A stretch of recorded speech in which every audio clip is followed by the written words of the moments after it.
All right. Hi. Oh my goodness. Oh my goodness. Oh my goodness. Oh, I'm here. I'm here. I'm here. I'm live. I'm live. I'm live. Sorry I'm late today. It's like almost 6:30. Oh my goodness. Oh my goodness.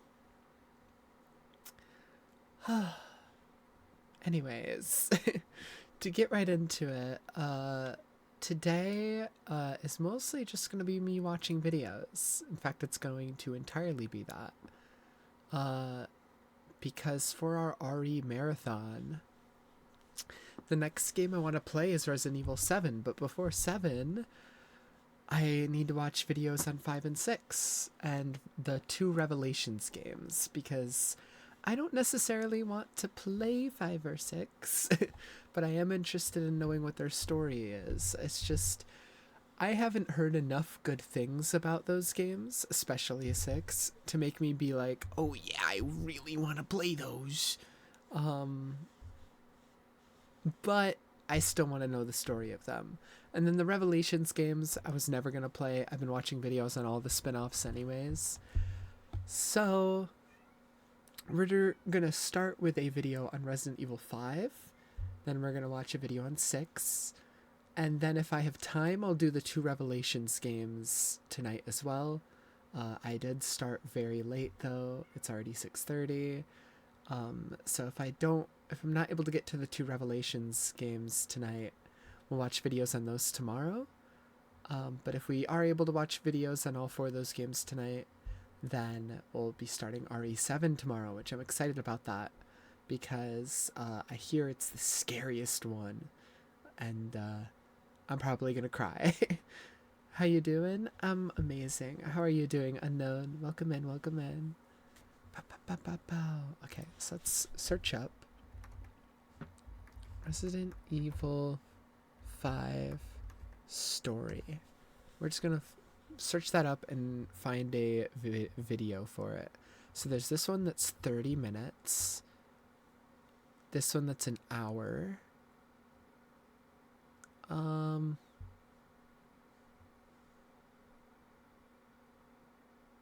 Do I play with viewers? I don't really play multiplayer games, so not really. I mostly just play single player games on here, not gonna lie. Let's see. This one's 2 minute, 2 hours. Holy.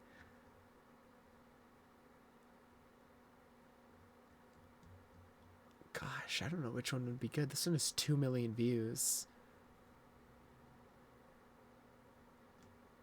I feel like that one might be really good because it has 2 million views.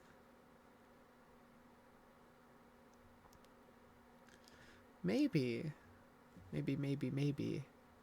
We're also gonna need a video on RE6. Resident Evil 6 story. So maybe we'll like try to find videos that are by the same person, you know?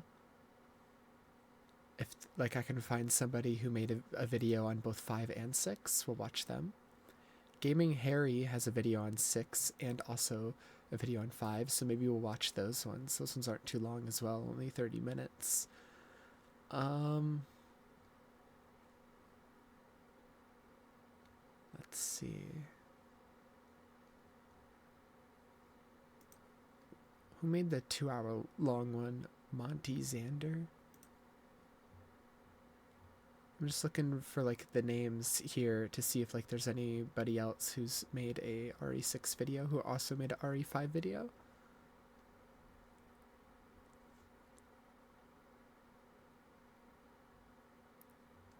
But I'm not seeing anybody.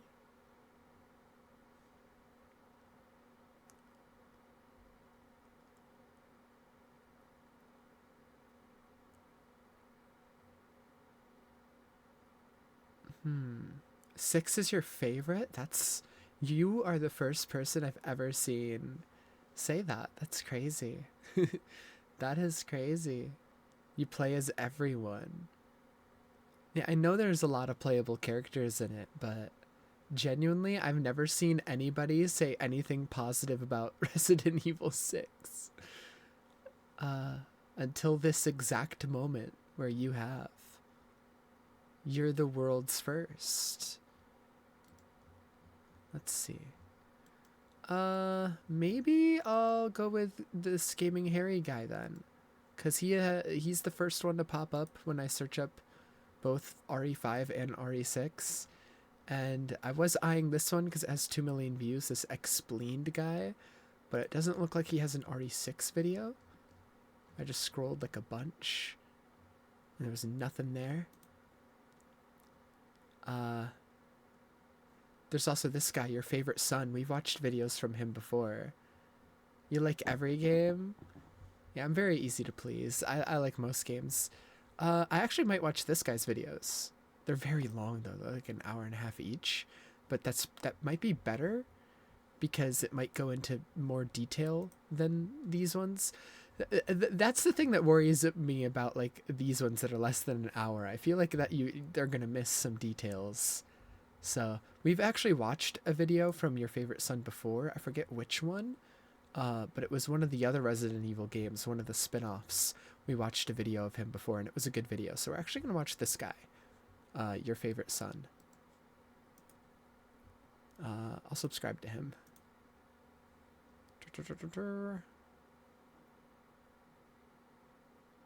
Oh, he has a Revelations video too, and a Revelations 2. Okay, yeah, he has all 4 of the games we need. He has Revelations and Revelations 2 as well.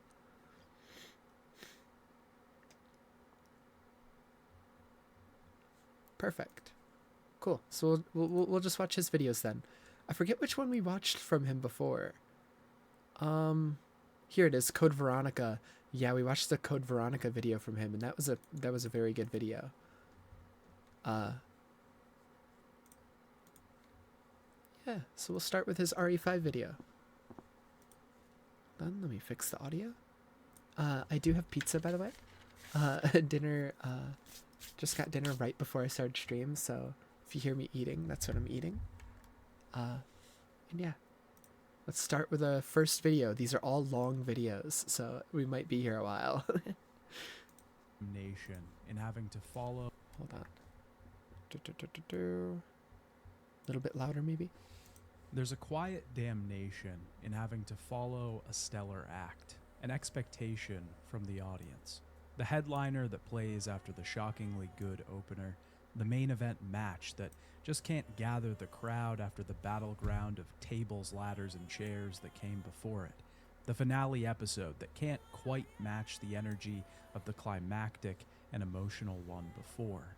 That doesn't mean that what comes after is necessarily worse, but it almost requires... Chris. I'm interested in finding out where Chris's character goes, because obviously up to this point he was like in the first game and in Code Veronica and that was it. That was it. That was it, really. Resident Evil 4 set the precedent incredibly high for the horror franchise, a new evolution for the genre and series. It carved a new path forward. New tools were used. New areas were explored. How are you supposed to follow that? What the hell? You actually fight the giant like statue in in the original? That's so funny. To live up to that That's so expectation. goofy. The answer is you can't. In this way, Resident Evil 5 was sort of given a raw deal, fated to be misremembered and underrated, no matter how good it could be. But in isolation, the game is pretty great.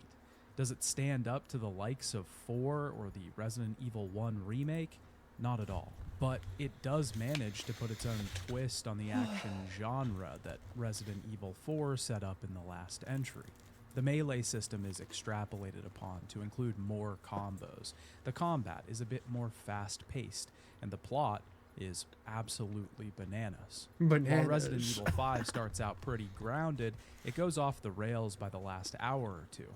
It manages to set its goal early on, to wrap up the history of the series, to uncover its mysteries and reveal where all this really started. At the same time, in the present, we are wrapping up Chris's story, Wesker's story, and Jill's. But the game shirks the box that normal conventions try to put around it, like a beast trying to bust open from a cage. Flying steel bars whip past your head, and if the introduction was grounded, then the finale is in space, firmly planted on the moon. This is some of the most fun that the series has ever had. It does manage to take itself seriously in some parts, though. Themes of partnership, progress, turning to indifference, and vengeance persist throughout the story. And Have you while played Resident 7 or Evil 8? 4 was the first time... No, I'm not. That's why I'm watching these. I'm going in order. And I just finished 4. And so before I start 7, I need to watch some videos on 5 and 6. I'm a mainline game in the series, felt like it had a pretty hefty tail. Resident Evil 5 feels like the first time that the series tries to build these characters up with interesting motivations. Combining these two, a lighthearted action story with insane twists and set pieces, with interesting characters who feel like they have depth, makes for an absolutely fantastic time. And in some ways, the systems that Resident Evil 5 does use do actually work. The game feels fast-paced, and the hordes of zombies attacking us can get overwhelming pretty quickly. The weapons feel good to use, the upgrade system is interesting, and the action is fantastic. But in a lot of areas, Resident Evil 5 feels like a step down from its predecessor, and that just isn't because the fourth game set the bar so high. It's because Resident Evil 5 makes deliberate changes and removes upgrades that were so welcome in the last game. The attaché case is gone, and Resident Evil once again relies on a system that sees items taking up 1 slot in a 9-slot inventory. The merchant is gone, and buying and selling is now relegated to 1 screen in between chapters. The treasure system has been nerfed, with the player no longer allowed to combine treasures for bigger rewards. There certainly are drawbacks to this game, and I wouldn't call it one of my favorites in the series, but it gets so much right in tone, story, and lore that I just knew I was going to love it. The game knows exactly when to take itself seriously and when to just have some fun. But with serious problems holding it back, that means that Resident Evil 5 becomes sort of a mixed bag, but it was always destined to be this way. So that's what I'm going to be talking about today. I'll be dissecting Resident Evil 5 and everything from gameplay Be to safe on story 7. to mechanics. And if you haven't seen the previous video, Yeah, I hear 7 is the scariest. I'm a little worried about it. It's more gore. I'm not even worried about gore. I'm just worried about being scared. videos in the series, I would highly recommend checking them out in this playlist here. There's a lot of story, background, and history that leads up to this point, and I will most likely spoil at least some of the previous games in this video, as well as Resident Evil 5. If you enjoy the video, be sure to give it a like and subscribe to the channel. You can also subscribe to my Patreon, the link to which is in the description. I've been reviewing the Resident Evil movies over there and have completed all of the Paul W.S. Anderson movies. If you want to see me lose my mind, it's a really good time. Hey Dad, it's me, your favorite son, and today I'd like to talk about Resident Evil 5. After the release of Resident Evil 4 in 2005, Shinji Mikami would officially leave the Resident Evil series for good. He exited Production Studio 4 and went to Clover Team, still within Capcom.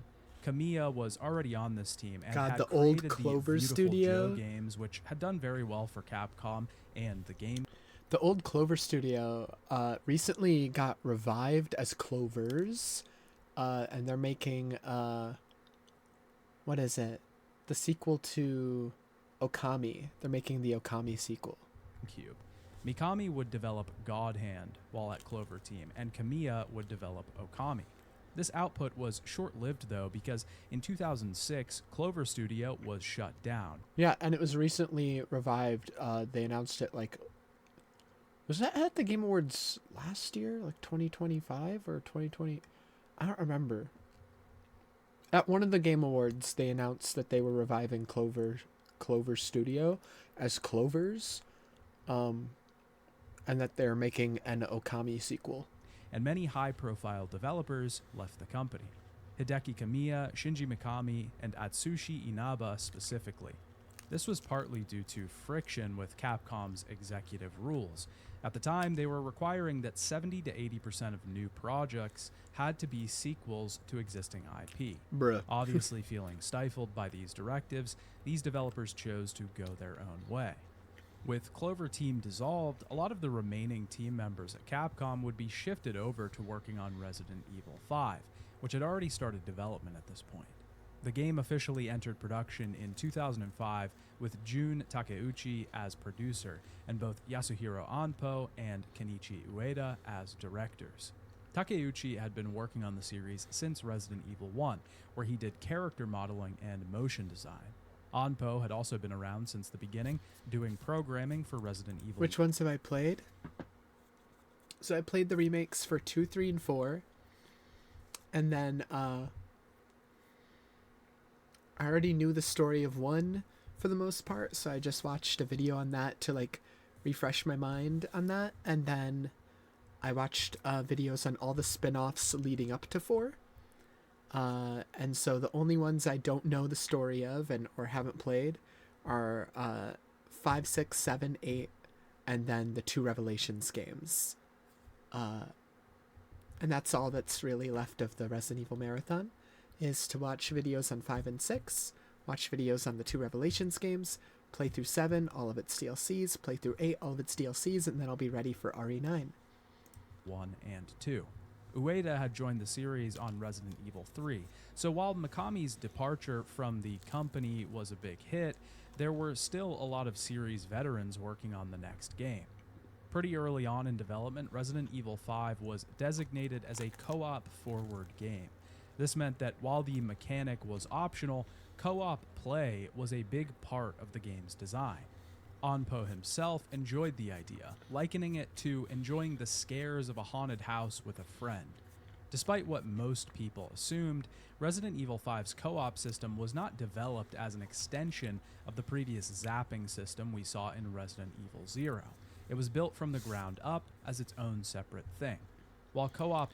Yeah, I hear this game is incredible if you're able to do it multiplayer, but that it's just kind of meh if you play it single player, which is the reason I'm just watching a video on it and not playing it myself. Is like if I had a friend who had the same system as me, who was also into Resident Evil, that I was able to play it with, maybe, but... was a large focus for Resident Evil 5, so were the graphics. 6 I was never going to play, though, just because I've heard very bad things about it, and so even going into this marathon, I was like, okay, 6 I'll just watch videos on, maybe one day. Team at Capcom really wanted to push the boundaries with this entry in terms of fidelity. Utilizing the new hardware that the next generation systems, the PlayStation 3 and the Xbox 360, offered them, they could achieve a new level of realism. This meant character models could be designed with greater detail. Facial animations were handcrafted, at certain points even down to the muscles. The mocap team was using new technology, including a camera that allowed them... Plus, with how soon RE9 is coming out, there were inevitably going to be some games that I was going to try and skip and just watch videos on to attempt to finish all these games before 9. I'm still not sure if I will, just because I know 7 has like a ton of DLCs. To move a virtual camera around and get pinpoint control of the shots in the game. This enabled the PS4 games are getting what? What?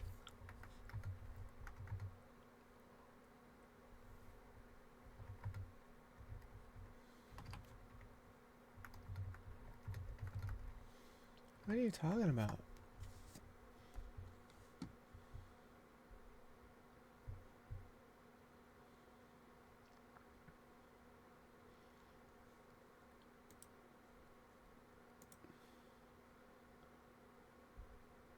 Oh, they're not making PlayStation 4 games anymore. Oh. Okay. I thought, like...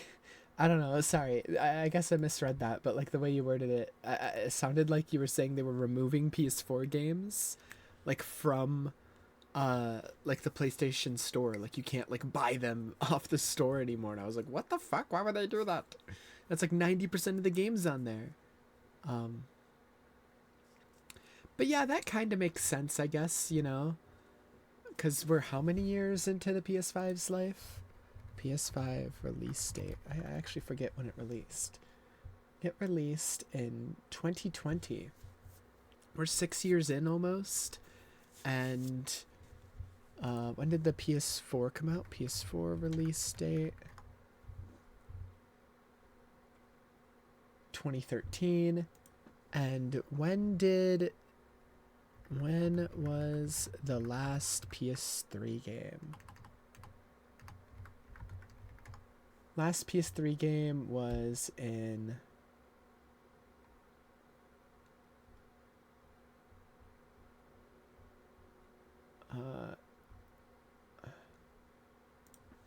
okay, I can't find anything searching up that. When was the PS3 no longer supported? PlayStation officially discontinued PS3 support in 2017. So that is only 4 years after the PS4 came out. The PS4 lasted an additional 6 years after the PS5 came out. So it lasted longer than the PS3 did. So, you know, I'm not surprised that they're not, you know, supporting the PS4 much anymore.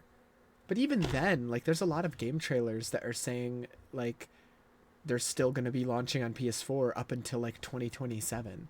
So even then, there's still going to be, most games are still going to be releasing on PS4. Sleeping Dogs is a PS4 game and is not in the store. My rarest game is the... Oh, there are PS4 games being removed from the PlayStation Store? Or I'm confused. Cutscenes to have a handheld feel to them, if that's what... I don't know. When I looked it up to try and like see... I don't know. When I looked that up, I didn't see any news articles on it or anything. I feel like there would be news articles on that if it was like actually, I don't know, was needed. It's weird. At the time, only 4 of these cameras existed in the world, so Capcom was really trying to make Resident Evil 5 a truly big budget game. They also had a new engine this time around. During development of Lost Planet, Capcom had created an in-house engine called MT Framework. This engine was created because a lot of teams on previous games were using engines that they created for their specific projects. Crafting an engine that could be used across the studio would be particularly useful and efficient at getting people on the same page. This engine was first used for Dead Rising, then Lost Planet, Devil May Cry 4, and then Resident Evil 5. The engine would be updated over the years, but is now mostly viewed as the precursor to Capcom's famous RE engine that they still currently use for development. Yeah, they're working on around 4 years in development. A second RE Resident engine Evil right 5 now. was released on March 5th, 2009 in Japan, March 12th, 2009 Your in first Resident Australia, Evil was on and Wii. March 13th, 2009 in both North America and Europe, all for the Sony PlayStation 3 That's and awesome. Microsoft's Xbox 360. The PC version wasn't released until 6 months later in September of 2009, but it was the version of the game that I played for this video. It's the most easily available version, and I didn't find anything particularly distinct that stuck out to me. It is worth noting that originally the PC version of the game came with stereoscopic 3D, which was provided through the use of DirectX 10. This was included She's in the original pretty. Games for I Windows agree. Live version, though, and has since been removed from modern releases. But it was the first game to be released with full stereoscopic 3D, which is a pretty interesting note for gaming history. Resident Evil 5 opens with a hooded figure standing menacingly over a kneeling individual. We see Humvees whipping into towns, seemingly some sort of military presence making a move. The hooded figure eventually leaves the gentleman on the ground, who is quickly overtaken by some sort of parasite. We then see our main character, Chris Redfield, driving his own Humvee down a desert road. His narration sets up the game. Since Umbrella's fall, which we covered in between So many of some her, of the you know previous what? games, I know their exactly what you bioweapons have mean. now ended up in the hands of various terrorist groups. A lot of this stuff is better detailed in files that the game will give us after completing certain chapters, but we'll get there eventually. The spread of these bioweapons left a Hold on, let me rewind. I didn't like fully understand what you said We there. then see our main character, Chris Redfield, driving his own Humvee down a desert road. His narration sets up the game. Since Umbrella's fall, which we covered in between some of the previous games, their bioweapons have now ended up in the hands of various terrorist groups. Okay. A lot of this stuff is better detailed Yeah, I know what you mean. I know what you mean. in files. Oh my goodness. That the game will give us after completing certain chapters. New era. Bioterrorism descended upon vulnerable countries. But Unlucky. we'll get there eventually. The spread of these bioweapons left a trail of fear across the globe as smaller nations anticipated another Raccoon City-like outbreak and aftermath. The Global Consortium of Pharmaceuticals, or the GCP, formed anti-bioterrorism units called the BSAA, which Chris was one of the founding members of. The general goal of the BSAA was to send teams into areas where BOWs had been released and neutralize Jesus them. Christ, is that It was shot basically necessary? a global peacekeeping mission to prevent massive outbreaks and deaths at the hands of BOWs. In general, I love the idea of the BSAA. It's such a great way to extend the story Oh of the my. Resident Evil world, while also removing it from being constantly tied to Umbrella. Of course, Umbrella were the ones that started all of this, but weirdly this new storyline feels like it fits in so much with what Resident Evil 4 was trying to set up. This is a new world now, and everything that happened in the original trilogy has had cascading real effects that this world now has to deal with. When Chris gets into town, he meets another BSAA operative named Sheva Alomar. Resident Evil 5 takes place in Kijuju, a fictional African country. Kijuju has had a recent change in government that has caused massive terrorist uprisings in the area. The locals aren't going to be happy seeing Chris here, so Sheva is here to guide him throughout the area. As Chris welcomes his new partner to the team, he gets hung up on that word. That's why I'm your partner. Help put them at ease. I'm sure you'll do just fine. Partner. What? Sometime between Jill's dead? What? now and when we last saw her, Jill seems to have died, and Chris is still What the fuck? That's not okay. You can't just kill my baby girl off screen, my daughter. What the fuck is your problem? What the fuck? What the hell? This is the worst day of my life. I said, what the fuck? I want to kill myself. That's RE for you? I hate this game. This is the worst game ever. very much mourning his loss. Casualties continue to mount over the long years I've struggled. More and more, I find myself wondering if it's all worth fighting for. Maybe one day, I'll find out. Sheva and Chris are Dude, I'm so genuinely upset. Also, I'm gonna look up who Chris's VA is here because he sounds familiar. Chris Redfield VA RE5. Roger Craig Smith. That makes sense. That makes sense. Yup, that's why I recognize him. Okay.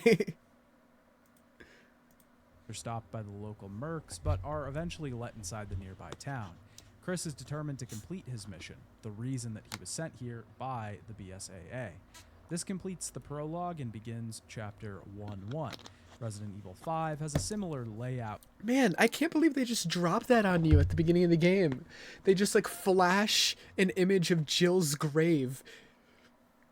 Like, what the fuck? I can't imagine playing this game when it first came out. You're so excited to play like a new Resident Evil. Oh my god, yes. You're putting it in your PS3, you're booting it up. You're like, "Yes, I'm playing as Chris Redfield." Then boom, Jill's dead and you're like, "Huh? What do you mean? Can we go back? Can we address that? What the fuck is happening?" To Resident Evil I'd be 4, s- in I'd that be each section so of the game upset. is split up into I'd be chapters so and I'd be pissed. chapters.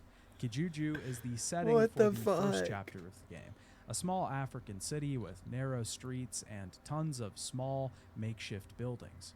A lot of the structures in the area They have just fucking clear flash additions, you with that shit jutting out of out, nowhere, comprised of man. different materials. Clearly a community that is getting by rather I'm than so thriving sad. on I their can't get own. over that. Being pushed into the nearby alleys leaves the player basked in shadow. Jill was one of And my while much of favorites, Resident Evil man. 5 is set in the I don't give a daylight, fuck about Chris. This bitch has like no personality. Jill was like the one that had the personality in RE1. What the fuck? the game often oscillates back and forth between moments of bright sunshine and periods of darkness, either inside buildings or underground. It's this constant shifting that creates environmental tension and horror, being railroaded into a tight corridor, forced into a building to defend yourself against the threat. This makes the city of Kijuju a terrifying place. Large open areas give way to railroaded dead-end alleyways and homes with only 2 exits. Just like Resident Evil 4, we're often weaving in and out of buildings to get ourselves some space and combat. But similarly to the previous entry in the series, Resident Evil 5 also pushes the outsider theme even further. Chris obviously feels like an outsider in this area, so much so that he needs a guide to take him through it. Once again, we are out of place, a foreigner in an unfamiliar land, a place that has its own problems outside of the coming infection. The outsider distinction makes Chris feel as if he doesn't belong, and that is, once again, an established way to further the horror in this new era of Resident Evil. Before we talk about the I can't first get over chapter that of the shit, game, man. we should- This new makes me era so of mad. Resident Evil. Before we talk This makes me so mad. What do you mean? Also, before he's even gotten into the story, when was this game released? I need to look up its release date. Because this definitely feels like a PS3 era game. RE5 release date. And the reason I'm saying that, 2009. Yeah, this sure does feel like a 2009 game, just looking at it visually. Because how many fucking dude bro third person or first person shooters taking place in the Middle East or in a developing nation fighting against terrorists were there on the fucking PS3 and Xbox 360? Like, holy shit. That was like, there were like thousands of these types of games on those systems. This really does scream to me, even all these years later, retroactively looking back on it instead of experiencing it in the moment, just feels like Resident Evil was trying to fit in with the games that were popular at the time. It feels like Capcom looked at the shooting games that were popular at the time, which were dude bro goes to a developing nation and fights terrorists, and they were like, yeah, let's do that. It really does feel like Capcom just kind of trying to fit in. about the first chapter of the game, we should probably talk about gameplay. Like, in this was general. this was like the setup, the same setup of like a dude bro going to the Middle East to fight terrorism was like the same setup for every fucking Call of Duty ever. It was the same setup for every fucking shooting game at the time that wasn't like, I don't know, a sci-fi one like Halo. Every other shooting game that was taking place in like a grounded setting, this was the same exact setup. And how things have changed. That was the fucking 2000s for you, man. Every fucking game was post 9/11 being like, hoorah, we hate terrorism, hoorah, we must invade the Middle East, hoorah. The massive shakeup that was Capcom's Resident Evil 4. Resident Evil 5, from a base level, functions pretty similarly to the previous entry. We have an over-the-shoulder camera that tracks behind our character. The game is more action-focused, with melee combat helping you conserve ammunition, and God collecting damn, that's just a normal currency and woman, upgrading Chris. weapons is a You're just core kicking. part Oh of my the game. god, it's not a normal This woman. foundation that Resident Evil 4 laid out is still there, but the devil is really in the details when it comes to this game. First of all, combat is just a slight bit faster than Resident Evil 4. You'll notice as you're fighting off swarms of the infected that enemies are a bit quicker. I kind of to don't like the way grab, the camera quicker moves to in this attack, game. It's kind of making my faster to eyes hurt. lunge. But this is offset by the fact that you have a partner with you at all times. It's so shaky. Probably one of the largest Damn. changes that Resident Evil 5 makes to its core gameplay loop.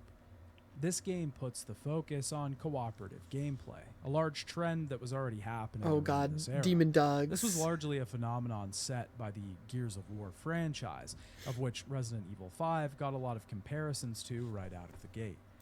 Yeah, I can see why. I can immediately see why. In this title, we mainly play the game through the eyes of Chris Redfield, our main character. He is generally who the story is centered around. Hell, they gave his Chris our fucking borderline Gears of War body proportions in this one. Like, he was muscular in the games he appeared in before this, but like not this muscular. He's fucking yoked in this one, man. Sheva Alomar He's huge. is his partner, but ultimately a side character. We can play the game entirely solo, controlling Chris manually and seeing Sheva operated by an AI, but if we choose to play the game with a friend, then the player hosting the game will play Chris, and Sheva will be played by the joining party. Most people consider the game to be much better when playing with another person. That's what The I've always full heard, yeah. playthrough of the game that I did for this video was solo, but I did play through the first half of the game in co-op. Shout out to Evan Prince for helping me out with that one. Awesome, But awesome. most of the comments I found online about Resident Evil 5 noted that it was worse when you played it solo. I can't tell if this is mostly because of complaints about Sheva's AI, or if it was because people had associated the game with the person they had played it with. Faint memories of better times, of connection with another individual. I mean, rather yeah, that's probably part of it, because like if you're playing a game multiplayer, you're not gonna like care as much if like there's parts of the story or like other gameplay mechanics you don't like. So, you know, it probably allows people to ignore or forget about the parts of RE5 that they dislike when they're playing multiplayer, because they're just having fun with their friend. So that's definitely part of it, 100%. than the quality of the game itself. It seems to be some. It's not mix like of the both, game but suddenly magically becomes better when you're playing with someone. It's more so just it's more fun to play with people, and it's easier to ignore problems when you're playing with people. I will mostly be critiquing the game from a solo standpoint. I do think that if a game allows you to play it solo, then it should be just as good as the co-op version of the game. And for the first half of the game, I would have told you that Sheva's AI is pretty great, that it mostly protects you and keeps enemies off of you, that it holds up its end of the Youch. bargain in taking out foes, that it doesn't really hold back. But towards the second half of the game, this just isn't really true. At a certain Dang. point, Sheva just really stops participating in combat for the most part. Unlucky. Of course, you do have to keep her supplied with ammo. You can trade weapons and items in the new inventory system, which no longer pauses while you're organizing your belongings. That Everything sucks. is still happening in the background. Sheva will use the ammunition and weapons that we give her. I mean, I at her understand will why it doesn't when pause, playing because if on you're solo. playing online If with out of somebody, ammo, then Sheva will you can't notify just us, pause and we can give her more. somebody We can else's also game that salvage might nearby cause some containers for desyncs. ammunition, but we'll stop if we approach the same container. Thankfully, Resident Evil 5 does give us the option to toggle friendly fire on or off, so Sheva doesn't have to worry about getting in front of our shots. Now, overall, I would say that the Sheva AI is pretty good across the board. I mostly say this because Sheva has a lot to deal with. She has to manage attacking enemies, trying not to get in our way, collecting new ammo, handing us ammo when she's found stuff she can't use, healing us and herself, etc. There's a lot on the AI's plate here. And the closest thing we can really compare this to is the previous game, Resident Evil 4, and Ashley's AI. If you remember, I praised Ashley's AI quite a bit, and I still maintain that it was great. But that's because Ashley's AI had far less to deal with. She was basically just meant to follow us and stay out of the way of attacks. Comparatively, Sheva is dealing with a lot more here. This is all to say that I don't put too much negative stock in Sheva's AI sort of breaking down towards the second half of the game. And really, when Sheva isn't as punched him. active, we're just playing the true solo Dude, version of Resident what Evil the 5, power behind that and it's punch, just man. Chris. Holy. It is true that Resident Evil 5 does play better when you have 2 people to actually use the co-op system, but in some ways, that actually makes the game far too easy. The normal mode difficulty for this game is basically a breeze. Dude, is when you Sheva play always on co-op. like this side of the screen? Or did the person he was playing with just have like their settings flipped? Because like this would make me sick having my character be on the right instead of the left. Every game ever has the character on the left. This would like actually make me throw up. And that actually removes some of the horror. It's from so the game. disorienting. Yasuhiro Onpo specifically said of the co-op system, "I thought of it like enjoying the scares in a ghost house with a friend." He also states that enjoyment comes first with horror, and that to get horror to be effective, there needed to be some enjoyment there. RE5 was meant to be scary? Brother, you made an action game. What do you mean, like enjoying like a haunted house with a friend? What do you mean? You made an action game, buddy. To begin with. Unfortunately, I'm going to have to disagree with him on this point. Sure, at a fundamental level, you need to enjoy the game that you're playing, but usually horror games utilize the overcoming of tension, fear, and atmosphere to progress the player. Satisfying puzzles, level design, and combat encounters propel the player forward in the absence of traditional enjoyment or fun. Because at its core, horror should be somewhat terrifying, an experience that is kind of the antithesis of fun. I do enjoy the time I spend with games like Silent Hill 2 or Resident Evil 1 Remake, but I wouldn't exactly call those games fun. At least on the first playthrough, they're terrifying experiences that are mostly littered with uncertainty. And even Resident Evil 4 had a certain level of horror to it. There were dark moments, when the day turned to night and the Ganados transformed, when the back paths turned to laboratory halls and we were stalked by regenerators. But Resident Evil 5 feels mostly devoid of this type of horror. It's still there, but mostly present in the form of intensity rather than atmosphere. Don't get me wrong, this isn't a total criticism. Sure, is there a void where the horror once was? Yes, but the action focus that this game brings does make it feel quite distinct in the overall lineup, and it certainly separates it from Resident Evil 4. I would much prefer the atmosphere of something like the cramped halls of the first remake or the dark laboratory of Resident Evil 4, but this game's action works to further its Hey, now. story and world. Get that dog In off Resident me. Evil 5, we will stand stationary while we aim. Fans had complained as early as the demo that moving while shooting hadn't been implemented, considering it was more commonplace in this generation already. We still have what is effectively a merchant mechanic in the game, but instead of encountering the merchant at different points across the story, the merchant mechanic is relegated to the breakpoint in between each subchapter. Oh, and there's also no actual merchant here, it's just a blank screen. We can Lovely. still sell treasures that we find here, though, and buy new weapons or upgrade old ones.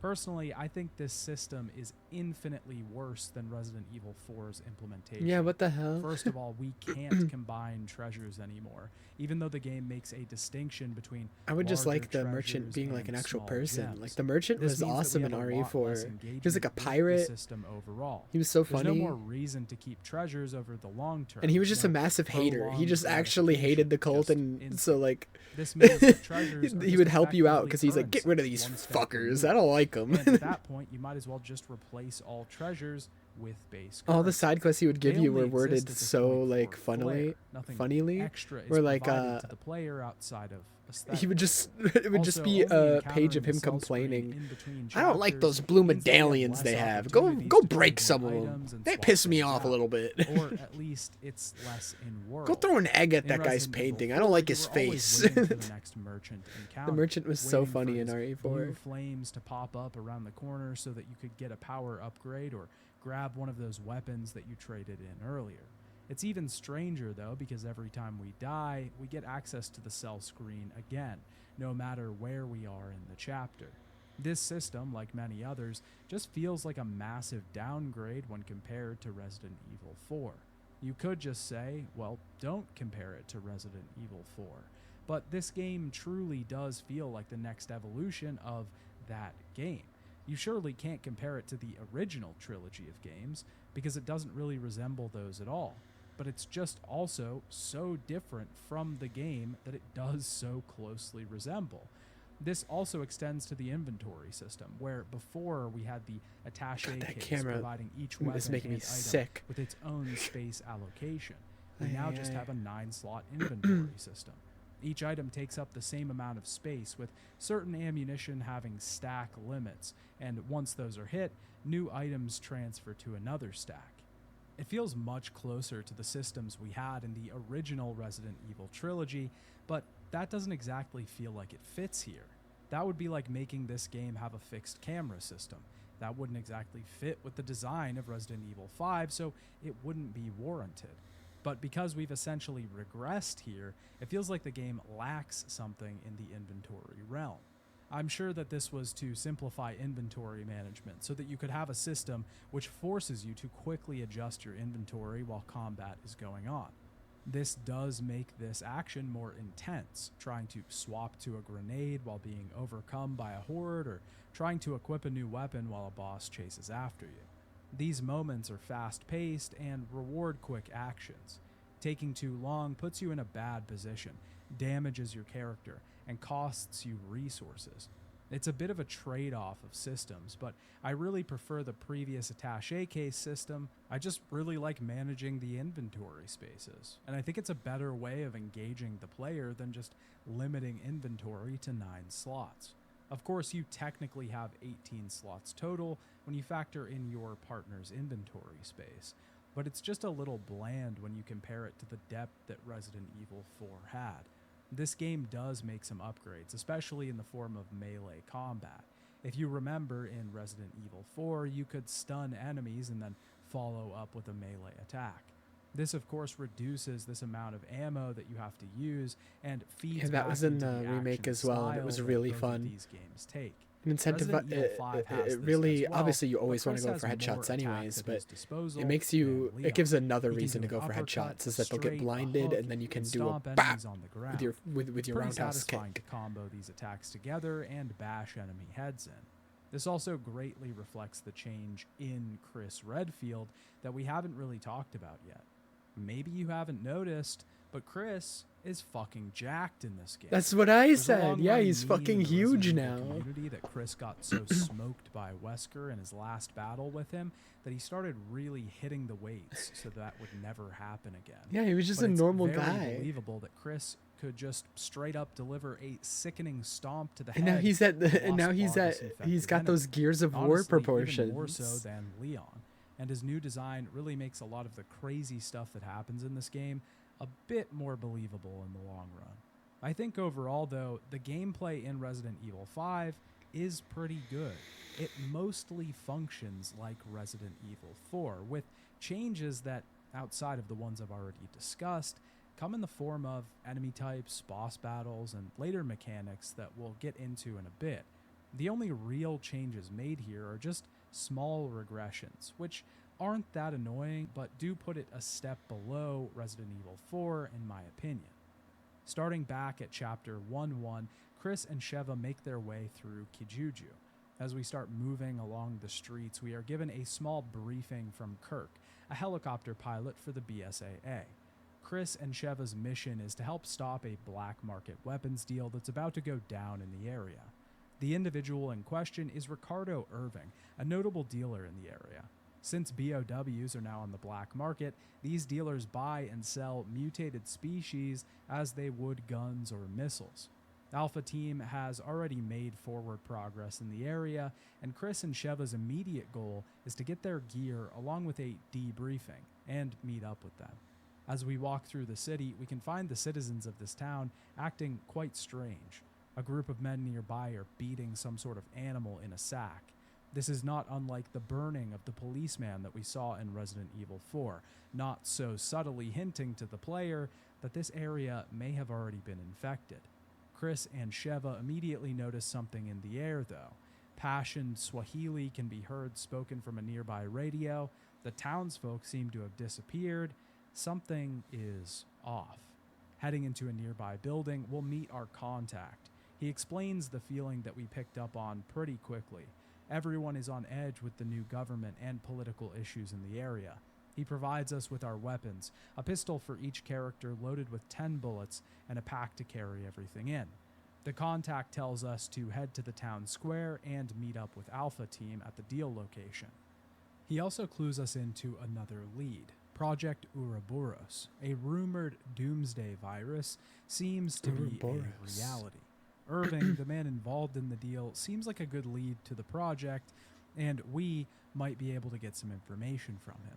With that, he disappears, leaving only parting words of caution. You must find the man named Irving. He is our only lead.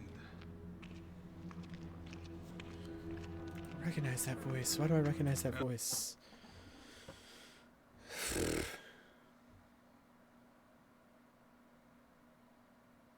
I don't know. I can't think of who it is at the moment. And be careful out there.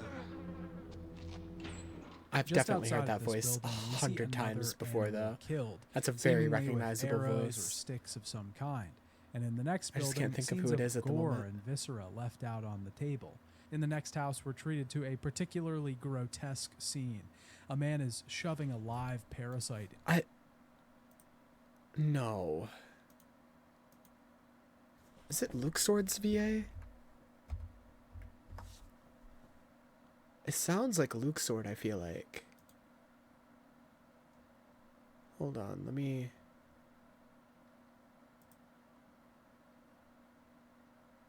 Okay, let's scroll down.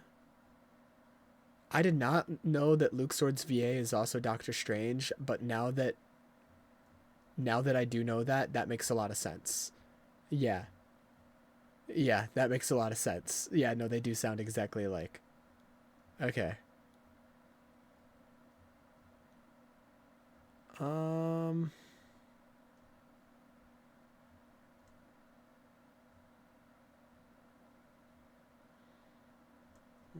gotta go back to 2009. That's when this game came out.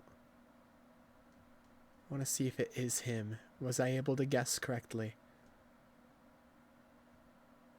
Let's see. We're in 2009 now. There he is as Luxord. I was wrong. Okay. What about Doctor Strange Rivals? Because he does sound a lot like the new Doctor Strange VA. I know he's not the current one, though. Yeah, Liam O'Brien is. Is it Liam O'Brien? The two have similar voices, I'm realizing. Go to 2009. Too far, too far. Too far, too far, too far. Oh, it's definitely Liam O'Brien, yeah. Akihiko's VA as well. Definitely has to be, has to be, has to be. Has to be. Okay, we're in 2009 now.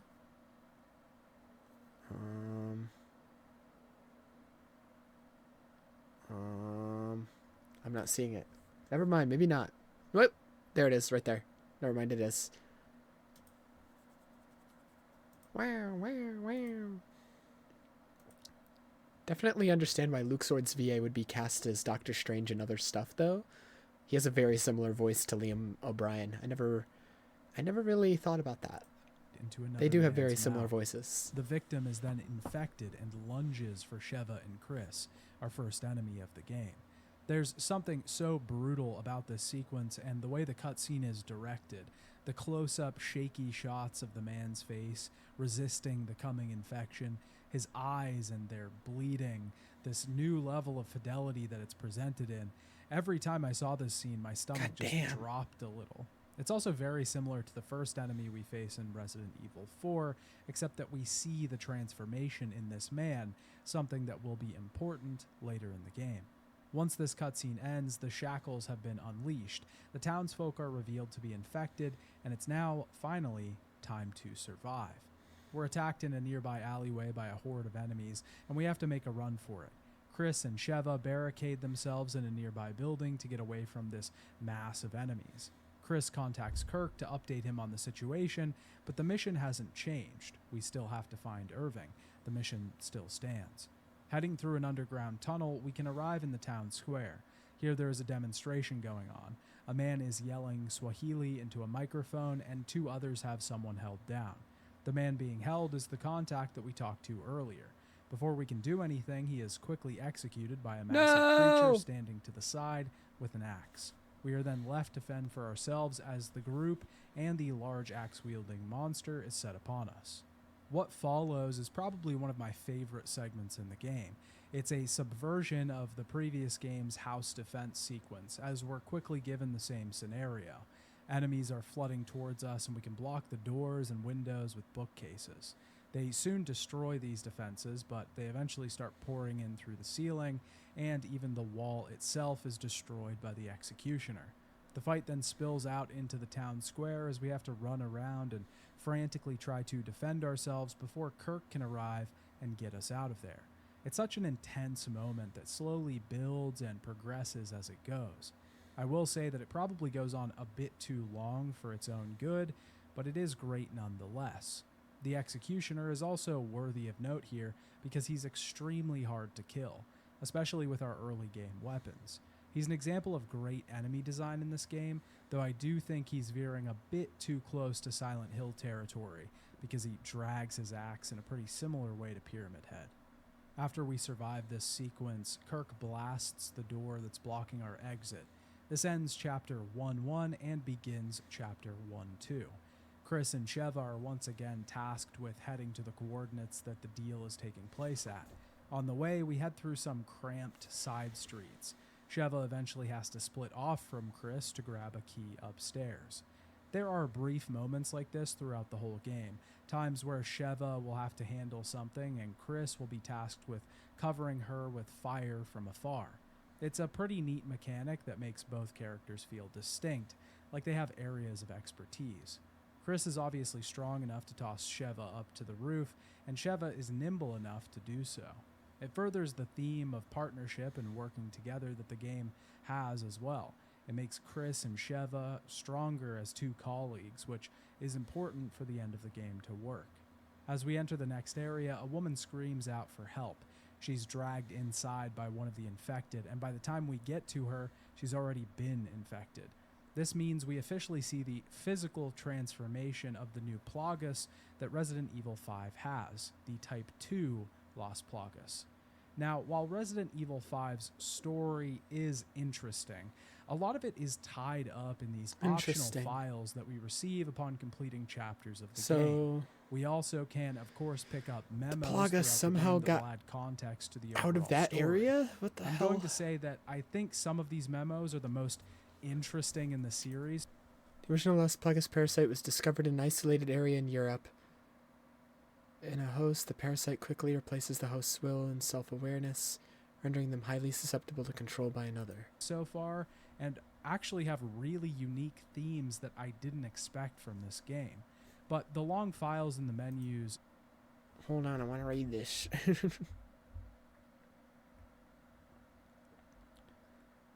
There was an organization that was hit even harder than the Fallout.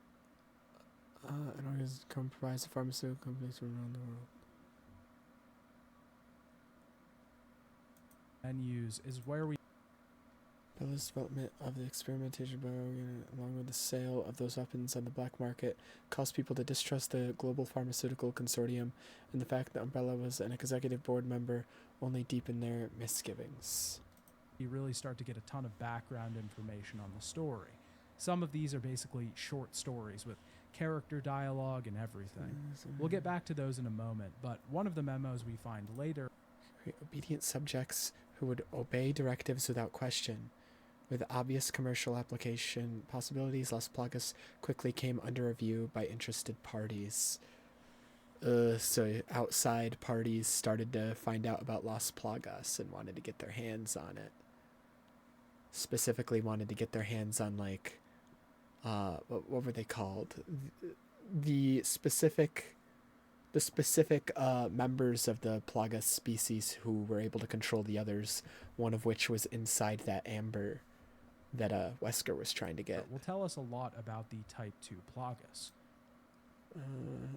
It's the time discrepancy between initial infection, when the host will render susceptible to control, the time between administer the host as an egg, and the time when it fully matures and attaches itself to the central nervous system, was met with negative criticism. Yeah, it takes a long time for it to take control. Like, you're infected with it for most of RE4, and it's like barely a problem. The Type 2 Plagas was being tested in this area, and the big thing that sets it apart from its predecessor is that the parasite could be matured outside of a host. This means that you could administer the mature parasite to its new host, and that host would be infected immediately, rather than having to wait for the parasite to mature like the Las Plagas we encountered in Spain did. This is why we see the man being force-fed a parasite. I did not know RE4 took place in Spain. I could have guessed because they were speaking Spanish, but there's a lot of countries that speak Spanish, man. There's a lot of them. Maybe I just wasn't paying attention, but I didn't know. I did not know. Instantly transforming. There's a lot of countries that speak is Spanish. Currently being used as a test site for the Type 2 Plagas. And I didn't want to the assume. next iteration of these deadly viruses. Whoever was behind this virus wanted an infected crowd that they could control very quickly, and they got it. After defeating this enemy, Chris and Sheva can head to the nearby meeting point, where we find Alpha Team absolutely eviscerated. We can find one member still hanging on to life, though. He tells Chris that Irving, the black market dealer we're looking for, It's probably mentioned on like a set this document whole thing somewhere up. that I just didn't He got read away, fully. and Alpha Team fell right into a trap. I wasn't paying He attention. downloaded some data, though, that might help, and passes it off to Chris in the hopes that he'll deliver it to HQ. Sheva saw someone lurking nearby, but they escaped as well. Our new goal is to find a nearby vehicle that we can use to send the data to HQ. We can take an elevator in this abandoned building, which leads downstairs. Here we find a furnace room with a key to get moving forward. As we're heading out, though, we encounter a strange new leech monster, a writhing beast with small tentacles and pods all over it. It is incredibly strong, and we definitely can't defeat it on our own at this point in the game. This is technically our first boss fight of the game, but it's a pretty simple one. The main thing we do is head back into the furnace room and lure the monster into the furnace. We can then close the doors and blast the thing with fire to destroy it. It's just a really simple encounter that didn't bring me much tension. Part of this is in the poor design. We have to head back to the double door furnace to get the key before we even meet the boss. And as soon as you lay eyes on the furnace, you know what you're in for. You know what you're going to have to do and how to do it. There's no fear or quick thinking here. The game is designed to put the solution in front of you beforehand, just in case you wouldn't understand and possibly die to this boss. God forbid you die to a boss. To be fair, though, to the game, it's a pretty short encounter, and there are a lot better bosses later in this entry.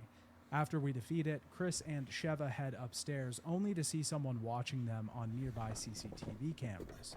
It's Irving and the masked person that we saw from the intro to the game. They head out, and Chris uploads the data to HQ.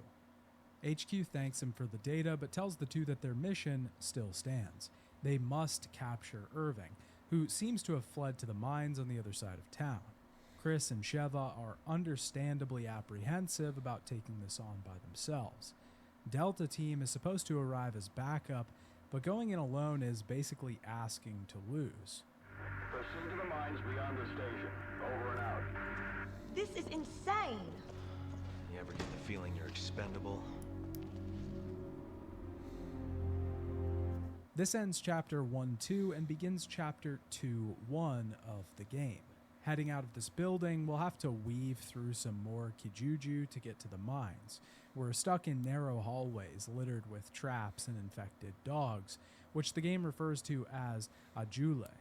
These are pretty similar to the infected dogs from previous games, except these split their heads open and grow Lovely. stronger when mutating. They can overwhelm us pretty quick, and a pack of them is a dangerous situation. Chris and Sheva eventually cross a bridge where a truck tries to run them over, navigate some underground tunnels, and eventually get swarmed at the docks. During this, we will encounter another new enemy, one that's a bit more unique than infected the fuck? dogs. The Kipepeo are a mutated insect that bursts from the head of a recently dead Majini. In some sick way, they resemble infected butterflies, large wings, small body. They fly around and throw projectiles at us. There's something reminiscent of the insects in Resident Evil 4, but they don't land as often as those did. Heading through the docks is an intense escape mission, a fight for our lives to barely scrape by and survive. We are overwhelmed by another horde and must last long enough for Kirk to blast the barricades in front of us. A chopper flying overhead, infected rushing around us from every direction. It's a pretty tense scene and stands as a pretty great representation of what Resident Evil 5 is going for with its tone. Large set pieces that carve out a goal for themselves. This goal, rather than focusing on fear and atmosphere, sets its sights on intensity and speed. We carve through some nearby buildings, and eventually Kirk is taken out of the air by a swarm of Kipepeos. Add Kirk to the list of pilots dead in the Resident Evil series. No. R.I.P. Kirk. Rip Kirk. This is a really funny image. This is Without air support, we're forced to go at it alone and manage by ourselves. In the next area, we have to Rip send that Sheva guy. to another building to unlock a door for us. While very this happens, unfortunate our in the job modern is to day watch to be over her named and that. ensure she isn't swarmed. Resident Evil 5 puts a larger emphasis on environmental combat than any other game in the series.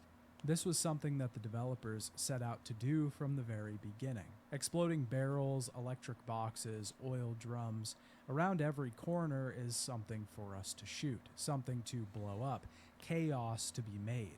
All of these items are opportunities, moments of potential that exist in theory as soon as you see them. The amount of satisfaction achieved from the future combat encounter is up to how well you can time your usage of these things. But I have to say that the environmental items in this game are incredibly satisfying to use, just as satisfying as when they were introduced back in Resident Evil 3. Shooting an exploding barrel and grabbing a few kills feels great. Just as you think you're overwhelmed and become conscious of how little ammo you have, you realize that you have an ace up your sleeve, a way to kill 3 or 4 or even 5 enemies with 1 bullet instead. As Chris and Sheva head out of this area, they are attacked by a new enemy type, which isn't really a new enemy type at all. The Chainsaw Majini is basically the same thing as the Chainsaw Man from Resident Evil 4. Chainsaw Man? If there's Say that really again? one complaint that I have with this game, it's just Love that that it show. retreads so much Love the movie. ground Movie's from incredible. the previous entry. There are certain things from that game that just felt like they were meant for Wow, that what the world, fuck? like they existed in Game went Spain pink only. mode for a They second shouldn't really there. be making big Got appearances sent to the outside pink of that. dimension. And you could make the case that the original Resident Evil trilogy reused a lot of enemies. But Resident Evil 5 was on a new generation of consoles. In such a distinct area and setting, it feels like the enemies should be revamped as well.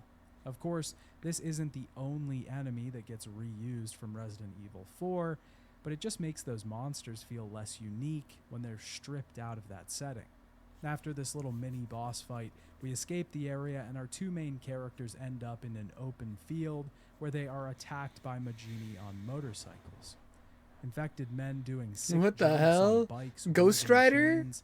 It's very awesome. This is the point in the game where things start to ramp up. Fucking a Ghost little Rider bit shows up crazy. and fucks your Though I wouldn't shit. really classify Resident Evil 5 as going off the rails until the second half of the game. Sheva and Chris are eventually rescued by Josh Stone of the BSAA. Josh was Sheva's original mentor in the organization remake of this and game was would go responsible crazy. for bringing her up in the group. Josh tells Chris and Sheva once again that they need to keep looking for Irving and that he still might be in the mines. But when Chris sees the information stored on the chip, he sees a ghost from his past. Jill Valentine seems to be alive. Alive? possibly Thank in the God. area. Chris tries to brush this under the rug to his new partner, but it's pretty clear that this is something that he won't let go of so easily.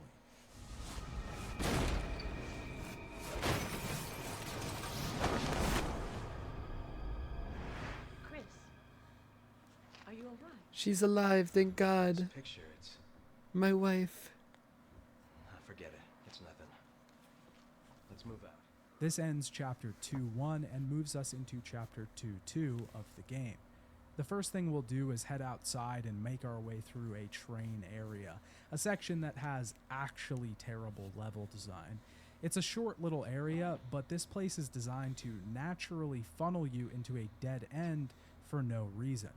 You eventually figure out that you need to climb on top of the trains, but the level isn't designed to guide the player that way. It's nonsensical.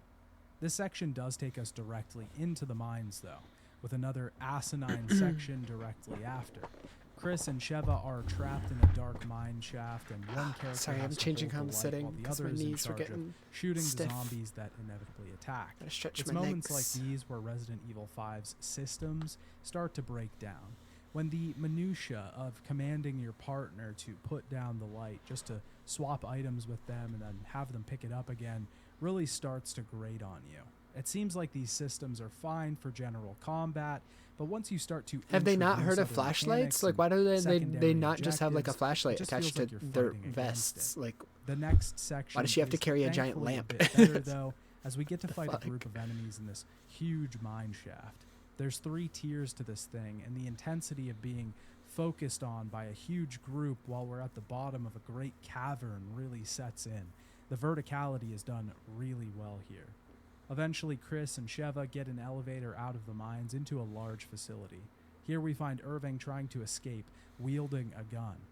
Irving sounds like he's doing some sort of weird half Smeagol He looks impression, really weird. half gangster mob movie accent. Wow, perceptive, aren't ya? You think this is a joke? You're just like all the other pieces of scum terrorists. Oh, I'm not like them. I'm a businessman with stand. It's wow, that's a voice, all right. so goofy, and it plays further into the whole B action movie quality. It sounds like that video of like the guy dressed as Heath Ledger's Joker going, "I'm the Joker, baby." It sounds like that. That this game has to it. Unfortunately, before we can find anything out or capture Irving, he is rescued by the masked stranger that we've seen appear again and again. Luckily, he left behind some notes, and it seems like he's heading to the nearby oil field in the marshlands. In this building, we are completely outflanked. We have to escape, contending with a massive turret on the other side of the wall. We then are tasked with pushing through a wall of enemies. Okay, sorry. My unhinged ass gooner brain. Masked stranger. I saw this, and I saw the heels and the bird mask, and I wanted to say hot, smash, smash, but I don't even know who this character is or what's underneath that mask, so I'm a little hesitant to say that yet. But you know what? I don't need to know what's under the mask. Smash! Stranger that we've seen appear again and again. Luckily, he left behind some notes, and it seems like It's he's better with the heading to mask nearby on. oil field in the marshlands. I love In me this a building, masked we are woman. completely outflanked. If it's a woman. We have to escape, contending with Just a assuming it massive is. turret on the other side of the wall. We then are tasked with pushing through a wall of enemies stationed on this cliffside. Eventually destroying them gets us to a small encampment where Irving has left another BOW in an attempt to stop us.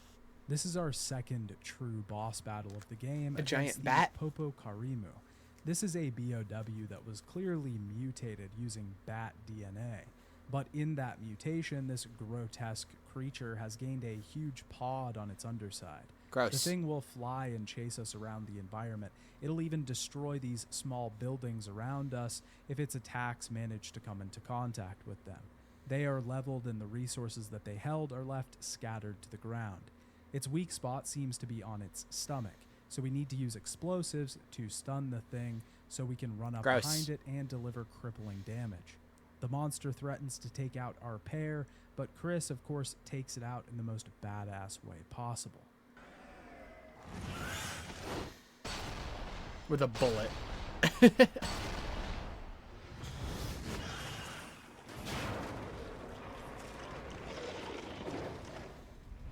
Goodbye.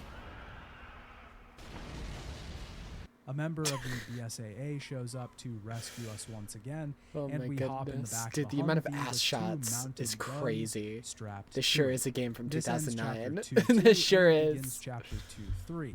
which is an Holy. on-rails shooter chapter. This is literally the only part of the game that's like this, discounting a half on-rails, half not boat section later. I'm not really sure why they just threw it in here. Why not? The first section is pretty fun, though. I can't say that the on-rails shooting is bad. It's pretty great, and Resident Evil was no stranger to this genre at this point. We basically defend the Humvee while Majini chase us on motorcycles and trucks. The vehicle eventually hits a roadblock, and we're forced to jump a destroyed bridge. On the other side, though, just as the BSAA operatives head out of the vehicle, a massive monster comes after them. Chris and Sheva are isolated, and What's one of enemy these Destiny guys? attacks. This is our next boss battle against what is basically a reuse of the El Gigante from Yeah, I the was gonna last say. game. It just This looks like is, the in my guys from opinion, RE4. a much worse example of Resident But Evil with a 5 beard. retreading old ground. We're fighting the same boss, but we're also fighting that boss in a really bad, terribly long on-rails shooting section. Everything about this fight is inferior to the El Gigante fight in Resident Evil 4. Yeah. We shoot turrets that overheat if we use them too much, but it only takes a second or two to cool down, so it isn't really just a shoot the hurdle rock. we have to overcome. We can basically keep shooting the entire time. On-rail and just have sections to are so target funny, these 'cause the only thing you pods can do on is shoot. Idesu's body so that So it if, will like, release the parasite Something like a from its boulder back. comes at you. You This just deals shoot the real boulder. damage, but we have to do this 3 or 4 times before the boss actually dies. It just takes so long, and the boss ends up recycling attacks over and over again. It also just feels so out of place in the rest of the game. I was shocked that this section was here because it really feels like this weird little detour when you compare it to everything else. They could have easily just went in one of the Wii shooter games as an addition to Resident Evil 5's story, but here it is, smacked randomly in the middle of the game. It's also just a much more poorly designed version of the El Gigante. The idea seems to be to make the El Gigante look more human by giving him a beard. Cool. This By giving him a grotesque monster beard? now just looks like an old guy. After we defeat the boss, Sheva hopes that Josh survived the attack. Who the fuck Chris is tells her that Josh? He doesn't have to stick around. That he Am I can go supposed it to know alone who now. that is? He finally reveals I that don't the remember original reason he Josh. took this mission was because he received intel that Jill might be alive. He has to keep going because things have gotten personal for him. Sheva questions whether it's even the same person, but Chris stomps off, declaring, We were partners. I'm sure.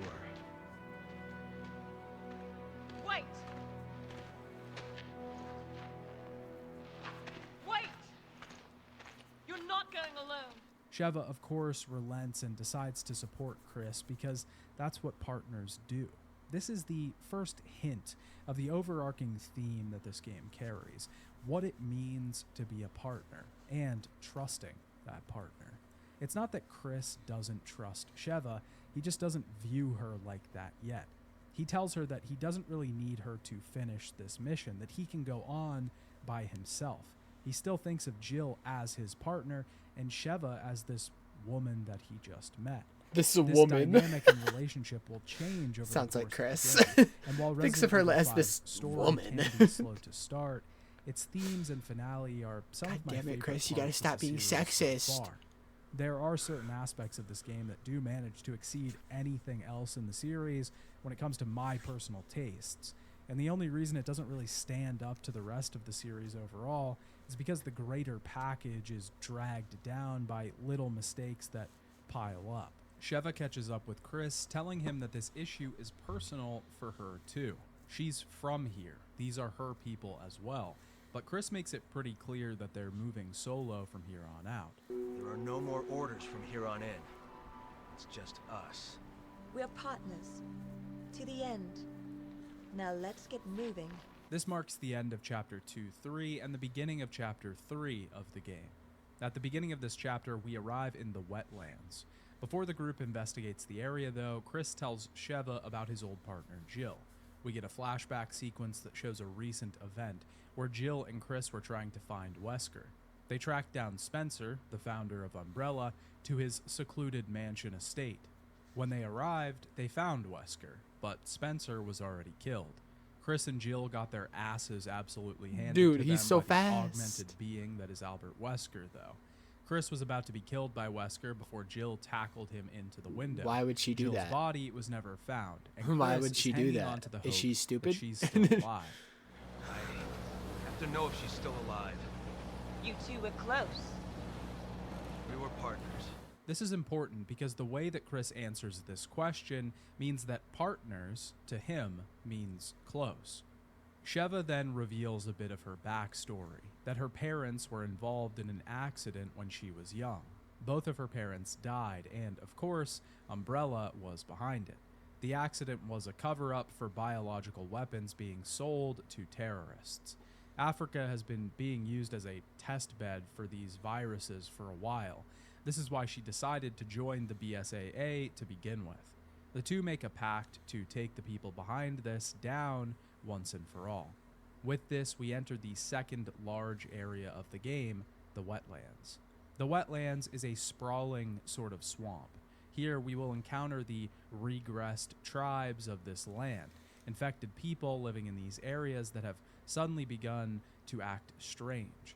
Just like the Ganados in Resident Evil 4 eventually turned into ritual-practicing cultists, the Majini in Resident Evil 5 have now turned into tribal infected, wielding spears and torches. We will fight a variety of these enemies here. This variety is mostly made up of different weaponry, crossbows, spears, etc. The large Majini, though, are the fearsome mini-bosses of this area. Massive beasts warped by the Plagas to grow in size and dexterity. They deal a ton of damage and require massive amounts of ammunition to be taken down. Navigating the wetlands, though, is the interesting part. For the first time in the game, we're allowed to roam free across a wide open area. The first 2 chapters of the game, and most of the rest of it outside of this one specific area, will be very linear. This is sort of implemented like the lake was in Resident Evil 4, an area that allows us to breathe a little bit and pursue things in our way. The driving force behind this section, though, is finding 4 pieces of a door lock to proceed. One is found directly by the lock, and the other 3 are found spread out across the map in different encampments. We can optionally stop at different islands, one holding various chickens and their eggs, just like in the last game. While I do appreciate the fact that the game allows us to free roam in this area, I don't think it really hits the spot for the most part. The big reason that exploration was so good in Resident Evil 4 was because it was satisfying. Extra ammo and equipment felt like meaningful boosts. For the most part, I kept the same guns that I had from this point in the game on in Resident Evil 5. I upgraded to a new shotgun when the merchant allowed, but I never really felt like these upgrades mattered all that much. Also, because the treasure system is downgraded in Resident Evil 5, we don't have as much of a reason to engage with these systems.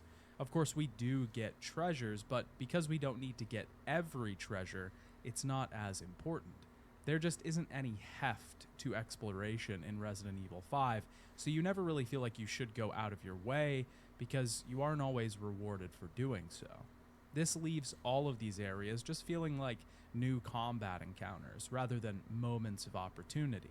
And that's fine. That certainly places the focus on combat more than it does the ancillary things off to the side. But it left me feeling like I didn't need to see every single part of this world to get the gist. After we avoid some crocodiles and use our new whip to gallivant around the wetlands, we can unlock the door ahead. This leads into a proper wetlands village where we are quickly set upon by a much larger group of fighters.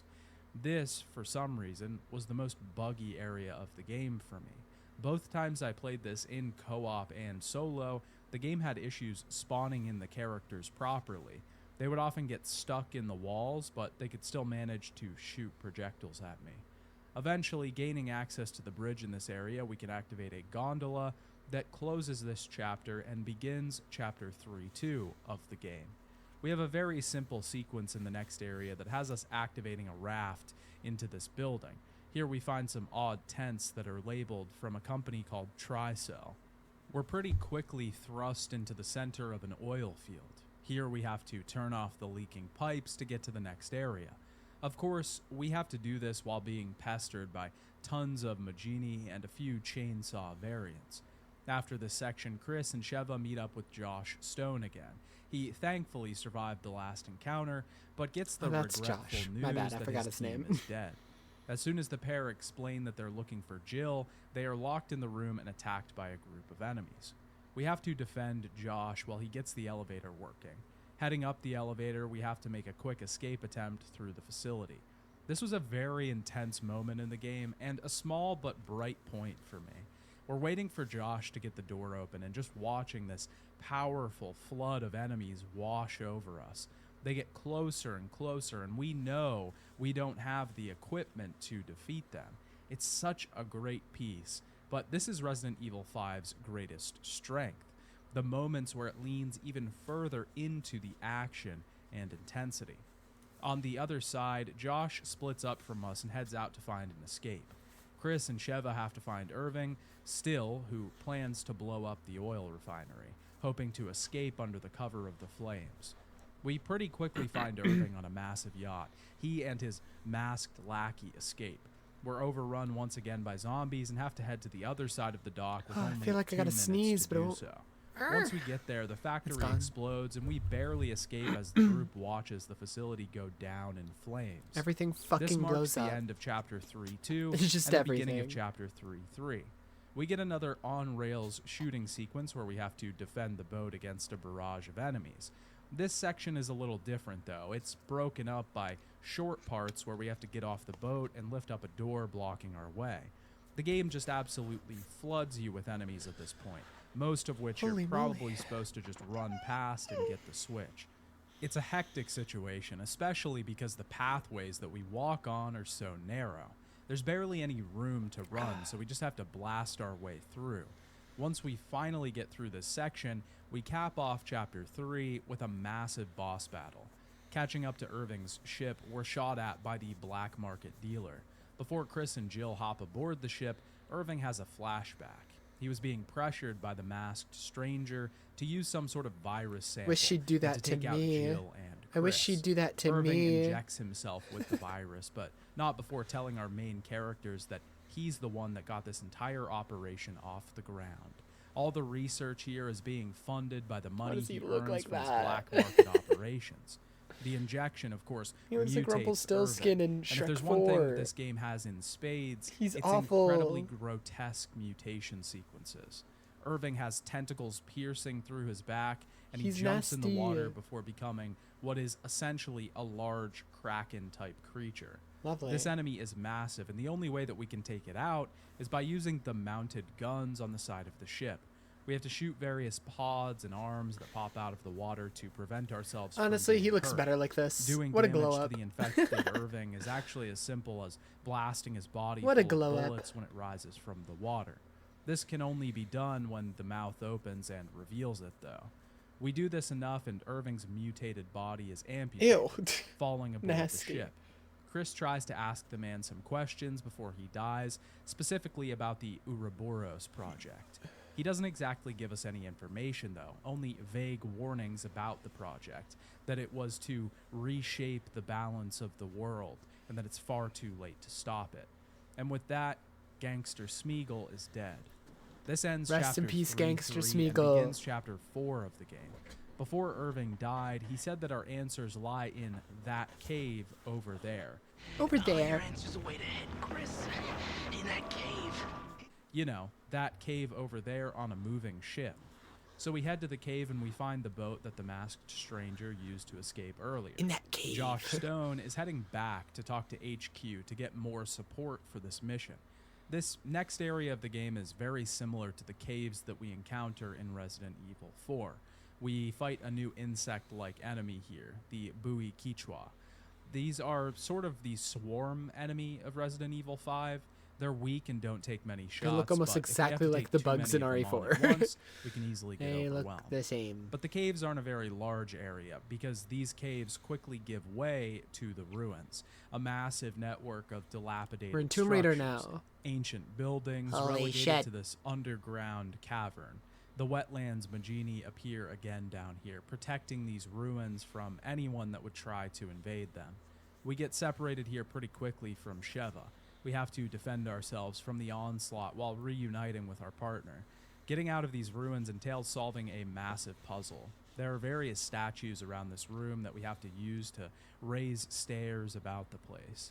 Each staircase changes the path through the area, and half of the environment is already destroyed, meaning that things start to deteriorate as we gain entry into new parts of this room. And once we finally get the stairs aligned correctly, we get attacked by another Popokarimu. What We the don't fuck? actually have to defeat this one, though. We can just run out of the area, and the beast is trapped under a door. Leaving this place, we'll see two new characters talking. Excella Gion, someone we'll learn more about later, is injecting a yet-to-be-revealed character with a serum. This is very obviously Albert Wesker. Yeah, what do you mean Excella yet is to be working with the revealed? company Look at him. Tricell, but she's also working with Wesker to further his plans with this Ouroboros God, she's project we've hot. been hearing so much about. Who said that? Excella is basically trying to sleep with Wesker to get a better place in this plan. mean, he who envisions wouldn't? for himself.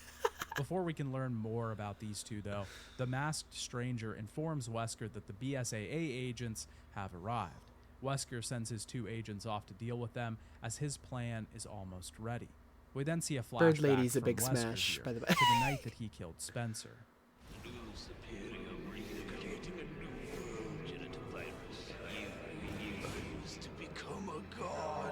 The progenitor virus. God, his old voice. I kind of wish they kept that voice. His voice in RE4 remake, like at the end, was still great. Don't get me wrong, but it's not the original man. The original Wesker's voice is so funny. This ends chapter 4.1 and That begins right is chapter now 4.2. We head into the worship area, another large temple with varying paths. But this time, the Majini are using some sort of device to focus sunlight and direct it at the walkways in the area. We have to time our rushes correctly to be able to navigate Holy around these moly. beams. The general goal in this area is just to grab various plates hidden around the ruins, just like in the wetlands area of the game. Once we do this and head out, we have what I would call the first actual puzzle of the game. Sure, we had areas where we needed to grab tablets to put in a door. We had places where we had to lift stairs and such, but those weren't traditional puzzles. Here we have to direct beams of sunlight into the correct dais so that we can move down to the next level. Even though this is the first true puzzle of the game, I wouldn't exactly call it that complex. This is honestly one of the things that Resident Evil 5 lacks quite a bit in, is actual puzzles to take up its runtime. It often feels like, for stretches of the game, that we'll just be running rooms, defeating enemies, and heading out the other side. A large portion of this feeling comes from the fact that in the beginning of the game, there isn't a lot of narrative hooks to keep us busy either. You'll notice that many scenes in the beginning of the game result in essentially the same information. Get Ricardo Irving. We need to stop him. Still need to get Ricardo Irving. Hey guys, what's up? Yeah, you still gotta get Ricardo Irving. The story of the game doesn't really feel like it starts until past the halfway mark of the game. Combine that with the fact that we don't really get many puzzles in this entry, and you're left with a series of rooms set up one after the other with combat encounters inside. Not exactly as intriguing or gripping as the previous games in the series. After this little mirror puzzle, we finally get to the bottom of the ruins. Chris and Sheva happen upon a field of red flowers. Sheva asks the obvious question, how can they survive under here? Something is strange about these plants, but Chris quickly notices an umbrella crate sitting off to the side. Some of the equipment is from our old friends, but some of it is also labeled Tricell. This ends chapter 4.2 and starts 5.1. As we begin this chapter, we can read a ton of different notes here that start to really flesh out the story that's going on in this game. It's unfortunate that a lot of the really interesting stuff here is all happening in the background. Half in the game, but half in memos and files only accessible from the main menu. In the interest of brevity, I'll just explain the background that we get here. This facility was originally used because during the formation of Umbrella, Spencer wanted to find a virus that could alter DNA. They found this virus, which was later referred to as the Progenitor, in these ruins. It came in the form of a flower called the Stairway to the Sun. The people in the area knew about the flower, particularly the tribes local to the region. These people would consume this flower, and though only a few of them survived the process, the ones that did would become strong warriors. When Umbrella started building here and taking over their land, they tried to fight back and became a thorn in the side of the company for a while. 2 researchers were instrumental in this early development of the virus, Brandon Bailey and James Marcus. We find out a lot of this information through Bailey's journals, but Marcus would eventually become head of the training facility that we know see a lot in about Resident Marcus. Evil Zero. This whole process started in the 60s, and once they finally pushed the tribes out of the ruins, they gained free access to the flower and its virus. Bailey was then stationed here for a long time, sending samples of the virus back to Marcus and the rest of the researchers working on a final sample. Of course, this eventually resulted in the T-virus and all of the events of the original trilogy of games. This is the true origin of the virus, in these flowers, in a small set of ruins in Africa. But how does Tricell fit into this whole thing? Tricell is another large pharmaceutical company, a part of the GCP. They originally began as a trading company called Travis Trading. In the 1800s, Henry Travis, a descendant of the founder of the company, started his expeditions into Africa. He compiled many books on the flora and fauna of the continent and returned with this information. His brother began spreading rumors that his book was full of lies and made-up entries, but it was actually all true. Henry would die shortly after this book failed, and all of this was orchestrated by his brother so that he could use the secrets in the book to harvest resources from the land. Travis Trading would eventually become Tricell after they expanded their operation to include not just shipping, but also a pharmaceutical wing and a natural resources operation. After this, the 3 heads would become Tricell. Tricell was involved in the creation of the BSAA as well. Not appreciating the negative publicity that came along with the downfall of Umbrella and their connection to the company, they helped the anti-terrorism operation to bolster their PR. They would eventually take over this very lab where Umbrella was harvesting the progenitor virus to try and create something new. Excellagione is wrapped up in the company somehow, and so is Wesker. So those reveals are for what's to come. But the background information actually holds the secret to the whole series. How Umbrella found the virus, how they started as a company, and why these viruses still plague the world to this day. As we move through this area, we'll also encounter information hinting that a Type 3 Plagas was in development as well. We're basically told that we're going to be fighting Lickers soon, and those enemies return right after. The game quickly starts to get pretty intense Lickers. as we can avoid all of these enemies by walking slow and not making any noise, or we can trigger the attacks of a dozen Lickers all at once by making the wrong move. I clearly did this wrong and was never smart enough to get through this section without it. Defeating the Lickers allows us access into a deeper part of this Umbrella base. Here we find a massive facility shaft where hundreds of bodies are being stored in cryosleep. Chris thinks Jill could be stored in one of these pods. Nope. For some reason, the facility randomly drops one of these folks to their death. Sorry, guy. Chris manages to find Jill's entry in the computer, but the elevator we're on starts. Jill! It eventually stops, and we're attacked by our next boss, the absolutely massive U8. The U8 is a combination of a variety of different species. It takes an armored shell from the crustacean DNA, though, which means that our bullets are pretty ineffective at piercing its outer layer. The only way to damage it is to target its mouth when it's stunned. We can stun the beast by firing at the pods on its legs. Standing in front of it is just asking to die, so we have to circle the platform and avoid the boss while it periodically spits out flying creatures to attack us. Giant enemy It's crab. actually a pretty decent boss battle overall, though much like the other boss battles in the game, it goes on a bit too long. It isn't that difficult, and once you get the gist of what you're supposed to do, you just rinse and repeat until it's dead.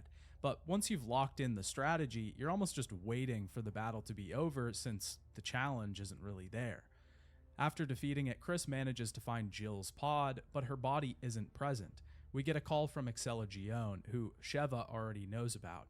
She tells Chris and Jill to leave because there isn't anything here, but this is clearly a lie meant to deter our heroes. This ends Chapter 5-1 and begins Chapter 5-2 of the game. We're now in this Umbrella facility proper, which is our next actual area of the game. Surrounded by familiar laboratory hallways and pumping machinery, this finale feels at home in the Resident Evil franchise. But this also introduces... Also, I'm just going to throw it out here. I've been thinking this for a while, and I was like, oh, I won't say it. I'll wait for the game to reveal it. The masked bird lady's definitely Jill, right? Like, she definitely died or some shit, or was, like, super injured after tackling Wesker out that window, and, like, Wesker infected her with something that, like, allows him to control her, and that also makes her, like, that also, like, brought her back to life or whatever.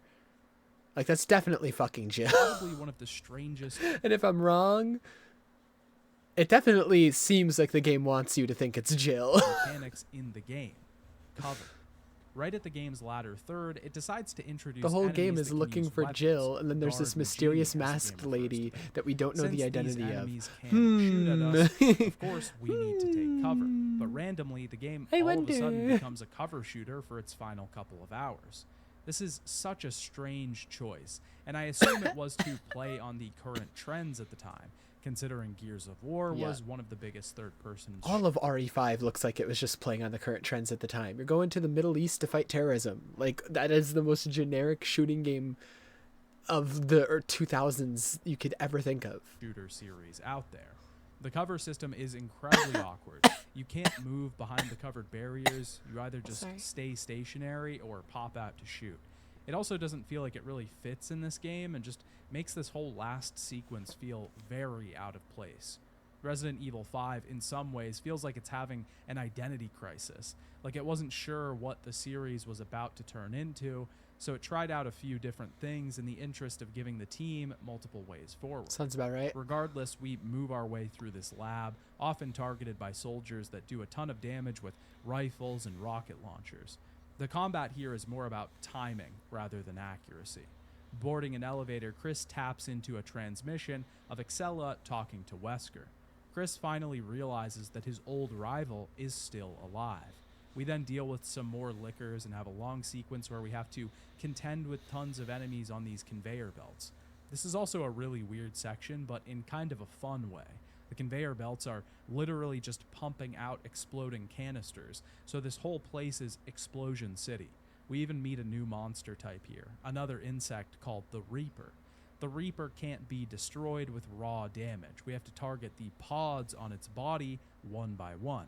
It isn't that threatening of an enemy because you stun them pretty fast. The amount of fucking but it's an blur interesting there, dude. mechanic for this Holy game. shit. It's also unique to note that you can drag this monster onto a conveyor belt that ends in a furnace and just leave it to its fate.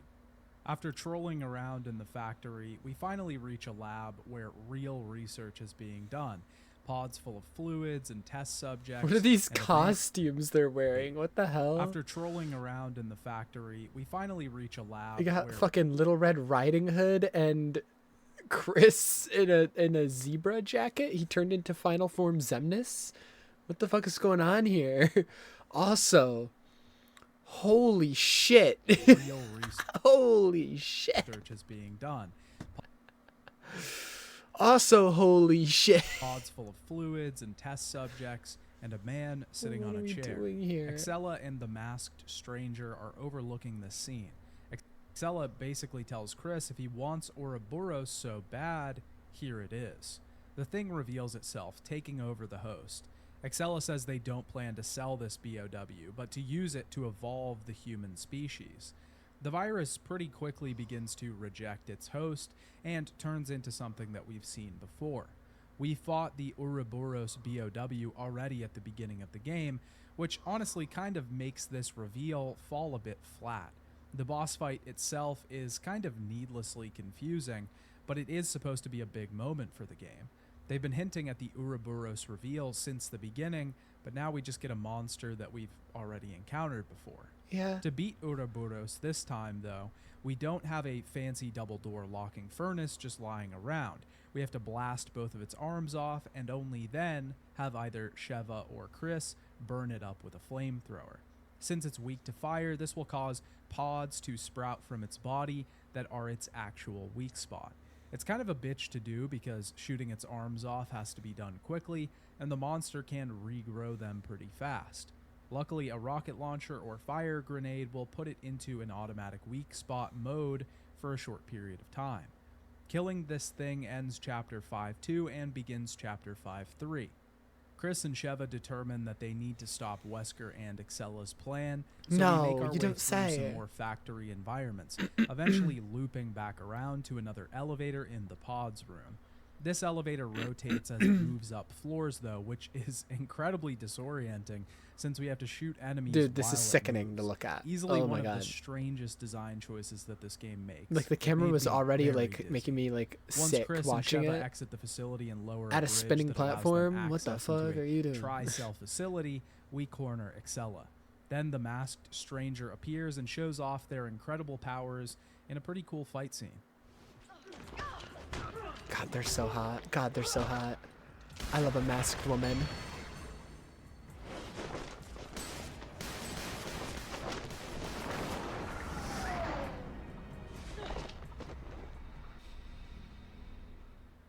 Wesker is here too, and he makes the big reveal of the game.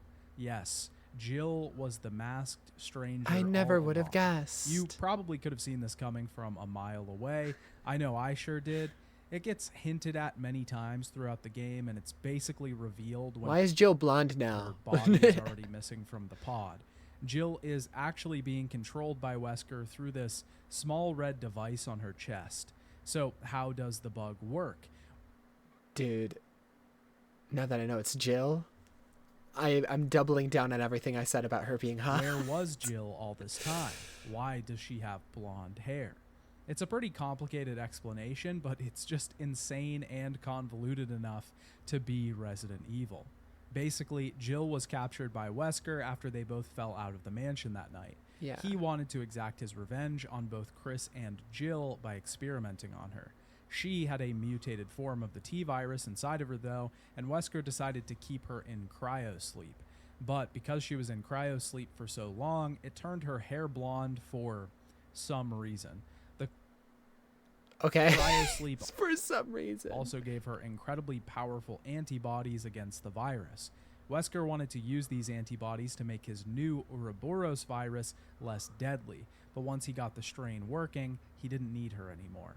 While doing his research, though, Wesker found a completely unrelated chemical called P30, which enhanced the abilities of a human being.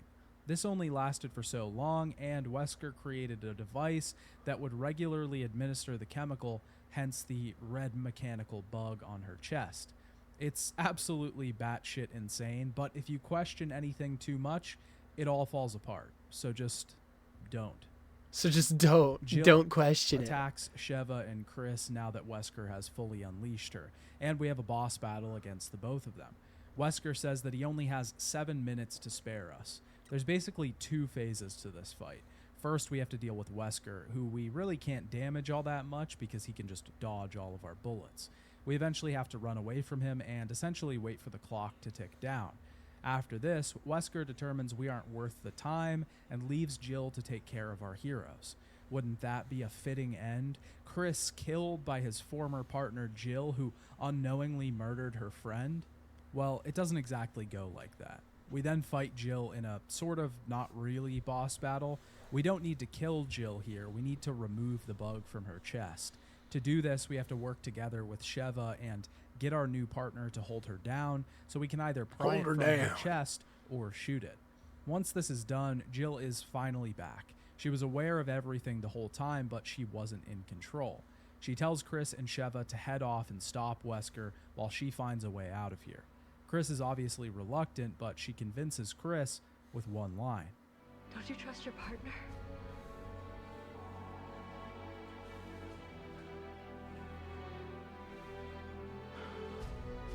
All right.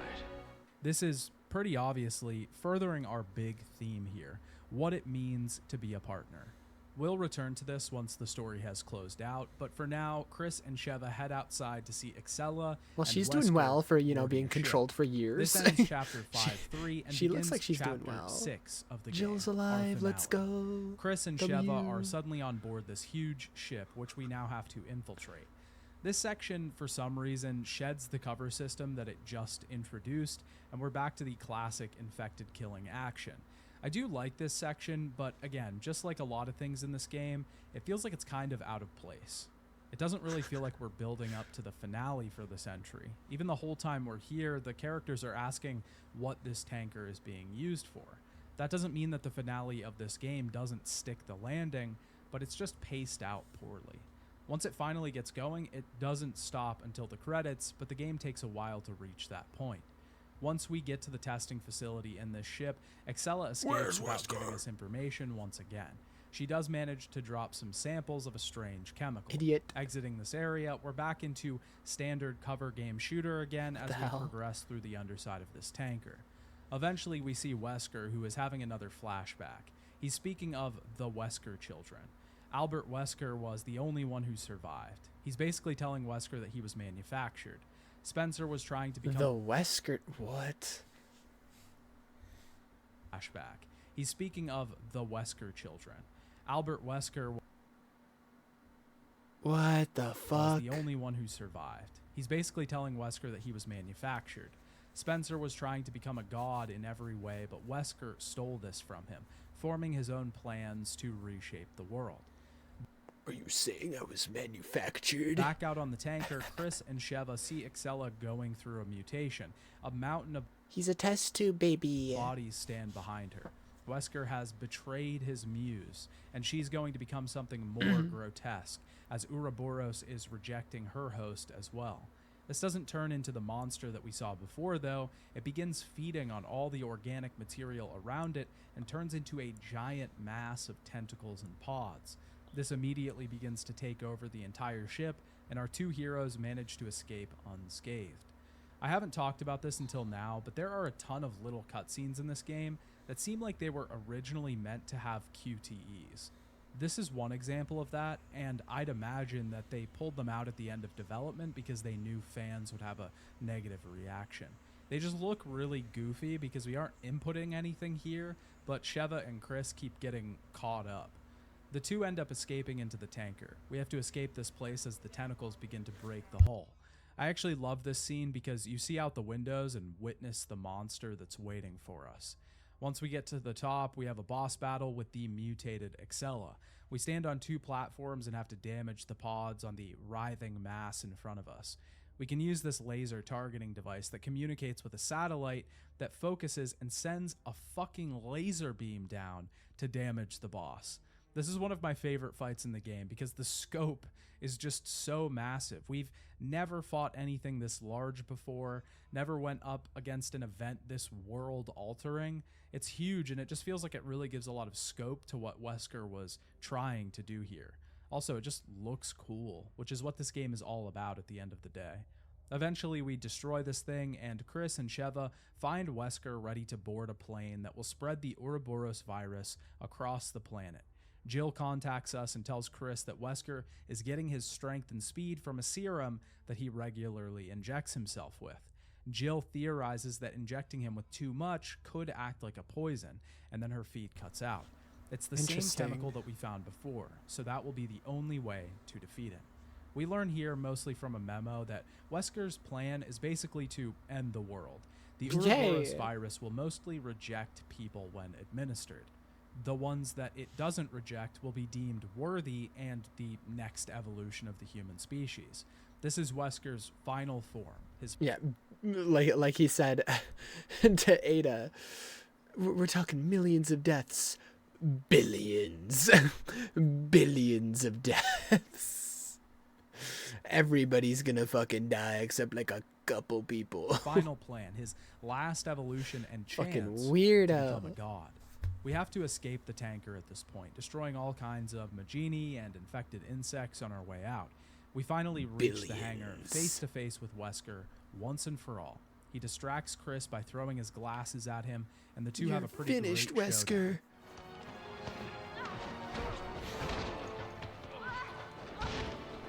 God, he's so cool.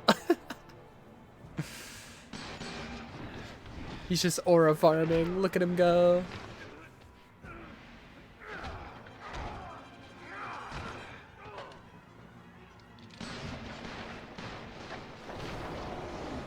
He's so cool. Wesker claims that he is saving the world from itself. By forcefully evolving humanity, they won't be killed off. But Wesker and Chris are confronting each other for the last time. Only one of them is getting out of this alive. The first phase of our boss battle with Wesker starts here, and it is absolutely insane. We can only attack Wesker when he can't see us, when we're in the dark. Stupid idiot shouldn't wear sunglasses all the time. But we don't need to. That's literally how it works. You stand in the shadows and the dumb fuck with the sunglasses can't see you. That's so We stupid. need to inject him That's with the so serum dumb. that Sheva has. That's The way we so can do this is by stupid. firing a rocket launcher at Wesker, which he can obviously stop with his superior physical ability. This stuns him for long enough so that we can hold him and inject him with the serum. This poisons Wesker and causes him to escape off into his jet. Chris and Sheva barely make it onto the vehicle. Face to face with Wesker again, he lets us know that there's 5 minutes left until the vehicle disperses the Ouroboros virus across the world. We get another absolutely badass fight scene here. Whenever Wesker's on screen, this game excels. I think it took a long time for Hell the series yeah, to it really does. figure out what We love Wesker Wesker. should We be, love And Wesker. the answer was a mustache-twirling villain that is trying to destroy the world. Chris eventually injects I love Wesker with mustache more of twirling the serum, villains. and he I love when activates the Resident Evil hatch is on the cheesy and ship. campy. Since the plane is flying directly into the sky, It's so everyone good. begins to fall out of the back. Wesker and Sheva are about to die, but for a moment, Chris sees Jill in his new partner. He realizes that this is his chance to do what he couldn't with Jill, to redeem himself, to actually save his partner. This is the climax of the theme that Resident Evil 5 has been building to throughout this entire game. While it isn't overt, there's a bit of a disconnect at the beginning of the game between Sheva and Chris. Chris is constantly talking about his partner, which he still considers to be Jill. You almost feel bad for Sheva because Chris is focusing so much on Jill when he has a partner right here that he's just looking past. Sheva has to prove herself before Chris will even realize this, going off the planned mission and heading with him to look for Jill. The game even seems confused on who Chris's actual partner is, because if Sheva dies at any point during the game, we get a game over, and the game over screen tells us your partner is dead. But the same message is displayed if we accidentally kill Jill during her boss fight.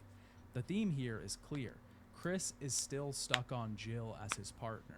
He cares about her clearly, and if he moved on and forgot about her, then he wouldn't have saved her life in this game. But Chris also harbors a lot of unspoken guilt here for what happened. He wishes that he could have saved Jill that night, and he considers it his mission to right that wrong, if possible. He does right that wrong by saving Jill, but he doesn't even realize that he has another partner here that he needs to hold up his end for as well.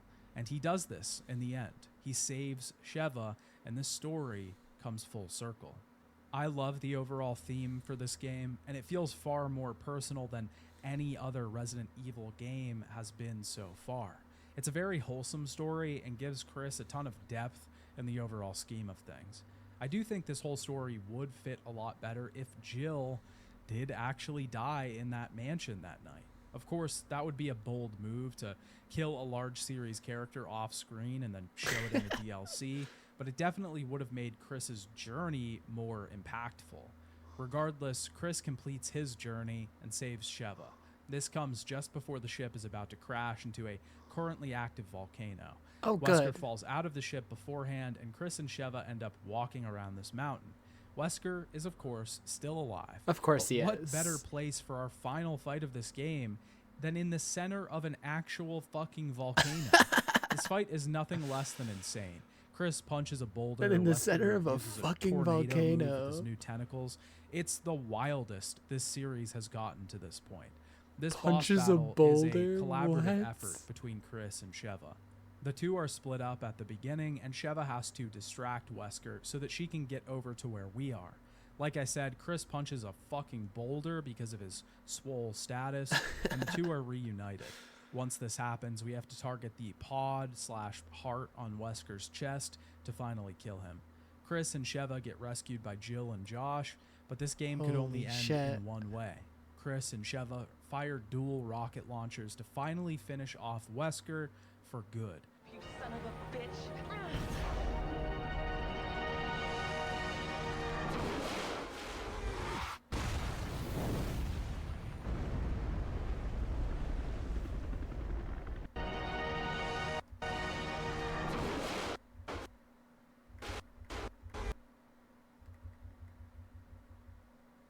Okay. That's what I thought I saw. I saw his head disappearing once the missiles touched him. It's a goofy animation. I was like, did I see that correctly? Yeah, the missiles go through his head and then it disappears. Like, what the fuck? Anyways, so Wesker's dead then. In a volcano, gets blown up by 2 missiles. I mean... yeah, he's dead. Unlucky. The 4 fly off into the sunset as Chris narrates his final thoughts on what just happened. More and more, I find myself wondering if it's all worth fighting for. For a future without fear? I don't like a blonde Jill. Go back. Yeah, it's worth it. This is the end of Resident Evil 5, but the game would actually release 2 DLCs that would work to expand the story a bit and show us some of the unseen. The first DLC that was released for the game was titled Lost in Nightmares. This short DLC places us in the shoes of both Chris and Jill as they infiltrate the Spencer estate. To be clear, this is not the Spencer mansion from the first game, though it is a near replica of that building. This is the true Spencer estate, where the founder of Umbrella actually lives. Chris and Jill are here to seek out the man in the hopes of finding Wesker. Much of the first half of this DLC is just us solving puzzles in a mansion, and honestly, I loved it. It was a breath of fresh air after an action-packed main campaign. I can't exactly say that this is what Resident Evil 5 should have been, because then I don't think it would have really been Resident Evil 5. Plus, I don't think it would have done as well with the new audience that the series had garnered after Resident Evil 4. After solving enough puzzles to enter the underground area of the estate, we do get some combat against the monsters of this manor. We eventually fall down a shaft and lose our weapons, though. This neat section sees us having to lure enemies into traps since we have no other way to kill them. It's pretty intense, and it was easily my favorite part of the DLC. Solving this puzzle, though, gets us to Spencer's office, where we see the confrontation between him and Wesker. Wesker kills Spencer, and we have our face-off against him. Wesker is an incredibly annoying boss here because we basically just wait him out. Annoying we have boss. to survive a ton of QTEs, which require a lot of precision. Dude, he's so cool. Of course, we know how He's this so ends, cool. but the majority of the grand reveals for the sequence happen in the files of the game. Wesker met Spencer at his estate because Spencer had begun purging the company of any executives that might have knowledge of their secret programs. One of these programs was to essentially become a god and start the world anew. Spencer needed 3 things for this plan to come to fruition: the progenitor virus, the Umbrella Corporation, and Wesker. Wesker was basically an idealized person that he had created in his mind. Someone that could succeed the new world in ideals and logic. Because the virus would only change physical capabilities, he had to ensure that the new world only contained people with reason and intellect. So he collected children that exhibited these qualities, calling them the Wesker children. Albert Wesker was one of these, and they were all placed in controlled environments, watched by Umbrella from afar. Albert was the only child that showed promise and was eventually administered the virus through William Birkin. This, of course, aggravates Wesker when he is told that his life is essentially a pre-programmed lie, and he kills Spencer for it. But it doesn't really matter because Wesker is dead anyways. The final DLC released for the game was called Desperate Escape, and sees us playing Jill Valentine and Josh Stone as the two try to secure an escape route after Jill is saved by Chris. Dude, Jill in this costume with the blonde hair just looks like Zero Suit Samus. Like, this does not look like Jill, man. This DLC has a lot less going for it, It honestly just feels like another chapter in Resident Evil 5 where we run through the ship and take down enemies. It's basically just more combat. It's just an nothing excuse really to play as special here. hot, The finale skin-tight sequence suit is Jill. okay. We have to wait out a timer on a roof and defend ourselves from a ton of infected all at once. When the pilot arrives to save the two, an infected shoots him with a rocket that somehow only damages the pilot and not our two heroes. Another But dead Josh pilot. and Jill manage to escape anyways, damn and it. obviously they set out to rescue Sheva and Chris after this. The real shining star in the extras mode of Resident Evil 5 is, of course, the Mercenaries mode. While I loved Resident Evil 4's Mercenary mode in both the original and the remake, Resident Evil 5 has an arcade shooter that is just downright addicting. There are a ton of different characters, multiple areas to fight in, massive variety. Mercenaries works just like Resident Evil 4. We have 2 minutes to kill as many enemies as possible, and killing enemies in quick succession will increase our combo meter. Is that We Rebecca? can find time crystals around the map that will increase our time. Yeah, and even Mercenaries is combo just time like a pickups that will make combos easier for a short arcade period. shooter mode. I played this It's Mercenaries mode in for 4 far too remake. I long. think it's I in just 8 couldn't as stop well. trying to get a higher score, trying I've to never do played better it, and but, perfect my path through these areas. You know, it might be a It was fun thing equal to parts check out intense, fun, and someday. rewarding. I can't exactly say which of the Mercenaries mode is best, but this one's certainly up there. Resident Evil 5 as a whole is a great game for what it is.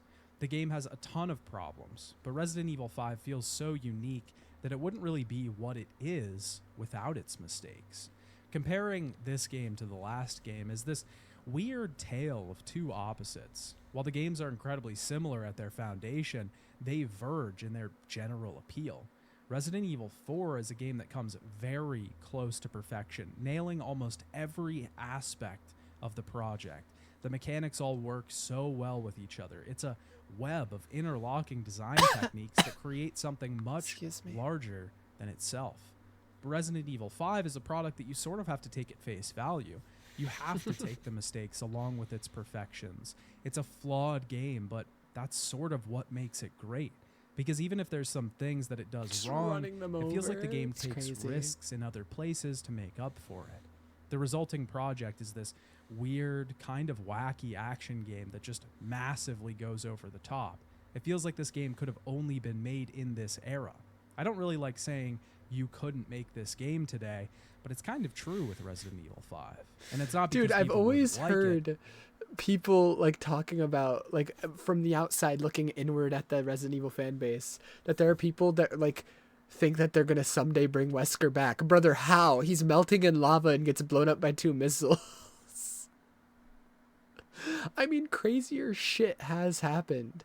Like Tekken, recently brought back what's his name?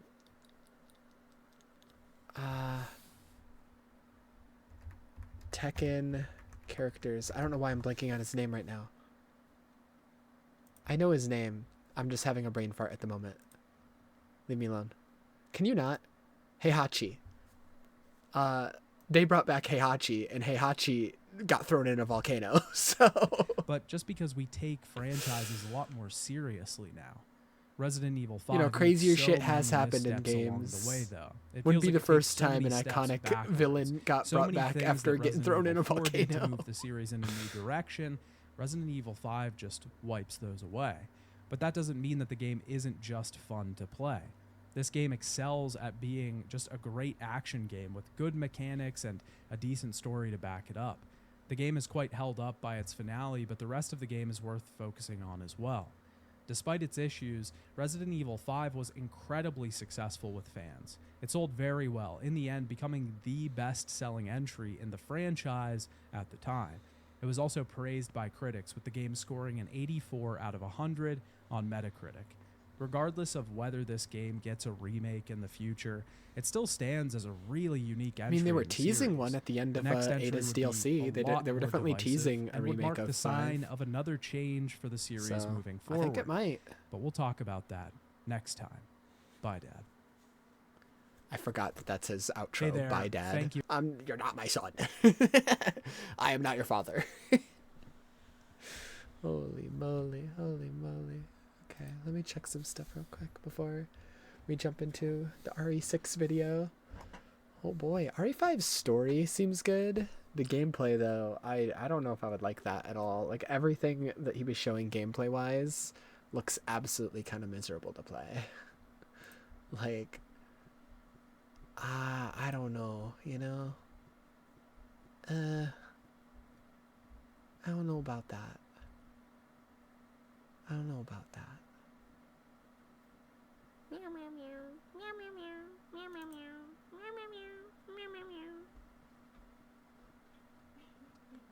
Let's see, let's see.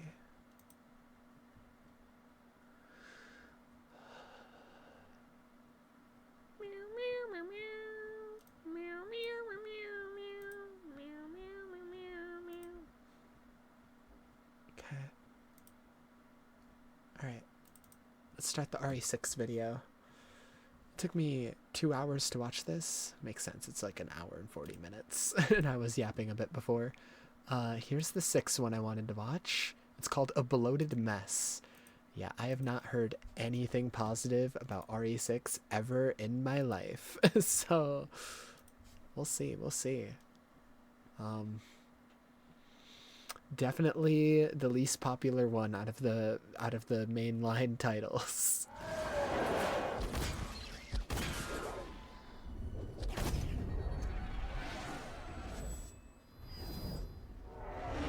I have respect for a game that knows its audience, a game that finds its niche and decides to master that, favoring mastery in a lane over dipping into various trades. Old ass, the main drawback bum ass to this Leon. approach in How old development- is Leon in RE6? We've been looking up his age every time we see him in a game. Leon age RE6. He is 36. Old ass bum ass Leon over here. decides to master that, favoring mastery in a lane over dipping into various This is like, trades. what, like The almost main 10 drawback years to this after approach in RE4 then? What the development hell? is that you target a smaller jump. audience. There is a ceiling on the amount of people that you'll appeal to, but if you pull it off, you'll manage to create a devoted and faithful fan base that comes back time and time again. Resident Evil 6 takes the opposite approach. It attempts Dang. to be a game for everyone, and in this way, it is a game for no one. Dang. It works to mesh every single piece of All of that build up just to be like, an RE6 is the opposite of that. RE6 is dog water. approach. It attempts to be a game for everyone, and in this way, it is a game for no one. It works to Damn. mesh every single piece of appealing content that the series has used thus Yeah, far. this specific clip of like this bridge here, I have seen is like one of the few gameplay clips of RE6 I've ever seen. And I remember seeing it and I'm like, that's a Resident Evil game? That just looks like a generic shooter game. What the fuck is that? And everything I hear about RE6, yeah, it's kind of just a generic action game and not really a Resident Evil game. one. And in this way, it is a game for no one. It works to mesh every single piece of appealing content that the series has used thus far and mashes them into one giant amorphous blob.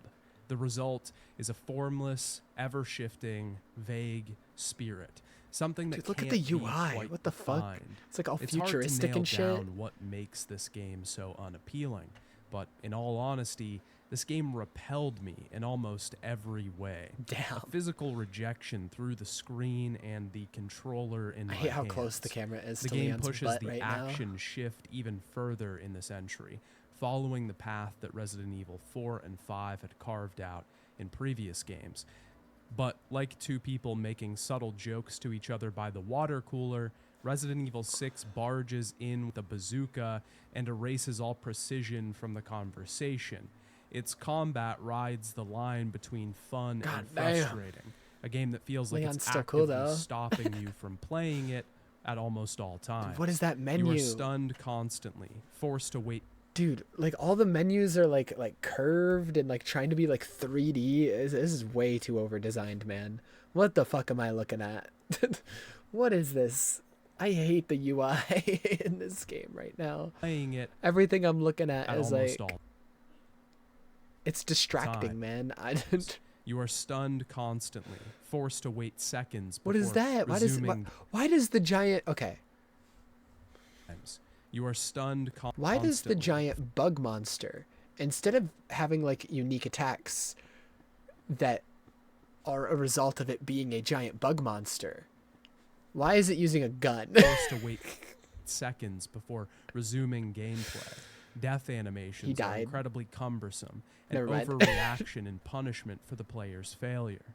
Where Resident Evil 4 treated the player to interesting, gory Oh, sequences, goodbye, head. quick kills to No head? showcase your own failure, the death was almost a reward. In Resident Evil 6, it feels like being chewed out by a principal for your failures. Jesus Christ. The combat takes the worst parts of Resident Evil 5 and doubles down on them. The story Lovely. is poorly paced, with certain campaigns offering no information for hours.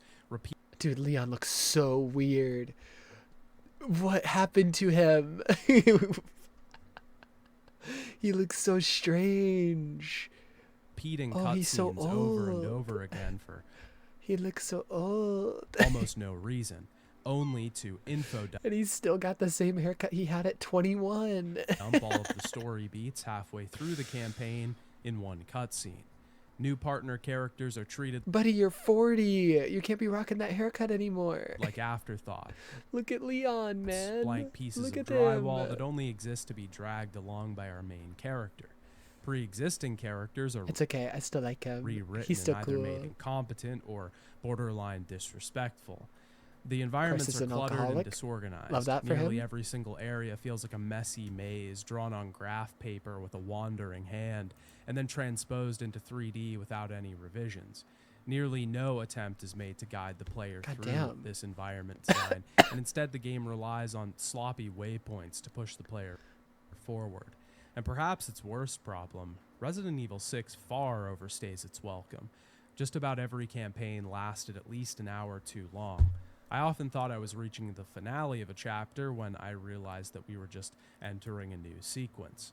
The game drags on far too long, shoving its over-the-top action set pieces down your throat, whether you like it or not. When Resident Evil 6 does get its action right, it's fun, and it feels like I'm watching a pulpy flick in the theater. But these moments are few and far between, and they're often cut in on The camera's by way too 100 or close, more man. QTE segments that break It's up also the very flow of the low. act. Like usually an over-the-shoulder camera is like way higher than this. Like I feel like I'm down by the character's knee, until they zoom in. If you happen to miss one. Not to mention the gimmicky vehicle sections that are peppered throughout every campaign. Resident Evil 6 oscillates between What am I even zombie looking at? thriller, jumping from survival encampment to survival encampment, to gritty war drama, to chase survival movie. This game is all over the place. It never stays anywhere for long, so you never feel like you can connect with anything for long. Plot threads are left only to be revisited hours later and tied up, but by the time you get back to them, you don't really care. These are just some of the reasons. Who the fuck is that? But by the time you get back to them, Random blonde you don't lady really and care. Cole McGrath? What are we doing these are here? just some of the reasons Who are these that this game guys? fails. An eagle-eyed view of this game's problems. But the issues with Resident Evil 6 sink into the threads. Fine pieces of dried, day-old food stuck within the fibers of the carpet. So that's what I'm going to be talking about today.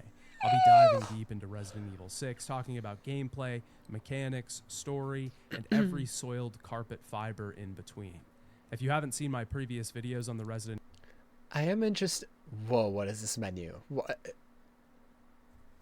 Okay, I'll talk about that in a second. I am interested in seeing where they take the story for 6, because it's like, if I was playing the Resident Evil games as they were coming out at the time, which I definitely wasn't, because I was way too young, you know, fucking 5 came out in 2009. I was 7 years old. There's no 7-year-old playing Resident Evil, you know? But like, if I was, theoretically, I would have, at the end of 5, been like, okay, that feels like the end of the series right there. You know, Wesker just died. Where the fuck did you go after that? Evil series, I would highly recommend checking them out to get the full context What the fuck do you do after that? of the series development thus What the far. fuck is that UI? Yeah. Hi, Aura. Welcome in. Welcome in. It reminds me of when PlayStation introduced the PS3. What was it called? The Cross Media Bar. Battlefront 2005 or RE? With RE6, closer to Battlefront. Not gonna lie. Reminds me of the PS3 menu, the cross media bar. Which actually I think is still the best PlayStation menu because it was very simple and there weren't just like a bunch of like giant squares with pictures all over the place like the PS4 and PS5. And you also had the most control over your settings. The settings on the PS3 went so in depth, you could customize the fuck out of this system. It's part of the reason the PS3 was like one of the most easily hackable systems is the settings and this over here, the internet browser. You just had a free internet browser in your system and you could do anything with it, and it allowed people to just straight up download so many third-party softwares onto it. Anyways, it reminds me of that. But hi, Oram. Welcome in, welcome in. Yeah, I'm just starting the RE6 video. And I was just mentioning how RE5 ended with Wesker fucking dying. How the fuck did they continue the story after that? Because if I was playing the games at the time, I would have been like, alright, this game should have ended the series. I mean, I'm glad it didn't end the series, because it means we're still getting games now. And I hear that, 7 and 8 are good, and 9 looks like it's going to be good. But how the fuck did they continue after 5 with 6 is my question. I'm good though, I'm good. I started way too late, so I don't know if I'm gonna finish all the videos I want to finish today, but If you enjoyed the video, be sure to throw me a Oopsie. like and subscribe to the channel, as it really helps me out. You can also head to I the napped. link in the Me too, description that's why I to check started out so my late. Patreon, where I've been exclusively reviewing the Resident Evil Needed movies. that shit. They Me are too. arguably more torturous than this game was, so go take a peep at those videos. Spoilers ahead. Hey Dad, it's me, your favorite son, and today I'd Yeah, like we're to talk watching about watching this guy again because I liked his Code Veronica video. Your favorite son. OMG, my son. It catches me off guard every time he says "Hey Dad" and "Bye Dad" in his videos. I'm Resident like, huh? Evil 6. I'm not your dad. Resident Evil 6 started pre-production in July of 2009. OMG, It took my about 6 son. months of planning, getting feedback, and coming up Main with reason I'm ideas. watching him is because I saw he had a video on both RE5, RE6, and both the Revelations games. Where were the Revelations ones? Here is Revelations. Here's Revelations 2. And like I couldn't find another channel that had a video on all 4 of the games. And so, bleh. full development on the game. Aichiro Sasaki would be chosen as a director for this entry, continuing the trend of every mainline entry having a different director, aside from Shinji Mikami directing Resident Evil 1 and 4. Sasaki had directed both Crazy. Outbreak games before he would work on Resident Evil 6, proving that he had already cut his teeth on the series. Hiroyuki Kobayashi served as producer on Resident Evil 6, and he had previously worked as a producer on Resident Evil. When I was a kid, Resident Evil 6 was the only one I ever knew about because it was always on the shelves at GameStop. And I would always see this weird 6 made out of the spider webs and like this edgy ass cover art. And every time I was going to look at games at GameStop, there would always be at least like 5 pre-owned copies there on the shelf while I was looking through PS3 games. Oh my goodness, oh my goodness. Oh my goodness. I think I might have seen 5s as well, actually. Resident Evil 5 box art. Let me see if it's familiar. Not really. It's kind of familiar, maybe. 4. Jiro Taioka returned as lead game designer after serving that same role on Resident Evil 5. There was a ton of Old-ass returning talent Leon. on this entry, previous Resident Evil series veterans and Capcom mainstays, but most of the communicated goals for the project were done through producer Kobayashi. In an interview with IGN, he stated that the two tentpoles for this entry were keeping the series' horror roots and providing the ultimate entertainment experience. Keeping the series' horror roots. I think they lied then if that was their goal. It is the most action-focused Resident Evil by a lot. It is straight up just Capcom trying to follow trends and make a generic action game that was popular at the time. That's it. There is no horror in this game. Not a single % of horror. We really want to balance all of those things out in this game in order to give a complete gameplay experience to fans of the series and those who may not. And it's have not even a previously good played action an game. RE game. The team wasn't focusing on one specific title in the series for inspiration. They wanted to take the best things from all the titles to create something new. The ultimate goal with Resident Evil 6 was to create a new experience, and one of the largest development teams thus far was put toward that goal. 150 team members internally worked on the game, but including external sources, the team was somewhere around 600 people. The game was split into 4 different campaigns, and each campaign was meant to have its own separate Dude, I'm just looking at appeal Gears of and War. design. Gameplay What the and fuck? combat Like, it was already leaning closer to Gears of Round War with 6. RE5, with making Chris super big and buff now, and the cover shooter aspects. This is just straight up a Gears game, man. The game was What are we doing? split into 4 What different are we campaigns, doing? and each campaign was meant to have its own separate appeal and design. Gameplay and combat were tweaked to head further in an action style without alienating the fans that enjoyed the horror tone of previous games. Resident Evil 4 started in that direction, and RE5 kept going in that direction.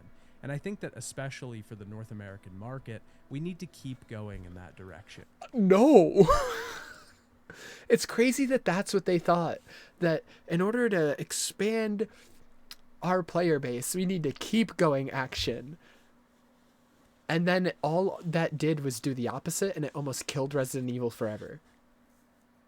And then the game that actually expanded the audience, one of the most popular Resident Evils of all time, RE7, was the one that finally was like, you know what, let's just go back to making horror games. Let's just make the game scary again. And what do you know? It was the only one that actually succeeded in expanding the fan base. What do And you take know? that a step further. This decision was also made in consideration with the marketability of survival horror games. It was true that the survival horror genre was becoming more niche as the years went on. Shooters and action games were growing in popularity, especially with the success of the Call of Duty franchise, and this genre was more fertile ground for creating a massive this was hit. peak Call of The Duty lighting days. systems were also So upgraded for Resident Evil 6 to create a more horrific and atmospheric environment. The game would see the return of many fan-favorite characters and the introduction of globe-trotting locations. But after a few years in development, Resident Evil 6 was released on October 2nd, 2012 in all regions except for Japan, which was released on October 4th, 2012 for the PlayStation 3 and Xbox 360. I played the PC version of the game for this review, which was released a few months later in 2013. Before we get into Resident Evil 6's story and campaigns, let's talk about its gameplay changes and mechanics. This game has mainly the same bones as Resident Evil 4 and 5. It features a third-person camera with a live inventory system, limited ammo and healing items, and a melee combat focus that helps us conserve bullets. The biggest change that Resident Evil 6 introduces is the ability to move while shooting. This was requested during development of Resident Evil 5, but the team developing that game decided not to include it. Because we can now move while shooting, though, yeah, in enemies OG naturally have to be RE4, you had to stand still while shooting. You weren't able to move around like you are in the RE4 remake.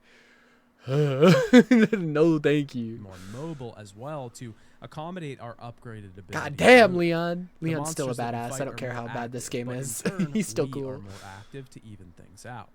We're also given a greatly expanded ability to do melee attacks and movements. We can suplex monsters, we can crush their heads. God we can damn, punch them, Leon. We can kick them, we can running tackle and crush their skull. Jesus on the ground. Christ.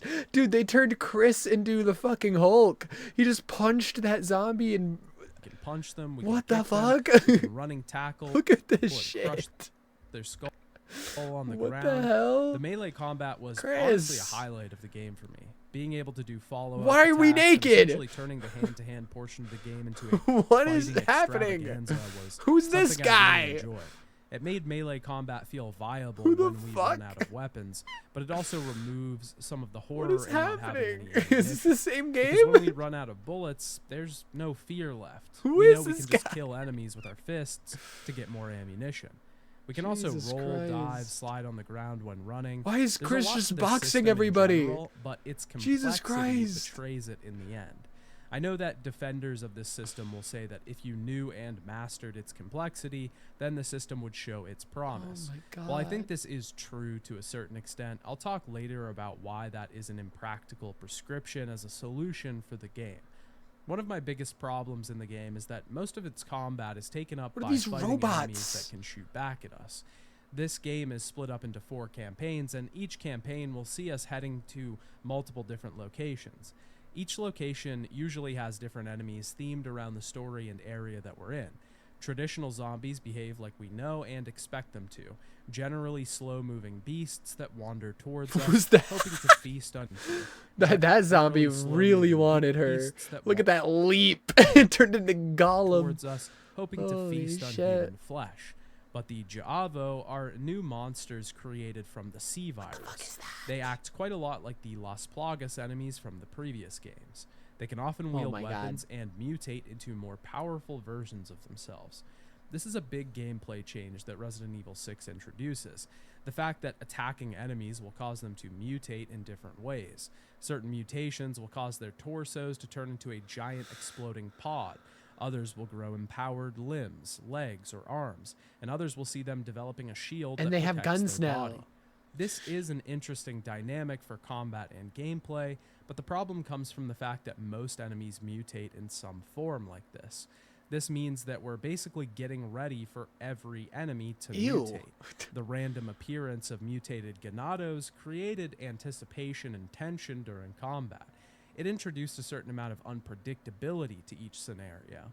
These mutations here are more consistent, so each base form of enemy is just Nasty. a formality, a first stage that we have to get past, not an enemy that we have to defeat. Top it off with the fact that we can't damage enemies during their mutation, and it creates a bad relationship with combat. Waiting for the mutations to be over slows down combat, and if we do shoot enemies too much in their mutation stage, we waste valuable ammunition. A lot of things in Resident Evil 6 slow down the pace of its own combat. Since there is a larger congregation of enemies that can shoot guns, we get shot pretty often. When we get shot for more than a few passing grazed bullets, we get stunned and knocked down. This can also happen if we get kicked or attacked in a certain way. Just We can box get 'em. grabbed by enemies, causing us to have to complete a QTE, which also stuns us for a few seconds. This might not seem like a lot when it's isolated, but if you take damage or get stunned a few times in a row, then it really starts to add up. Overall, it just breaks up the flow of combat and the game in general. Resident Evil 6 wants to have this quick, flowing, high-action pace, but it just constantly pulls us out of this flow. This is furthered by the immense amount of gimmick vehicle sections. Ah, yes, this that is the game exactly what has. I think of These when I think of appear Resident most in Evil. Jake's chapter, often putting us in a car where we have to drive and hit Jake's certain chapter? jumps Is that and the bald objectives or guy? avoid Who the obstacles. fuck is Hitting Jake? anything or going in the wrong way is pretty easy to do. What should What be the a hell quick is flowing happening? action chase sequence gets broken up by frustrating limitations that prevent this sequence from playing out. This is just a trend that Resident Evil 6 holds across. Dude, I need him to get to the story right now because I have no idea what I'm looking at. It goes from Gears of War with Chris to something that almost looks like a normal Resident Evil game with Leon to a racing game with this Jake guy. What the fuck are we? its entire Okay. playtime. The game actively feels like it doesn't want you to play it. Like it's set up to create It this feels flow, like and you then it don't just want you to breaks play that it. flow Okay, at every that's- possible turn. This creates a frustrating relationship with the game and the player, where the game means for us to partake in these intense action sequences, but we're stopped by the very game that's asking us to do that. The game follows Resident Evil 5, though, in its co-op focus. We can play the entire game Holy with 2 moly. players, but we also have the option of playing the game solo. I am primarily reviewing the game from my perspective of playing the game by myself, but I did play through some of the game with a friend just to get the experience. Shout out to Evan Prince for helping me out. But much like Resident Evil 5, playing the game with another person doesn't remove the fundamental problems that the game has, and the AI in Resident Evil 6 is actually much better than previous games. I don't think this is because the AI is actually improved, but because you have less interaction. So who's this with the lady? AI. Why You does don't need why does Leon get a new girlfriend every game? Just let him be with Ada. provide Come your partner with on. ammunition. They're meant to you don't really be- even need to heal them. Your partner can still die in sequences where you're supposed to protect them, and in some of the vehicle sections. But I never had my partner die in general combat one time in my almost 20-hour playthrough. Something that this game does introduce that I thought was interesting is the new healing method. Our health is now represented by a bar rather than different colored heartbeat monitors. Each section of this bar can be filled up by 1 healing point. We can use healing points by combining herbs together as usual and placing them into our healing But pack. the menu sucks. We can then use each of these healing points to fill the Jesus bars even Christ. during combat. We can also use traditional healing sprays, which fill the bar entirely. It's a decent system, and it gives us a better idea of exactly how much health we have at any point in the game. This obviously removes some of the horror from the game, but Resident Evil 6 is clearly trying to be an action game entirely. There are a few points during its runtime where it feels like it's trying to build some tension and atmosphere, but that is far more rare than the moments that it's trying to generate speed and intensity. There are many more problems with this game that mostly extend into specific examples of enemy design, environments, and story, but that means we need to talk about the narrative first. Resident Evil 6 is spread across 4 campaigns, each with its own main character, its own Holy narrative, moly. gameplay style, and tone. I would generally assume that most people play these campaigns in the order that they're provided. Leon first, then Chris, Jake, and Ada. That was the order that Ada I has her played them in, own and that's campaign. Let's go, wife, wife, wife. generally assume that most people play these campaigns in the order that they're provided. Leon first, then Chris, Jake, and Ada. That Who was the order fuck that is I Jake? Get him out of here. He wasn't invited. played them in, and that's also the Get order him that away I'll from be my reviewing them in. goats. Leon's Ada, what campaign the fuck is that tech- outfit? Go back to the sweater dress. What the played hell? them in, and that's also the order that I'll be Hold on. I mean, it's fine, but like, it's not the sweater dress. Also, she looks very white right now. Am I crazy? She You does were- not. She looks white, reviewing them in. like very white. Leon's campaign technically begins with a prologue. I don't know if I like that serves as a model for her. tutorial for the game. I don't know We if are I like shown that. a broken city in flames, explosions around, gunshots firing everywhere. Is her hair We're given a brown or is it the first-person lighting? Yeah, her perspective hair of Leon, looks who is weird. trying to save an unknown Her woman face from looks the weird, too. chaos. This, She just of looks course, weird there. requires a ton of unnecessary QTEs that would put Heavy Rain to shame and sets the tone for our game. Leon It's a and PS3 Helena game, of course it's gonna have successfully avoid the QTEs. helicopter that's shooting at them and head into a nearby passageway. We eventually find a dead BSAA soldier in a nearby vehicle, and Agent Kennedy contacts Hunnigan, who's back in the Sentry. For a bit of backstory that the game doesn't really tell you outside of the optional files in the menus, in the past few years, Leon Kennedy became a high-ranking agent in the government. He specifically works directly for the president, Adam Benford. He works in the FOS, or Field Operations Support, as their chief field agent. This team's main goal is to oversee agencies working to fight bioterrorism. The game shows us how to heal through a short tutorial section, and as Leon consoles Helena, he is attacked by a nearby zombie. After dealing with this, Leon tells Hunnigan they're heading to the quad tower that has some surviving agents. Leon and Helena weave through the chaos of the streets and are eventually cut off by a crashing plane. We have to make an escape through the city and eventually board a helicopter with infected BSAA agents. Hold on, I gotta rewind. My brain didn't process that. Chief field agent. This team's main goal is to oversee Just a middle-aged agencies working man to with a fight Leon wig. Yeah. I mean, he is middle-aged here. He's like 36. And he still has the same haircut he had when he was 21. terrorism. W. The game shows us how to heal through a short tutorial section, and as Leon consoles Helena, he is attacked by a nearby zombie. Okay, but who's Helena? After dealing with this, Leon Just random girl he found? Okay. tells Hunnigan they're heading to the quad tower that has some surviving agents. Leon and Like, I Helena thought I leave missed for the something. That's chaos why I of the rewinded. I streets was and like, are who the fuck is eventually cut off Helena? by a crashing plane. We have to make an escape through the city and eventually board a helicopter with infected BSAA agents. We have to complete a ton more QTEs to try and maintain control of the plane while a BSAA agent attacks Helena. They eventually crash into a building and barely make it out alive before confronting a villain that they've fought before. This whole tutorial section is just a brief flash forward. The campaign then flashes back to the beginning of this whole outbreak on June 29th Tall Oaks, in USA. Tall Oaks, USA. Leon and Helena are both in the Oval Office, and the president has turned into Oh, a she's zombie. also an agent. For some The reason, president turns Leon into a has zombie. That's crazy. It's Joe both in Biden. the Oval Office, and the president has turned into a zombie. For some reason, Leon hesitates as long as possible before killing him. You know, the guy that's been dealing with outbreaks and BOWs for 15 years at this point. Sleepy The guy that was Joe. there during the original Raccoon City outbreak. Yeah, the guy who I literally understand that the killed president is Marv after he turned into a zombie too. supposed to be a close friend of his, but it honestly just makes Leon feel incompetent rather than emotional. They eventually have to kill the president, and Helena reveals that she was involved in this. That's such a funny sentence.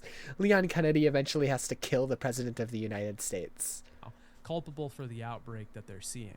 She tells Leon that she'll tell him everything once they get to the cathedral in town. Hunnigan introduces Leon to Helena, our partner for this campaign, and an agent for the Secret Oh yeah, Service. Hunnigan is the girl that was like helping Leon in RE4. I forgot her name. They tell her that the president is dead, and she tells them to get out of the city. Helena lies to Hunnigan and tells her that they have to head to the cathedral because Leon has a lead. This is the I just shot incredibly the weak president. That's how he worded it. That's so funny. cathedral because Leon has a lead. I just shot the president. This is the What?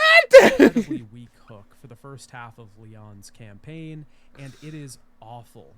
There are very few narrative developments in the first few hours outside of Helena saying, I just shot "I'll tell the you president everything of at the cathedral." United States. There's no good reason for this, by the way. There's It's a just better really way to cheap word and that, generic Leon. way You of could have been like, generating a hook. the president got infected by the virus and he became a zombie and he attacked me and I did what I had to. Instead, he's like, I shot the president. The game. I can't tell you now. I can only tell you when we get there. It's just so that this game can generate a twist that isn't even consequential and involves characters that we don't meet until that very scene. This creates terrible pacing for Leon's narrative that makes it feel like nothing is happening for the first half of it because nothing is happening for the first half of it. And Leon never questions this. He never says, hey, just fucking tell me whatever the big secret is now so we can get on with this. Outside of the office, we see that a banquet was about to take place that was interrupted by the current outbreak. We have an incredibly slow walking section here, weaving through balconies and tables.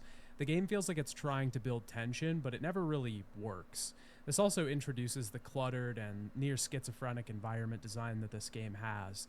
The environment guy looks hates this good, game. there is ample detail present, and they feel genuine, but this opposes the ability for these environments to clearly telegraph where the player should naturally be going.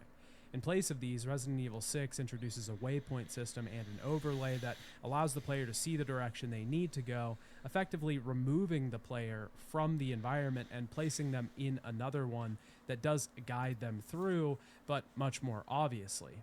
Good environment design should use funnels and guideposts to push the player in the right direction without pulling the player out of the world.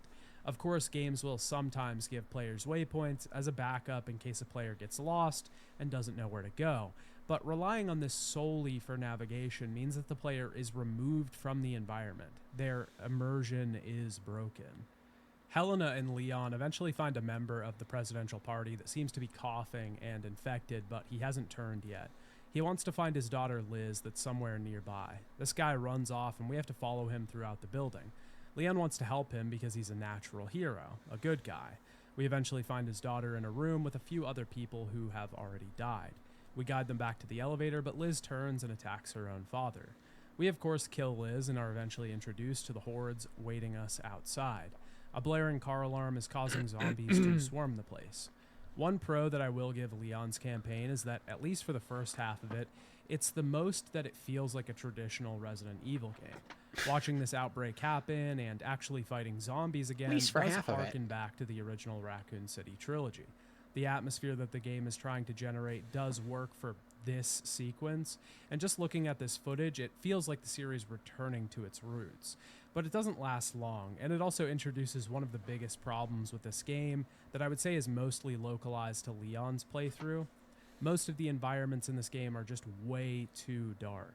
They're even dark when we have a flashlight on, which isn't able to be toggled, it's just situational and done for us.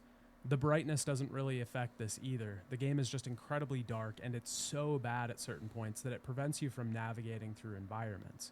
In the next scene, Leon's good guy instincts are showcased even further because he wants to go save two men who are clearly already being attacked by zombies. No, they're already Helena dead. wakes him up, though, telling him that We literally they're just already saw them dead and die. It's futile.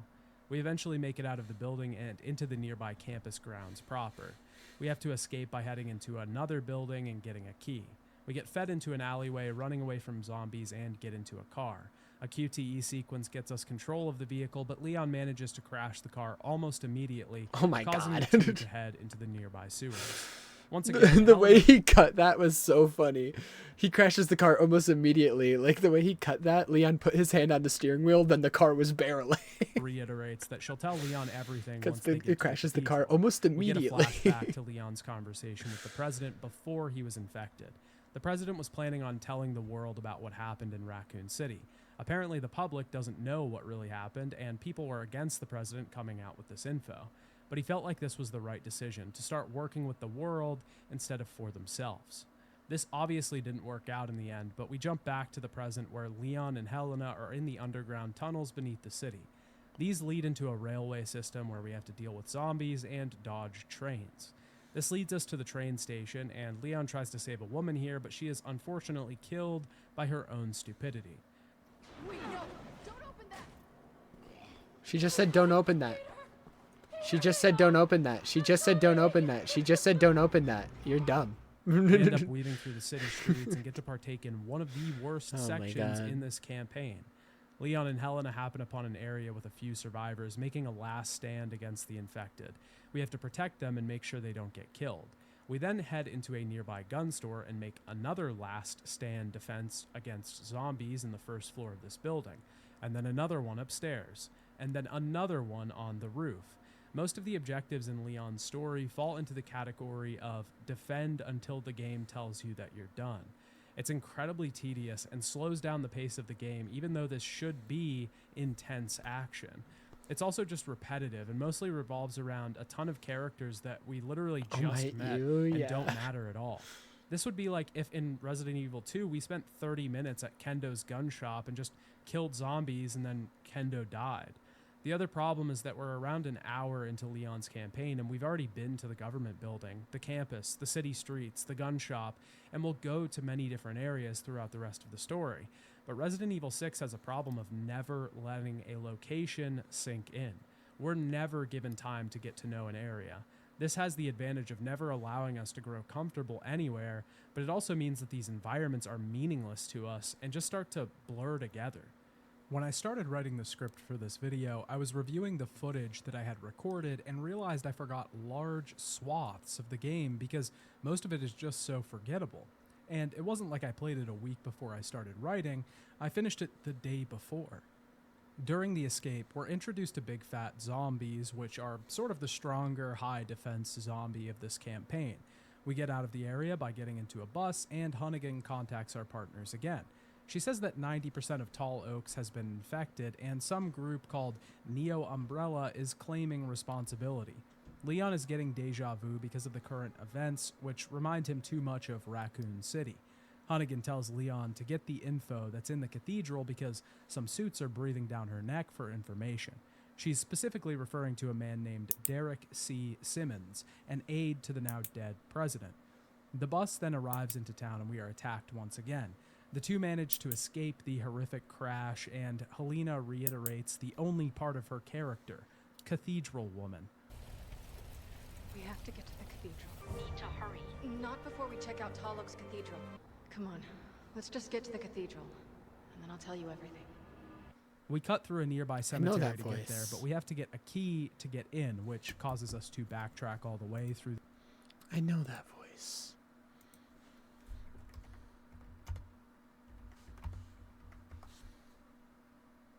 Laura Bailey.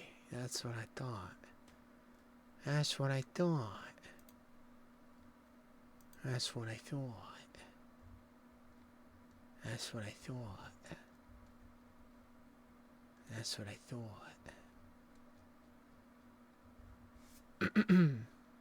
Kaine. Anyways. The area again.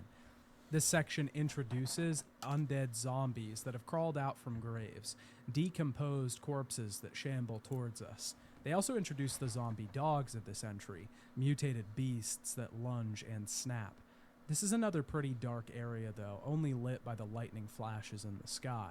Once we finally get to the cathedral, we have to suffer another defense scenario at the doors of the building. We deal with some more difficult mutations here, in particular the Bloodshot, which is a more powerful and agile type of BOW. The Shrieker is also introduced here, a zombie What the that can helly? call zombies in the area and make them more powerful and harder to stun. A lot of the zombies introduced in this game feel like they're pulled straight from Left 4 Dead. Yeah, I was gonna But say. none of these mutations complicate things we sure because we this have is to still target them RE? before other This zombies to ensure we feels don't like end Left up 4 in a Dead. hairy situation. It changes gameplay in a way Just that running makes away. you focus on Kill it. specific enemies rather than Kill just it, the Leon. zombie that's Kill it closest already. to you.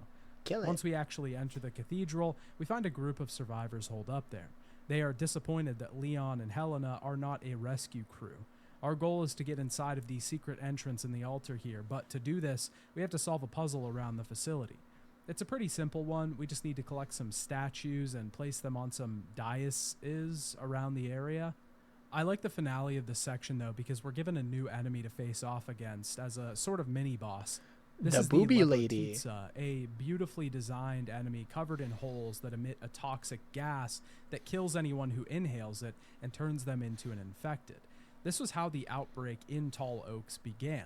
This beast and its toxins have a 3-mile radius. What? Someone planted this thing here to cause an outbreak in this fuck? area, and it wreaks havoc on the cathedral, killing and turning all of the survivors in here.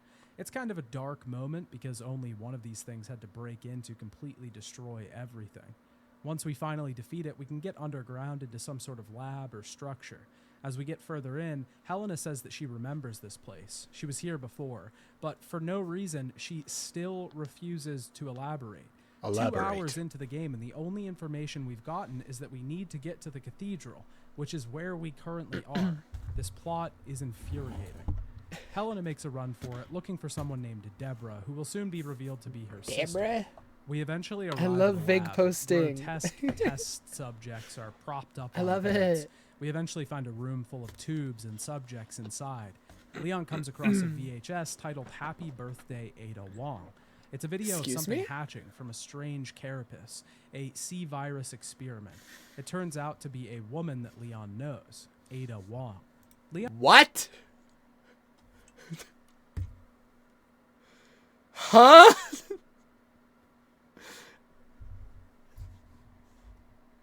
Wong. It's a video of something hatching from a strange carapace, a C-virus experiment. It turns out to be a woman that Leon knows, Ada Wong. Ada is a... Ada's not human? Leon asks Helena if this is what she brought him here to see, but she denies it. She clearly doesn't know what any of this is. Heading deeper into the lab, we find a shaft that gives way to a large underground mine. We pretty quickly find Deborah, I'm who's so unconscious in one of confused. these rooms. She wakes up since her sister has arrived to save her, and suddenly Helena changes the fucking goalpost again. Now we have to get Deborah out of here before she'll tell us everything. We have an escape section down this massive chasm, while Helena carries Deborah on her back. Once we reach the bottom, it becomes clear that Deborah is infected. She turns into Kill some her. sort of cocoon and rehatches from it, completely transformed into a new boss that we have to fight. She is impaled by Ada Wong, who is waiting in the wings. The game treats the I hear the fizzing. Do not shoot yourself. escape section down this massive chasm, while Helena carries Deborah on her back. Once we reach the bottom, it becomes clear that Deborah is infected. She turns into some sort of cocoon and rehatches from it. Okay, so Ada is human. She just got infected and then rehatched, I guess. Reborn. Completely transformed into a new boss that we have to fight. She is impaled by Ada Wong, who is waiting in the wings. The game treats this as a really emotional moment, but this puts into focus how little we've learned about Helena and how little her character has. Dude, Ada, why do you look so white? She was reborn as a white woman, man. What? She was reborn as a white woman? I don't... Her character has been developed across Leon's campaign. What have they She done was to originally you? introduced My as a wife. Secret Service agent by Hunnigan, and this is just about how much we learn about her in 2.5 hours. We learn that she has a sister named Deborah, and she is mutated, but that's about it. Helena feels like she's a blank partner that's just there to serve as a way to give this campaign co-op, but she doesn't really feel like an actual character. There will be more developments to her character as the story goes on, but most of it only happens in the second half of the campaign. So for the beginning portion of the game, she's just there. After Ada arrives, the cavern that we're in begins to collapse. Deborah then wakes up and we have our boss fight with her. She has tendrils on her back and we have to target the pods on them. So how come Ada didn't turn into one of those when she was coming out of one of those cocoons? You can still see her belly button through her shirt. That's crazy. Suddenly the roof begins to fall and we're separated from Helena and have to team up with Ada to get to the bottom of this structure. When we get to the bottom, we finish our boss fight with Helena. She isn't quite dead yet though, because we jump into a minecart and deal with a pretty similar section to Resident Evil 4, but it isn't really as complicated as that game because we have no enemies to really contend with in the cart. Deborah does show up again at the end of this track and we have to shoot her pods while moving. After the minecart crashes, she attacks Helena and we have to protect her, since she can't deal the finishing blow to her sister. This leads to an emotional sequence that doesn't really hit, where Helena has to let her sister fall down the cavern. Again, we aren't familiar with these characters, and we aren't close to them, so there's no weight to this scene. It's just a she's also an infected, copy and paste with nothing mindless monster at the moment. The so it's in like, the scene is pretty cool. Uh-oh. We do actually get some explanation Who cares? after this. Helena has a flashback to being Let her trapped in this die. underground lab by Simmons. Simmons had used her sister as a reason to convince Helena to work with her. She was told that the only way she could save her was to follow his orders. Simmons told her to give false orders to the Secret Service that would cause them to be away from the president for long enough for Simmons to Leon to release the shoot him in the infection and head. effectively kill the president. She admits this to Leon and Ada, finally letting them in on what's happening. Leon doesn't understand why Simmons would do this since he hate the works way for the Ada government, looks in this but game, Ada tells them man. they're fighting against the people who really run this country from behind the scenes. And without elaborating, she leaves. Hunnigan then calls in and Leon... Does Leon not ask about that weird happy birthday tape? He just is like, well, I'm sure that means nothing. tries to warn her about Simmons, Okay. but he's already there. He tells Leon Alright, and Helena man. that they are suspects in the president's death and mainly this attack. Helena accuses him of the attack. What are these but he weird denies hologram this as he phones? What works the for fuck? government. He would never do that. How much has the technology fucking advanced since RE4? In RE4, they were using flip phones, man. Simmons orders them to turn themselves in, but And our now they have hologram phones. new goal is to get It's been like 10 out years. of here. We find out that all of this land belongs to Simmons, even the catacombs that we're adventuring through right now. We have to travel through this area, avoiding a variety of traps and mechanisms designed to keep us out. Blades that we have to slide under, fire traps we have to use to defend our position, and splitting the party to open gates around the facility. Some of these sections are actually decently designed and play well off of the co-op structure that Resident Evil 5 introduced. But this section does start to drag on after a while. It just keeps going on for far too long, a problem that this campaign has in general. Once we reach the end, jumping over chasms and running away from boulders, we fall down a natural water slide. This sends us into an underwater section where we have to keep going up for air at certain points. Helena and Leon are eventually attacked by an underwater monster, A shark? Burzak, A That's a shark. mutated fish whale thing That's a almost shark. attacks Helena, and Leon stabs it while it swims through the water. We run away from the BOW and eventually get chased down another slide, shooting a barrel of TNT to blast the creature in the face. 'Cause of course. We manage to defeat it, but arriving in the lake, Leon and Helena see an explosion off in the distance. Simmons is trying to destroy any evidence of the outbreak in the area, cleaning up all his crimes. Hunnigan calls in, telling the two that Simmons left and is heading to China. She sends them pictures of a bioterrorism attack there, using the same virus that was detected a few months ago in Eastern Europe, called the C virus. But our heroes are in a predicament. They need to stop Simmons and take him into custody, but they have no evidence. They are the main suspects for the outbreak, and Simmons controls the prosecutors, essentially. So Leon tells Hunnigan to fake their deaths so they can head to China. It's a stupid solution, which feels like Resident Evil levels of stupid, but more in an action movie style than the world-ending drama we got at the end of Resident Evil 5. Leon and Helena are on a plane headed to China, but their flight is immediately interrupted as the pilot has begun to transform into another Lovely. Lepotitsa. Maybe if his co-pilot had the confidence to speak his mind, this wouldn't have happened. We have to guide the monster to the back of the plane and send it out the hatch, but every passenger has already been infected. Leon eventually takes control of the plane and lands it in a... That thing infects anybody within like a 3-mile radius. Every passenger has And they already just tied sent the it monster to the back of the down plane onto a and sent city. it out the hatch. Like that's a whole city down there. Leon, you're a monster. But You're a fucking terrorist. You just infected that whole city down there, buddy. Every passenger. The has hell is already wrong been with you? infected. Leon eventually takes control of the plane and They're all lands it in a fucked now. cargo area. When they land, the first crossover with another campaign happens. They meet Jake and Sherry, who will be the two main characters in Jake's campaign. Yeah, who the fuck but is clearly Jake? we have no idea what's going on in their story, so it's Wait, just Sherry?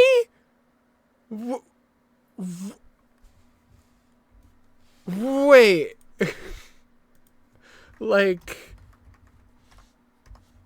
this Sherry? What the hell? Okay. I guess the possibility of Sherry coming back in a later game as a grown-ass adult never even occurred to me. Yeah, enough time has passed that she would be an adult now. That's wild. Campaign cargo area. That's when crazy. They land, the first crossover with another campaign happens. They meet Jake and Sherry, who will be the two main characters in Jake's campaign. But clearly we have no idea what's going on in their story, so it's just sort of random characters overlapping into ours for a moment.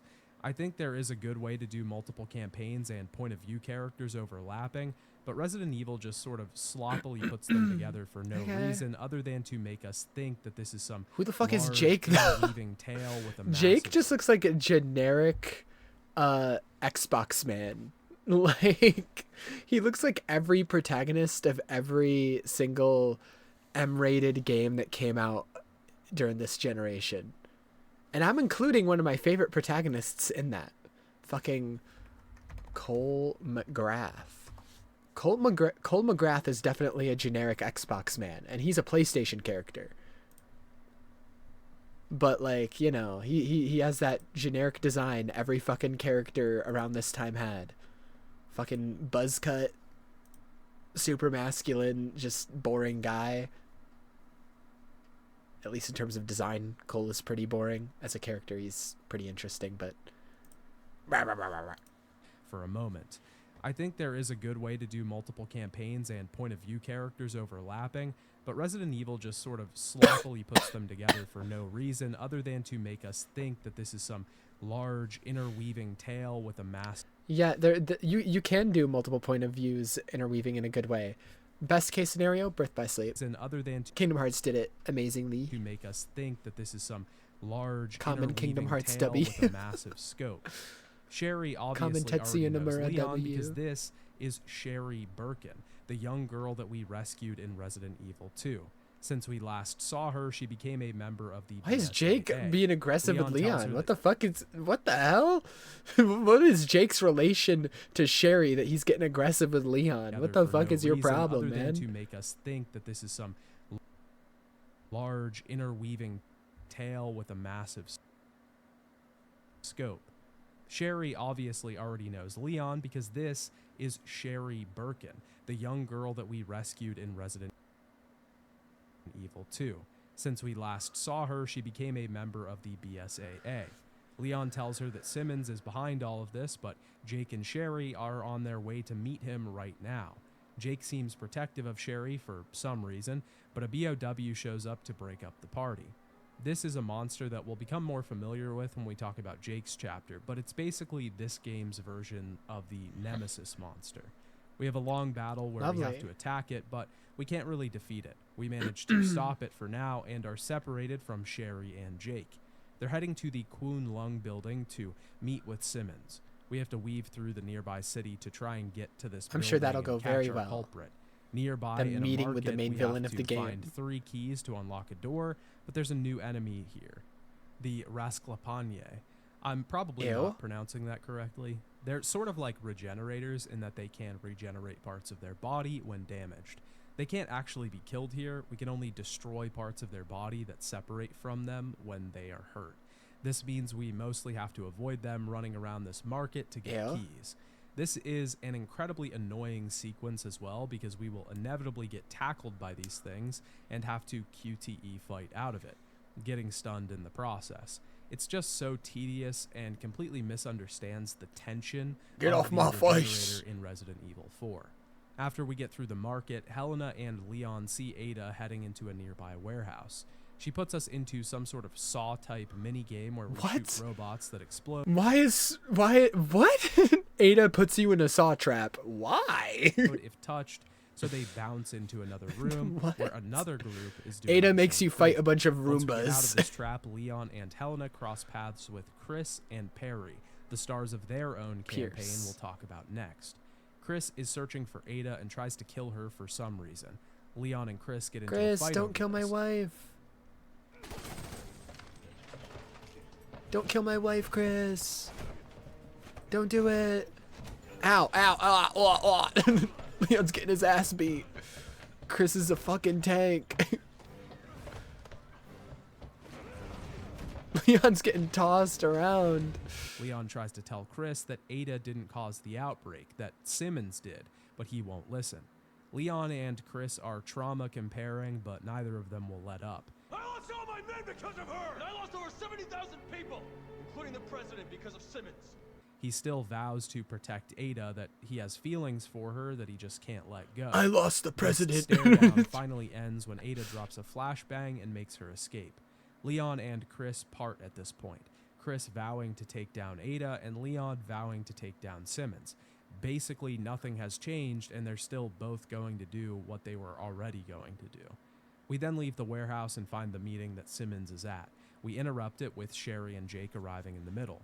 Simmons turns on all 4 of them, ordering his soldiers to fire.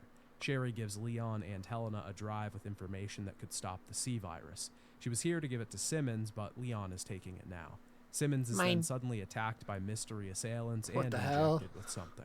He jumps onto a train and we follow him. We see a call between Simmons and a mystery third party who claims to be behind Simmons' plans unraveling.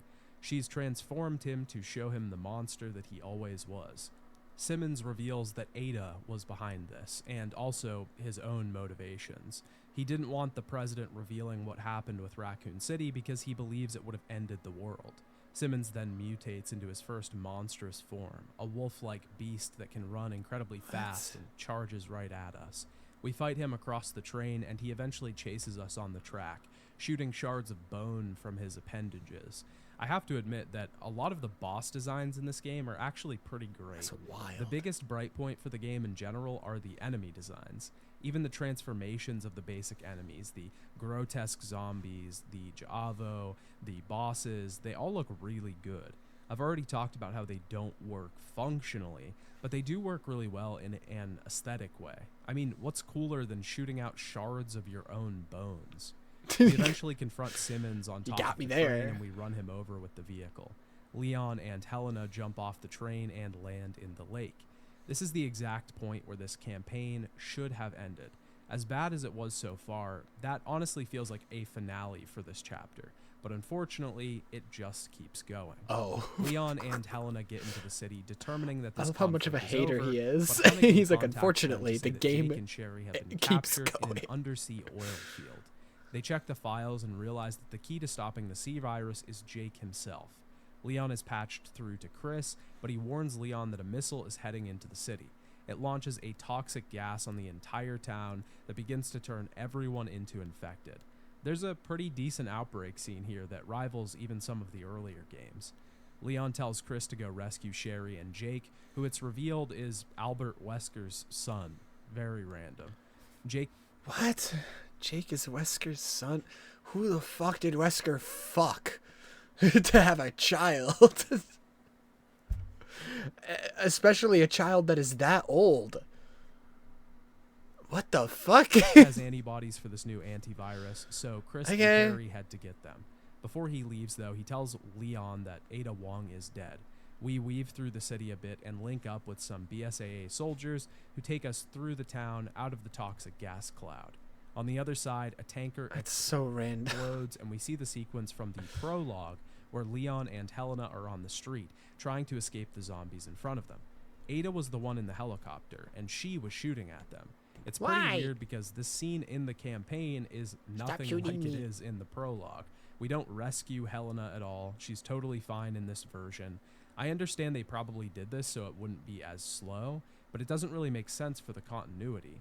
It would be nitpicky if it was continuity between games, but this is literally breaking the continuity within the same game itself. They also didn't really need to make the sequence quicker. They could have Nice just ass. skipped it since we already saw all this. Regardless, the two characters make it to the tower and we see the villain they were facing, Simmons. Ada is watching over our Still battle in a alive? helicopter. He accuses her of using Jake's blood to make the virus stronger. He then mutates into his second form, that of a giant T-Rex. Jake's Not blood? sure how- So did Wesker have Jake after he became like a super soldier? Otherwise, what would be special about Jake's blood? how they got the T-Rex DNA, but okay. We essentially have to do damage to Simmons in his mutated form, targeting the eyes on his body, and we can do melee damage when he transforms back to his barely put together human form. I really like the design of Simmons, almost not held together by fragments of skin. We eventually defeat him once more and Ada flies off. Helena and Leon are taking an elevator to the top of the building, discussing his feelings for Ada, but they are destroyed by the still alive Simmons. We have to climb the elevator rope while He's still Simmons chases alive? us That's up. ridiculous. Ada is hurt in the battle, and Leon holds her while she recovers, even covering her body and taking some bone bullets for her. Not a sexual innuendo, by the way. This battle ends when Simmons gets Leon hanging off the edge of the building, and Ada manages to stab him in the side with a pipe.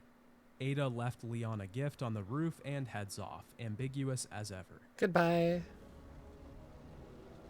What are you? Why are you helping us?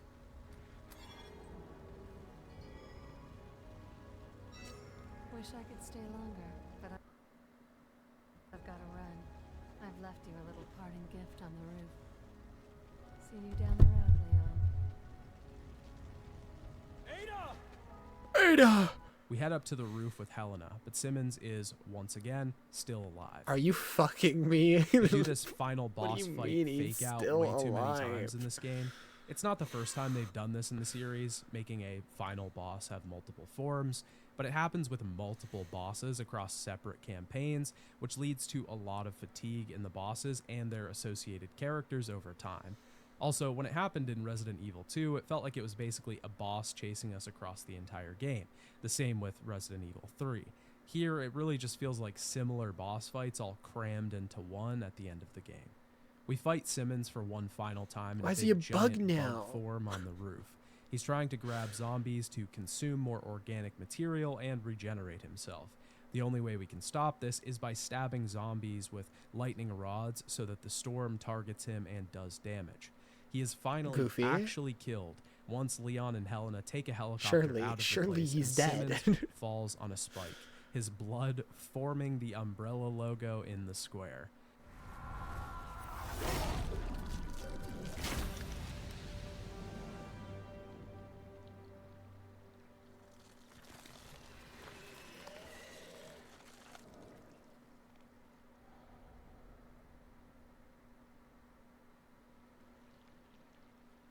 That's a lot of blood.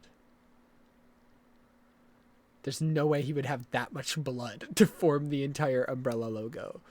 Like, hello? That is gallons of blood.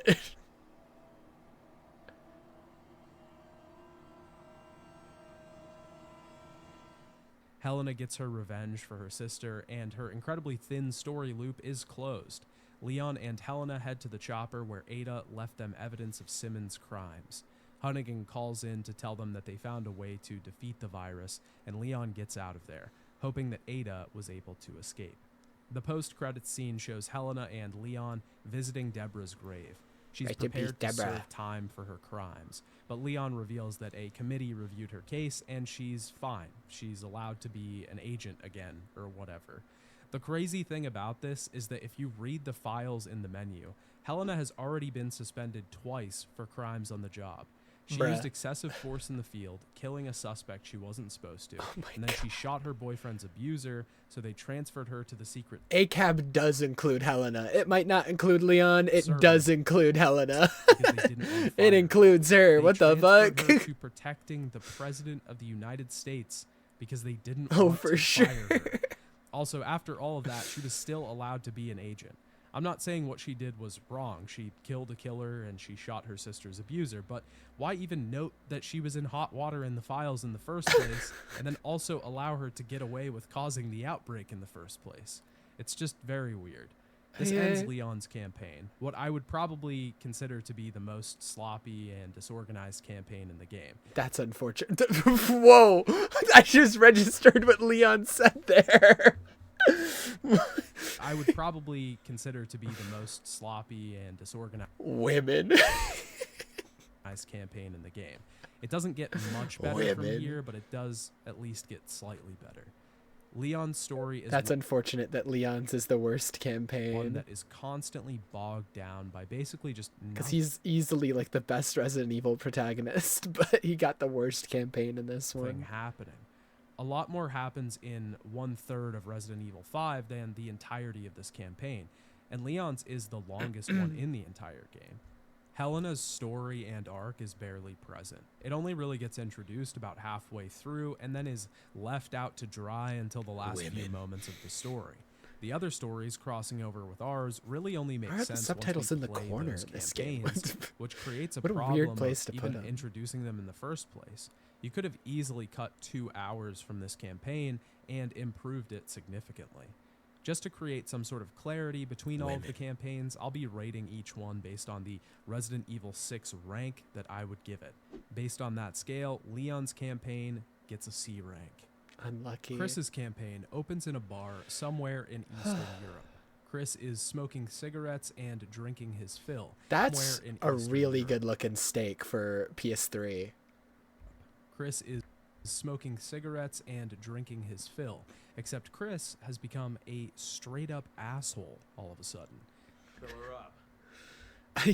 From what I've seen, he's an asshole in 8 as well. I know he's in RE8 and he's a fucking bitch in that game from what I hear. Had enough.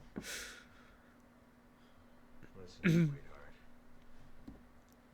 You're here to pour drinks and look pretty. So how about you shut your mouth? From like 6 onward, they kind of like butcher Chris's character from what I hear, which is unfortunate. A nearby young soldier tries to strike up a conversation, but he wants none of it. Chris gets into a scuffle, and the kid saves him from himself. We learn pretty quickly that this kid is named Piers Nivens. He tells Chris that there's a bioterrorism attack in China, and he's here to grab him so they can solve it. Chris went through some shit in Edonia some time ago, and he got post-traumatic amnesia from the situation. Now he's a drunkard in Eastern Europe and has no memory of what happened. We'll soon find out the details, but Piers is one of the surviving members of his team and can't stand to see Chris like this. Chris decides to stop running away and take on this mission. We jump to China, in a large metropolis currently being hit with a bioterrorism attack. We need to head to a point called 8 of Clubs and rescue some UN workers being held there. One thing that's different between each campaign is the tone and the style. Leon's campaign falls somewhere in between a traditional zombie outbreak story and a standard action movie. Chris's story, by that same token, is a standard war film. Chris is the broken hero, the soldier that's too hardened to fight again, but the only one that can do the job. But one of my favorite things about this game is how each character has a distinct UI design. These are separate with each campaign. Leon's is a square orientation, slightly leaned towards the screen to provide depth, light gray or white, almost like a see-through screen floating in the air. Chris is in an almost military style, colored light green and curved around the corner of the screen to almost look like a magazine. It's something that's very small, but makes each playthrough feel distinct and unique from each other, not just in play style and story tone, but in visual design as well. Chris and his soldiers head through the streets and are met with immediate chaos. We eventually encounter the endlessly mutating J'avo on the streets, the new enemy for Chris's campaign. I already talked about these enemies and their downsides earlier, but we make our way into the building and have to fight through hordes of them to find the hostages. We eventually reach 2 mutated J'avo who are holding them while crawling on the ground. We have to chase them through the building and kill them, rescuing the UN workers in the process. For some reason, Resident Evil 6 crashed a lot for me, and this section of the game was where that began. I just couldn't complete this section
check Taylor Swift, but soon as the words left my lips, the Swifties caused the earth to shift, and I got a cease and desist dropped to me.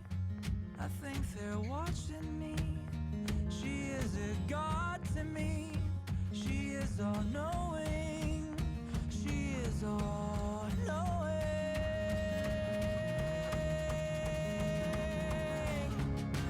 If I set my hair on fire, would you notice then?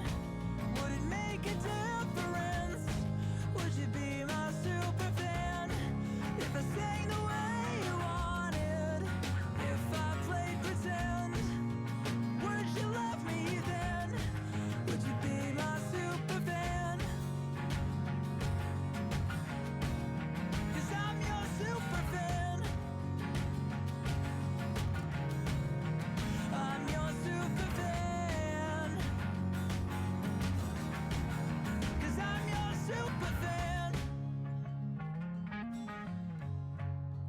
I'm your super fan. All right, I'm back.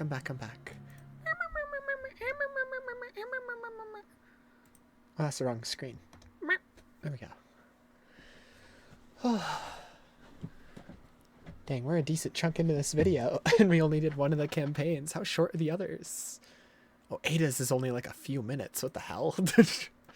Happened in Adonia, and the next chapter of his campaign becomes a flashback to those events 6 months ago, Christmas Eve 2012.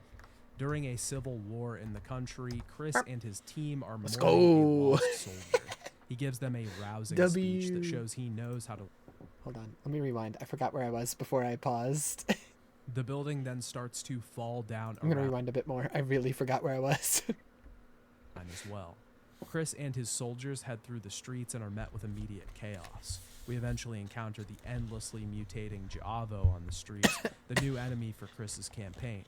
I already talked about these enemies and their downsides earlier, but we make our way into the building and have to fight through hordes of them to find the hostages. We eventually reach 2 mutated J'avo who are holding them while crawling on the ground. We have to chase them through the building and kill them, rescuing the UN workers in the process.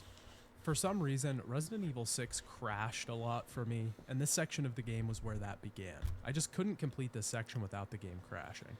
I eventually figured out a way around it, but it happened in other chapters after this too, and you usually have to start from a pretty far back checkpoint when you crash like this.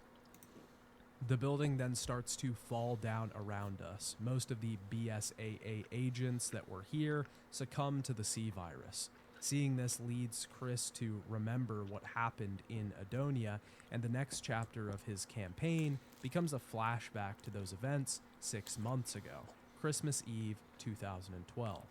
During a civil war in the country, Chris and his team are mourning a lost soldier. He gives them a rousing speech that shows he knows how to lead this group. This chapter is where the campaign starts to get real war/battleground drama, and pretty quickly, this campaign straight up becomes a war movie. It looks absolutely nothing like any Resident Evil game we've played so far. The BSAA splits up into different teams and are immediately stopped in their Humvee caravan. This leads to a huge battle on the streets. Pretty quickly, though, we contend with a new boss, the Ogro Man. This enemy will appear at different points throughout the game, and it sort of exemplifies the tone that this game goes for.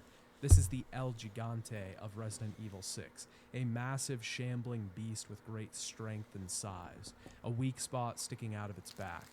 But it's about as subtle as a heart attack. It's an El Gigante that's melting wax from its face, covered in spores and claws. It doesn't really fit in with its surroundings. One of the greatest strengths of the original El Gigante's design.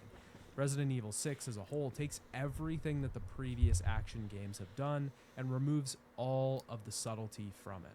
We can sort of defeat the monster here, but it just scrambles off into the city to destroy more of it. Goodbye. We make our way through more of the city, eventually finding a BSAA soldier named Finn on the bridge. Chris risks his life and the mission to save this soldier because no man gets left behind. They end up blowing the bridge and moving to a different objective. Piers and Chris meet up with Sherry and Jake, who were also in Adonia at this time. What the hell? Why Chris is knows Sherry who everywhere? is because Claire told him about her What the after they fuck? met in Resident Evil 3. There's some friction between Jake and Chris immediately because he's a wanted target. Who the fuck This is Jake? interrupted pretty quickly though because BSAA agents are trying to land and anti-aircraft guns are preventing them from doing so. We have to take out these guns, but whoever the fuck we're fighting here is literally dropping in an Ogre man into the city.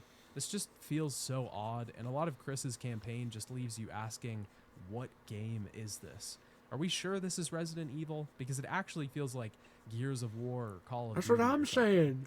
This causes a massive boss fight, sort of defense scenario. This is like where we have to Gears. defend This the does not look soldiers, like placing the RE. explosives on the AA guns. Once we destroy the weapons, we can take down the final Ogre man by jumping on his back and pulling out the plug so that the aircraft above can attack, which is honestly pretty cool, I'll admit.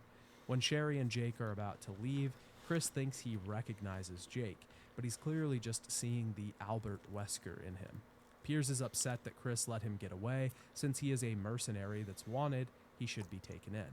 The team heads into a nearby building full of people infected by the C virus that have turned into cocoons. We're introduced to a new enemy here, one that hatches from the cocoons, covered in a hard shell that must be destroyed before we can do damage to them. After defeating them, Chris finds Ada Wong here. She says she was held hostage after working here and tells them about the C virus. She says that the organization supporting the guerrilla soldiers are called Neo Umbrella. Chris puts Finn in charge of keeping her safe, and the group heads deeper into the building. They are quickly attacked and rerouted to a different area. The entire team, except for Chris and Piers, are trapped in a room and injected with the C virus, transforming them into mutated beasts. Chris is unable to pull himself away from his comrades, and Piers is the Why only did she do reason that he shit? lives through. What the hell? This was all a flashback, though, and Chris comes into the present day, realizing his hatred for Ada Wong, and begins his quest for revenge. Now, I'm not going to say that Chris's story is entirely terrible. Leon's is definitely worse. Chris has the advantage of things actually happening to move the plot forward, and a side character in Piers that is actually something. He has motivations. He looks up to Chris. He respects his commander and can't stand to see him drunken and moping in a bar somewhere.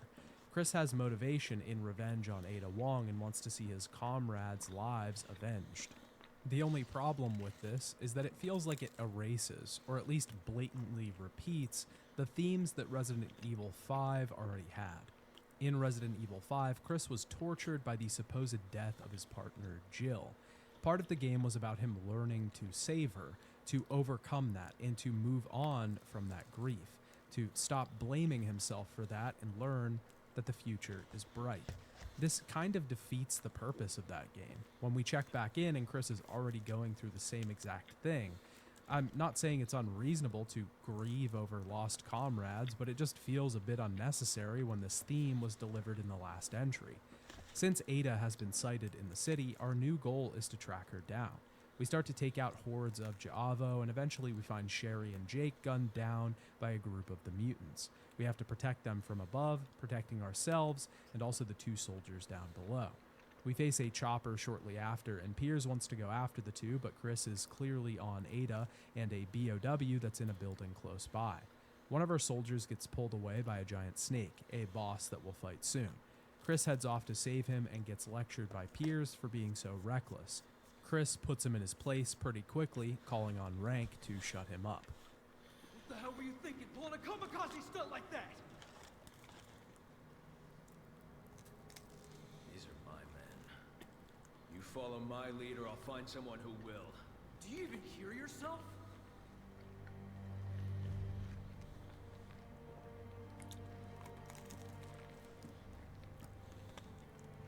Fall in line, soldier. Like I said, Chris is kind of a dickhead in this game. We then have to fight this boss, a camouflaged snake that honestly kind of feels like a more complex version of Yawn from Resident Evil 1. We have to watch out for waves and disturbances in our vision to shoot the snake before it lunges. We eventually defeat it by luring it into a generator room and unplugging nearby power sources to damage it. Shortly after this, we cross paths with Ada, who immediately injects a soldier in front of them. Piers tries to put him out of his misery, but Chris stops him. It hatches into a new enemy, a swarm of insects that will chase us unless we find the main body. Chris mourns the dead soldier, increasing his need for revenge against her even further. Piers tries to get him back in a normal place and tells him the truth. It doesn't work, though. It only fuels his rage even more. How many of our men are dead because of that bitch? I'm right there with you, Captain. But your personal vendetta isn't gonna get us anywhere. If you hadn't been blinded by vengeance, we could have prevented some of those deaths. Shut up. Shut up. Do you even care about our mission anymore? Shut up! I feel sorry for all the men that died believing in you. What happened to the legendary Chris Redfield, huh? What happened to you? It's a good thing Finn's not around to see you this way. Piers is only staying around at this point to make sure that Chris doesn't do something bad. After this, we get chased by a helicopter through a harbor full of boats. We're hot on Ada's trail, though, and we end up in the warehouse with the saw trap again. We already saw this trap from Leon and Helena's perspective. Chris and Piers were in the room shooting robots onto the other side. I actually like this part of the crossover between campaigns. It was a cool little realization when I came to this part, and you can even see the other characters through the glass. On the other side, we see the same cutscene we saw in Leon's campaign, but from Chris's perspective this time. Now we know why Chris was going after Ada this whole time. We have to chase Ada down a highway in a pretty lame vehicle section. Most of the driving in this game is terrible, so when we actually have to do it, it really sucks. These sections are also needlessly long. They're far worse in Jake's campaign, but still annoying nonetheless. I'm We so chase confused Ada about into what a the fuck warehouse. is going She on gets with away. Ada in this We have to game. use a missile to get away forward. What the We fuck make our is way even through a going massive on, battleship man? and eventually see Ada sending her message to Simmons, which we saw him receive in Leon's playthrough. She accuses Simmons and his family of shaping the world, but tomorrow that changes. We reach the helipad and confront Ada officially. She's being unusually cruel to Chris, making fun of his dead men. He tells her this isn't about vengeance, but justice. Ada has a plan, though, to recreate Raccoon City over the entire world. A helicopter then shows up But and why? shoots Ada in the heart. She falls off the helicopter pad, but her plans are already in motion. They find one strain of what seems to be the C virus. Chris tries I'm to so warn the confused. BSAA What is of what's happening? about to happen. He and Piers get on a plane to stop the missiles spreading the virus from being launched onto the mainland. We have to escape the ship by completing a section very similar to the market section in Leon's campaign, where we have to gather 3 keys. We get an ace combat section, controlling a plane and attacking turrets on a battleship. 'Cause why This not? doesn't work, though. The missile still launches, and we see the conversation on the other side that we saw in Leon's playthrough. The missile is then launched, and the city turns into an infected zone. Chris and Piers are sent to rescue Sherry and Jake at the underwater base. Piers points out the irony in the fact that Wesker's son is the only one who can save the world, and he's about to be rescued by the man who killed his father. Chris tells Piers that he's ready to turn in his weapons after this. He can't be at war forever. He wants Piers to succeed him. After finding some records of Sherry and Jake, an alarm goes off and we have to get to the research bay. After defending an airlock and waiting for it to open, we find Sherry and Jake. Chris tells Jake after his first snarky remark that he can see Wesker in him, and that he was the one that killed him. Jake pulls a gun and pulls the trigger after getting some answers, but doesn't shoot Chris. The room they're in starts crumbling, and we have to escape on these small elevators that wind up the chamber. There's a massive cocoon here that's about to hatch. It, of course, does hatch and reveals the final boss of this campaign, the House. This is a giant House? enemy that can Dr. expel House? toxic gas and Holy divide its shit, body. it's him. Essentially, if it gets out, it will infect the entire world. House in a matter of MD? days. We have to run from it at first, dodging its attacks and climbing high platforms. It's never We then lupus. fight the beast in a big watery cavern, but get pushed into another chamber after the fight. It chases us once again, and Piers' right arm is absolutely demolished. He ends up injecting himself with the sample they found to give him enough strength to fight this thing off, effectively sacrificing himself in the process. This gives him a new appendage with the ability to shoot lightning. We then have a battle where we have to target the house's weak spot by attacking it while it's in cocoon form. If we don't, it will essentially just regenerate in the shell. After the fight, Piers is clearly infected. He tells Chris that he did this for the future. He wanted to be like Chris, to sacrifice himself for the world. Chris brings Piers with him to the escape pod, but it's clear he won't make it. Piers shoves Chris into the pod because he knows that Chris won't be able to face the truth, that he's going to lose another soldier. It's a pretty emotional scene, very reminiscent of Armageddon, funnily enough. God damn it! Listen to me! We can still both get out of here! There's still time! What are you doing? No, Piers, don't! You can still make it out! God damn it, Piers! No! Chris barely makes it out alive, stranded in the ocean with Piers' BSAA patch. We then see a scene of him sitting in that same bar, only this time he's eating a steak, just like Piers was during the introduction. No more booze for this soldier. Oh, and this is the same outfit he wears in RE8. The coat and sweater. That's like, I've seen what he looks like in RE8 because it was in the first trailer for that game, and it was like, yeah, this is the same outfit he wears. A young recruit shows up to give Chris new orders, and he gladly accepts. Piers couldn't be the future of the BSAA. I don't remember much about RE8. I remember it had very similar vibes because I've seen like a lot of gameplay of it to RE4. It's like it's in a very medieval setting. There's like a village, there's a big castle, there's like a merchant that's very similar to the merchant in RE4. It had very similar vibes to RE4 from what I remember. So Chris fights on for him. Chris's campaign actually isn't terrible, and it's probably the peak of the stories in Resident Evil 6. There is a character arc here, an interesting plot. It still drags on a bit longer than it needs to. The only one that has a good length is Jake's, but we'll get there next. Piers is an interesting character that has strong motivations and a good connection to our main character, Chris. The worst part about it is that it's mostly a repeat of the themes in Resident Evil 5 and kind of feels unnecessary outside of Isolation. And another huge problem is that it doesn't feel like a Resident Evil game at all. It's literally a gritty war drama, not really a zombie outbreak or virus story. Overall, this one wasn't that offensive, and at least it had an interesting story that keeps you around, but it still fails in a lot of the same ways that Leon's campaign did outside of story. I give Chris's campaign a B rank. Jake's campaign begins with our new character in an undisclosed location in Edonia. Jake, as we already know, is the son of Albert Wesker. He doesn't know who his father is, though. He obviously wasn't present when he was a child. Jake ended up training with mercenaries when he was young and found a father in his mentor, but this man ended up being a double agent and betraying them. His mother was also sick when he was young, and he learned to only trust money. Now he's a mercenary for the guerrilla fighters in the Edonia conflict, and his only boss is cold, hard cash. He's learned to be distant from others and trust no one. So this campaign really starts back 6 months ago when Chris was fighting with the BSAA before he lost his soldiers. Sherry Birkin was sent to find Jake because he had antibodies against the C virus. Ada Wong is already hot on their trail when Sherry arrives, though, and Jake doesn't really care about saving the world.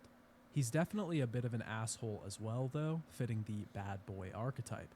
But Jake actually has something special about his gameplay. Instead of being equipped with a melee weapon like the other characters, Jake can use his fists as the attack tool. He's a wrestler. No ammunition. And it's actually pretty fun to use because it's basically an extension of the base melee system. We can do a striking palm attack and follow it up with even more attacks to turn it into a combo. It's incredibly useful when we're out of ammo, and it also makes Jake's playthrough feel way more unique than the others. His is completely set apart because it feels like he has something that no one else can do. It is a little finicky, just like Resident Evil 6 movement system in general, but it doesn't require some mastery to be able to even use. You basically just spam and hold buttons and beat dudes up. The first mission with Jake and Sherry see them trying to escape Edonia. Sherry wants to bring Jake in so they can develop a vaccine for the C virus, but he wants $50 million. That's Sherry's problem to figure out, though. But on their way out, they get attacked by Sherry, the main villain of give me this $50 million. campaign, Usanok. Ustanok is basically the nemesis of this game, and in a lot of ways this really feels like a retread of Resident Evil 3. Ustanok is an enemy that will constantly chase us throughout the story, but just a bit less freeform and a lot more linear.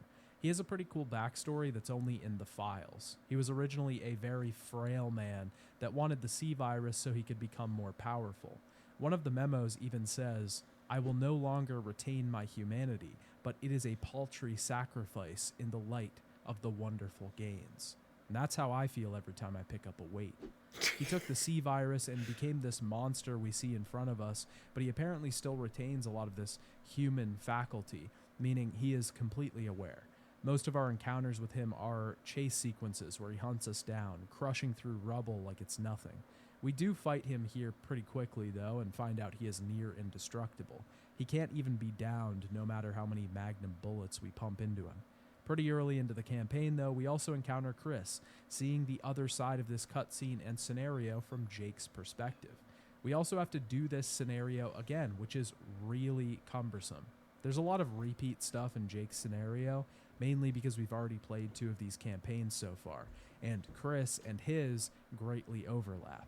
Ada's will probably be the worst in that regard because she overlaps with just about everyone. This whole sequence is basically just like it was in Chris's, just take out the AA guns and fight the Ogra Man. After we split from the BSAA team and leave Chris to develop his post-traumatic amnesia, Jake and Sherry take a helicopter out of this place. Sherry is trying to get the government to pay for Jake's $50 million bill, but they are attacked by the Ustanok. We have to fend him off in one vehicle and jump to another before fighting him off with a mounted gun as he hangs from copters. The plane starts to go down, but luckily they parachute into the snow.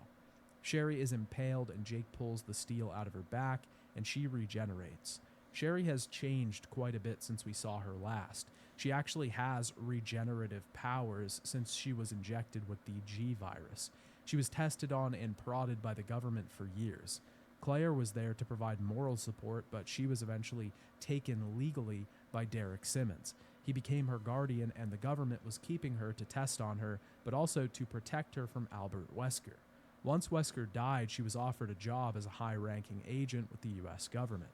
But since she has regenerative powers, this steel in her back is nothing. Sherry grabs her phone from the wreckage, but the data on it is gone. Everything on Jake and his blood and his analysis has been wiped. Jake is upset as well, because he won't get his $50 million. Our goal is to get out of this place by finding 3 keys, just like in every single other campaign that we've played so far, but this section is one of the worst ones in the entire game. We have to wander through this snowy mountain with barely any visibility at all. The whole map is awesome. huge and is connected in the most incomprehensible way. Where'd this guy come from? Around this What the place hell? and try to find these keys because you can't What see. the fuck's happening? There's a part with an ice lake and we have to drive across it with a snowmobile. It's just really bad.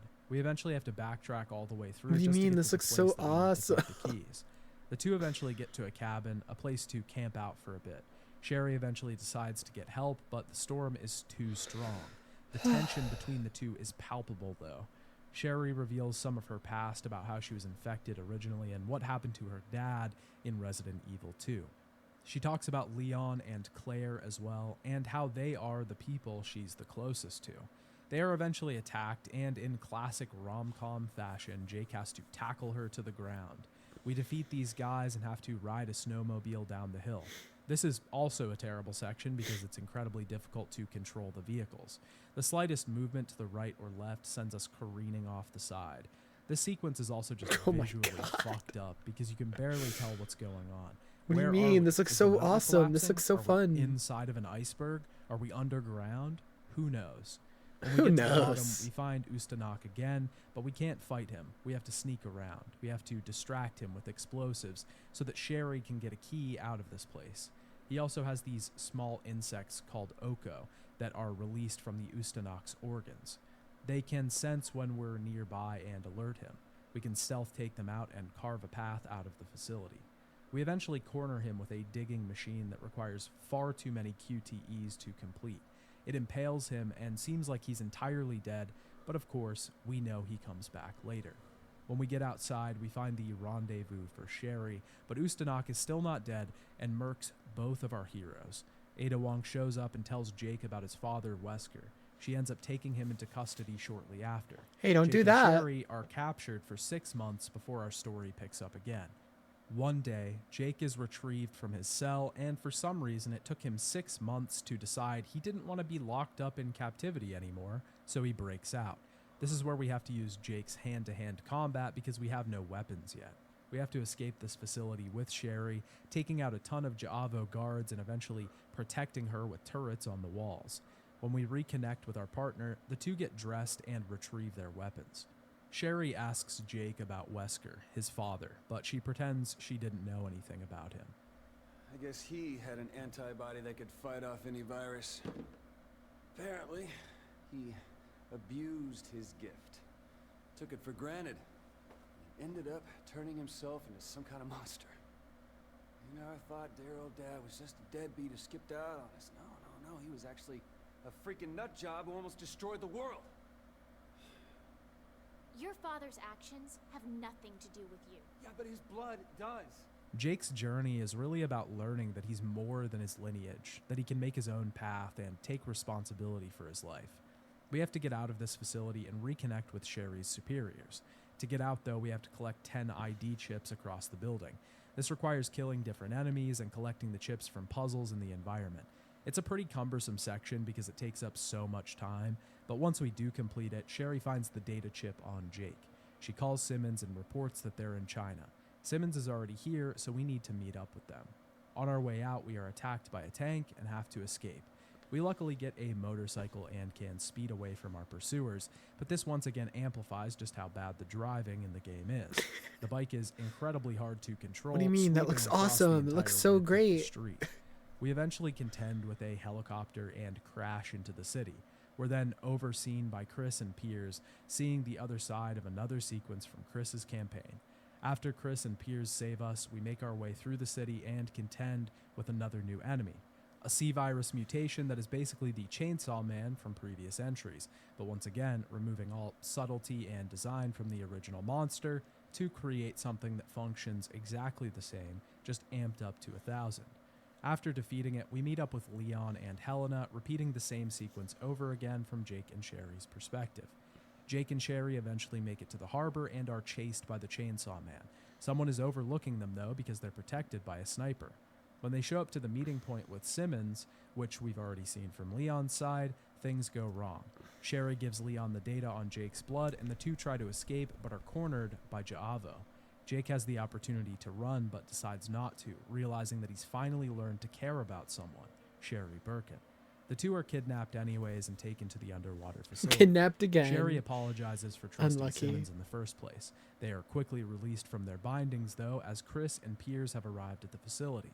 We have to escape this place in a wild section, following this malfunctioning elevator up and down a chasm to try and get to different switches that open doors. Once we get out, we see this cutscene from Jake's perspective and have to do another recycled section, shooting enemies as we move up an elevator.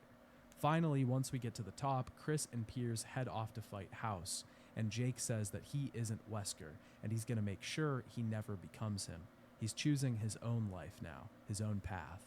We then have a final fight with Ustanok on narrow pathways and eventually on a cracking lava arena.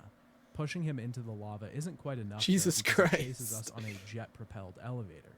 We have to crawl away from him in the longest QTE sequence ever, and eventually we shoot him with one final bullet. The flame and lava seem to have exposed his heart, and this actually does kill him. Jake thanks Sherry for saving him, and the two clearly have something between them, romantic or platonic. Jake has learned to care. We then see Sherry in a plane. The UN has been testing Jake's samples for the past 6 months. A vaccine has been created at this point, and things are calming down. The world was saved. Jake sends Sherry a text that he has lowered his asking price to $50. Bruh. Jake has entirely left his trust and care for money. $50? And won't be like his father. Bitch, at least ask for before him. $1 million. But we see Jake on a motorcycle wearing Wesker-style glasses, showing that he still, at least, has his dad's swag. I really don't mind the story in Jake's playthrough at all. I think it's pretty decent, and Jake was one of the only new main characters introduced that I liked. He's obviously a bit tropey, but it feels like it fits with the tale. He's distanced and doesn't hold a lot of trust for anyone. He only trusts that cold, hard scratch. But throughout his journeys with Sherry, he learns to trust someone else, to care about someone else. But also deeper in the themes for this campaign is the fact that Jake is trying to break the cycle of his father's crimes. He doesn't want to be like his dad. He wants to make his own way, and he eventually learns to do this, to become the hero that his father could never be. But the biggest part of where Jake's campaign fails is in just how stale the whole thing is. There are way too many chase/vehicle sections to really make this thing fun. While this should keep the pace moving, the strict nature of these sections really just slows the whole thing down. Instead of feeling like a constant chase, it really just feels like chunks of a chase that we have to complete as different levels. Also, a lot of the non-chase sequences are just rehashed from previous campaigns, since this one has so much overlap with the others.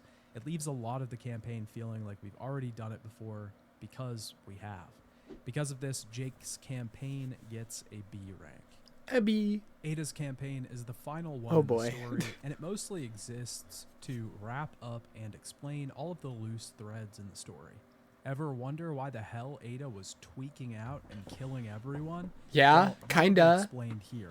And it's even Yeah, I really am, actually.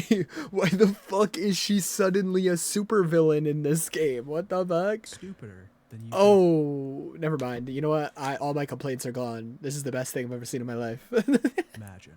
We obviously play Ada during this section, and if we're playing solo, then it's Best just game ever, Ada, actually. as this RE6? was Why do really people only dislike this game? explained here. This game's And awesome. it's even This game's stupider sick. than This is the best Resident Evil game. Like, hello?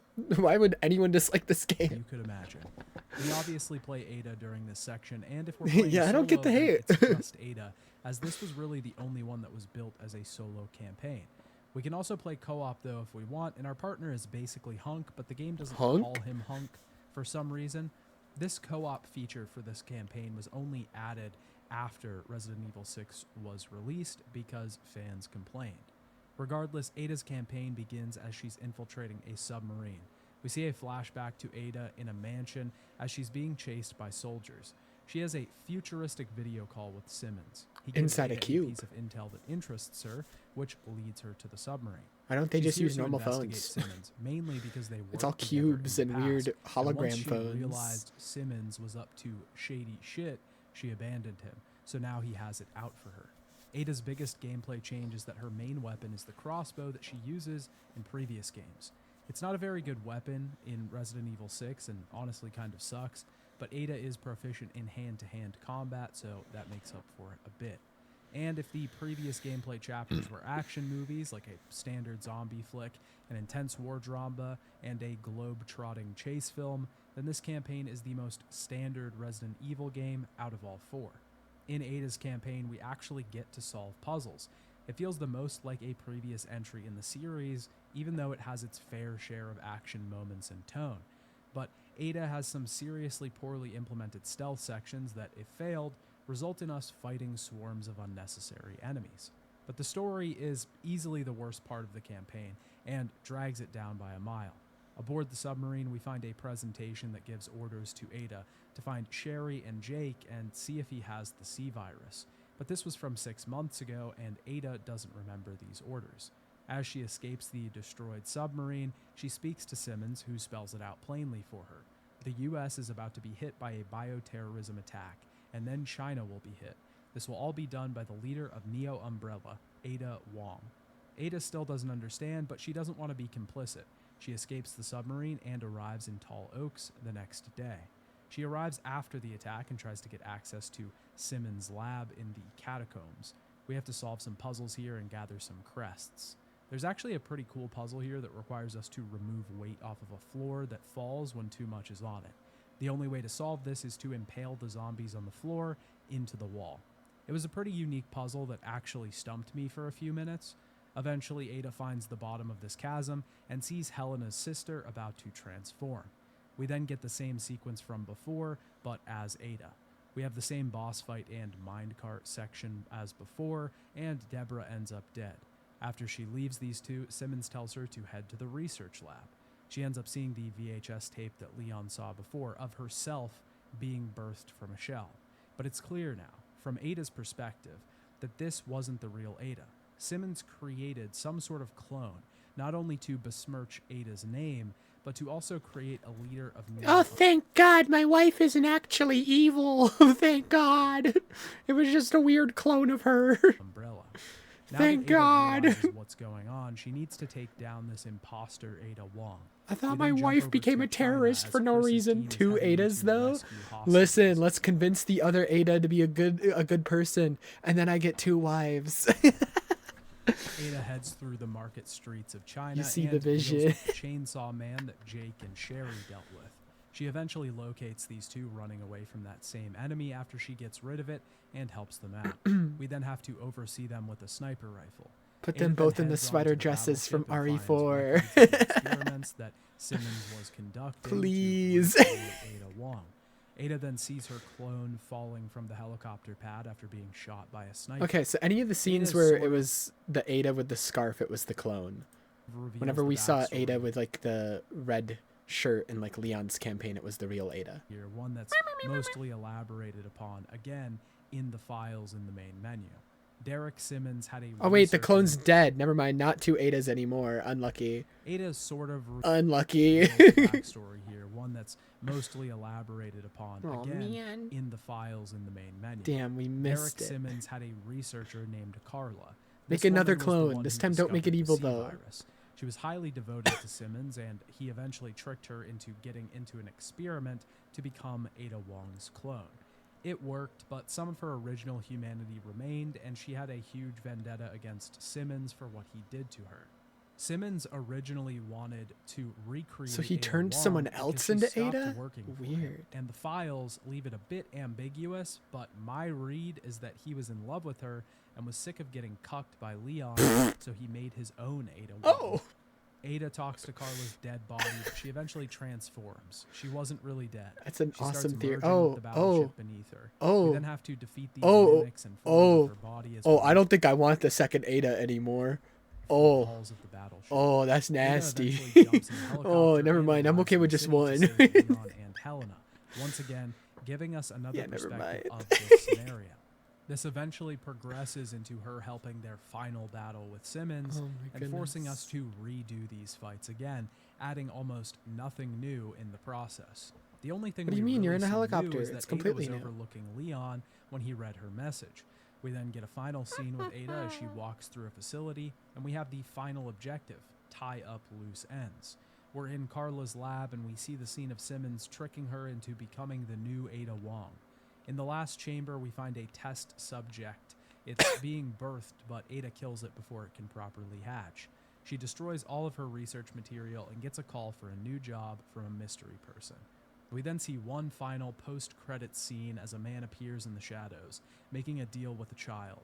He is given an apple and heads out into the town. Tons of BOWs swarm on his location as he reveals his identity, Jake Mueller. He keeps his promise to kill the BOWs for the paltry sum of an apple.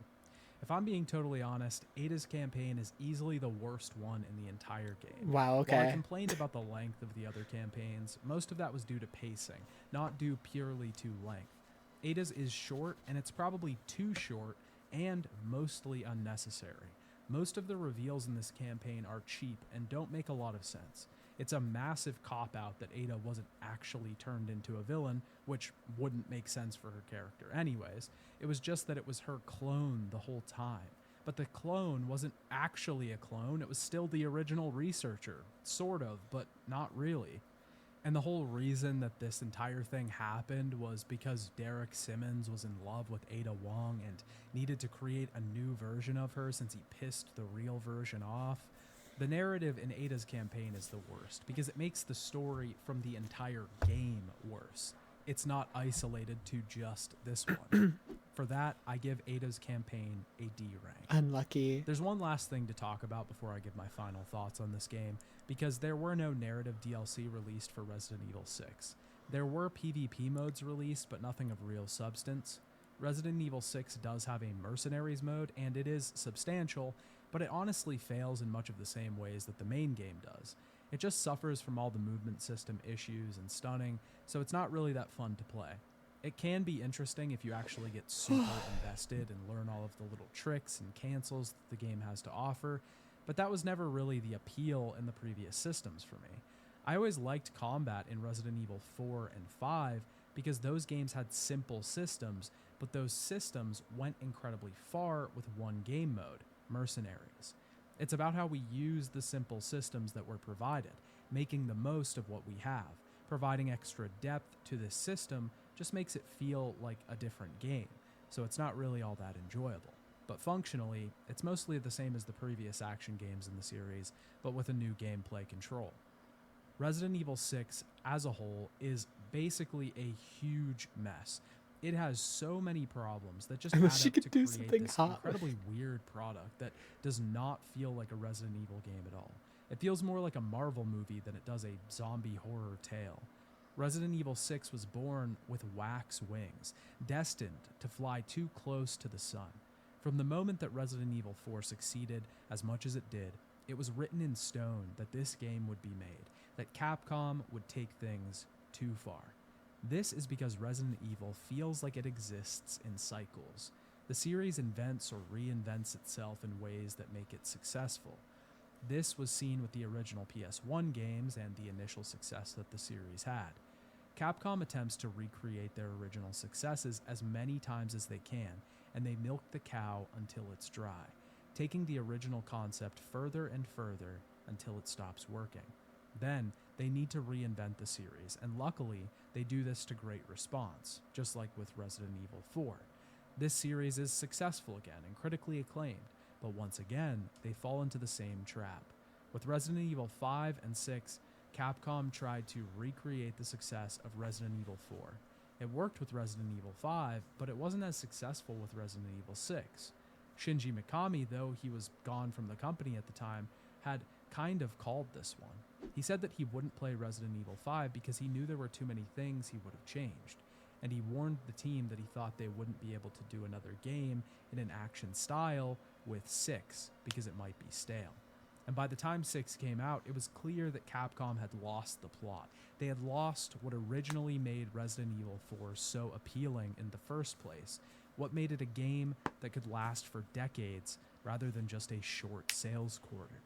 This game's story drags on, and when it's bad, it's almost insufferably boring. It's hard to even continue on because there's nothing really keeping you there. Disconnected levels that almost have nothing to do with each other because the story isn't moving forward. When it's good, it's basically just a rehash of previous games or tropey stories that have already been told in other mediums 100 times over. The gameplay is frustrating and removes most of the fun from the franchise, along with the horror. This game is not scary at all, and even the most horror that it gets, Leon's campaign, doesn't feel like a horror game in the slightest. Wow. Resident Evil 6 released to quite a strong start, selling 4.5 million units and setting a new record for the company. But after the reception to the game was weak and reviews mostly came out mixed, the sales began to slow, causing Capcom to lower their financial projections for the year. Resident Evil 6 was a slight bump in the road for the series, but it was a clear indicator that the main numbered entries needed another big change to grab more interest in the franchise again. Capcom would do this to great success, but we'll talk about that next time. Bye, Dad. Bye, son. Thanks again for watching this video. If you Goodbye, my child. Goodbye. Wow, wow, wow. Let me close some of these tabs. Okay. 2 more videos. They're both quite long, though. An hour-long Revelations video, and then an hour-long Revelations 2.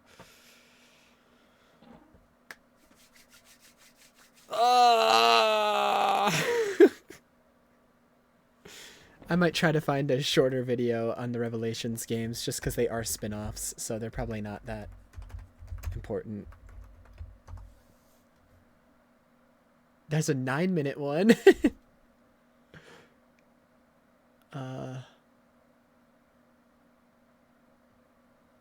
18-minute one.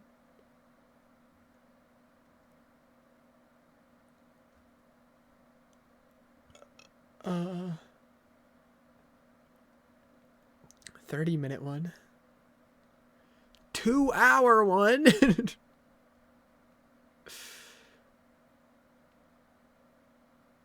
Whatever. I should probably just watch his videos. It just means I'll be going late again tonight. Because his videos I know are good, and I don't know if anybody else's videos will be good, so whatever.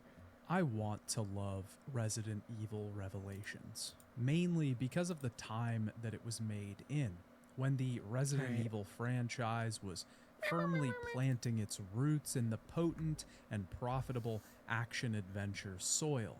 Revelations decided it was going to attempt... Oh, Jill has brown hair again? Thank God. Thank God. She looked weird with blonde hair. ...to make a horror game in that environment. The main franchise would eventually go back to horror itself, and Revelations was no longer needed. But the idea of a spin-off series trying to carry the original design philosophy through was something that really intrigued me on first glance. But I don't really love Resident Evil Revelations. Oh my God, why is she still wearing the skin-tight Zero suit, though?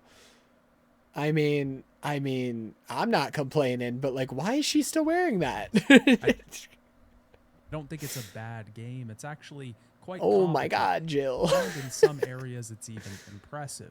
The atmosphere of the ship setting is well Jesus done. Christ. One of the scariest places you can be is out in the open ocean, all alone. Throw mutated monsters into the mix and you have yourself a good time. The structure is also similar to previous Resident Evil games. It doesn't have the fixed camera style, but we are getting keys and backtracking to different rooms to unlock new areas. Oh, of course there are For swimming brief sections. spots, They gotta it give. feels like a They gotta give true lots of Resident ass Evil title. shots. But Revelations can't quite help itself. It has to dip its toe into the action genre as well. The game takes us away from these horror moments to focus on other things, either in the past or parallel to the main plot of the game. These sequences are usually faster-paced, linear sections that put the emphasis on the escape. Hordes of enemies cut down by your assault rifle-shaped scythe. These moments tend to take away from the horror that the game is trying to push. Its story is somewhat convoluted. Though interesting, it is Hi, just Chris. like its genre Oh, Chris died. all over the place. It makes similar mistakes to that of Resident Evil 6, introducing too many characters that mostly don't have an effect on the player. They might have some surface level effect on the plot. They may advance characters or events forward, but they don't really speak to the person playing the game. Revelations is a bit like a Frankensteinian monster. There are bits of this thing that work, appendages and patches of flesh that still pump blood, and if struck, would manage to recover in a matter of days. But the other parts are rotting and falling apart. Hi, Chris. Hit them with a blunt object and they'd be sure Chris to looks more and explode more like a in Gears character rain every of game, blood man. and viscera. So that's what Jesus. I'm going to be talking about today. I'll be diving deep into Resident Evil Revelations, talking about gameplay, mechanics, story, and every piece of functioning flesh in between. If you haven't seen my previous videos on the Resident Evil series, I'd highly recommend checking them out now. It's not mandatory, but it will provide a lot of necessary development and design context for where the series has come from. If you enjoy this video, consider supporting the channel over on Patreon. I've been reviewing the Resident Evil movies over there, and it's been a great time. So if you want to see me torture myself by watching bad films, head to the link in the description. Hey Dad, it's me, your favorite son. Hi, and son. Today, I'd like to talk about Resident Evil Revelations. If you're watching this channel, then What the odds hell? are you're probably a fan My of son's Remedy face. games, or at least the Alan Wake series. I've made tons of videos on their projects in the past, and today I'm here to talk about something new. Lost in Cult, the company behind premium high-end deep dive books on games like the Is this a sponsor? It is. I don't really care. Resident Evil Revelations began development sometime around 2010. The basic idea for the game was to bring the series back to its horror roots. Jun Takeuchi, Jill a mainstay Valentine staff relegated member to of the another Resident Evil spin-off. series, was actually the one to come up with the original concept. What if, for this title, we set it on a boat? Kawada recalled Takeuchi saying.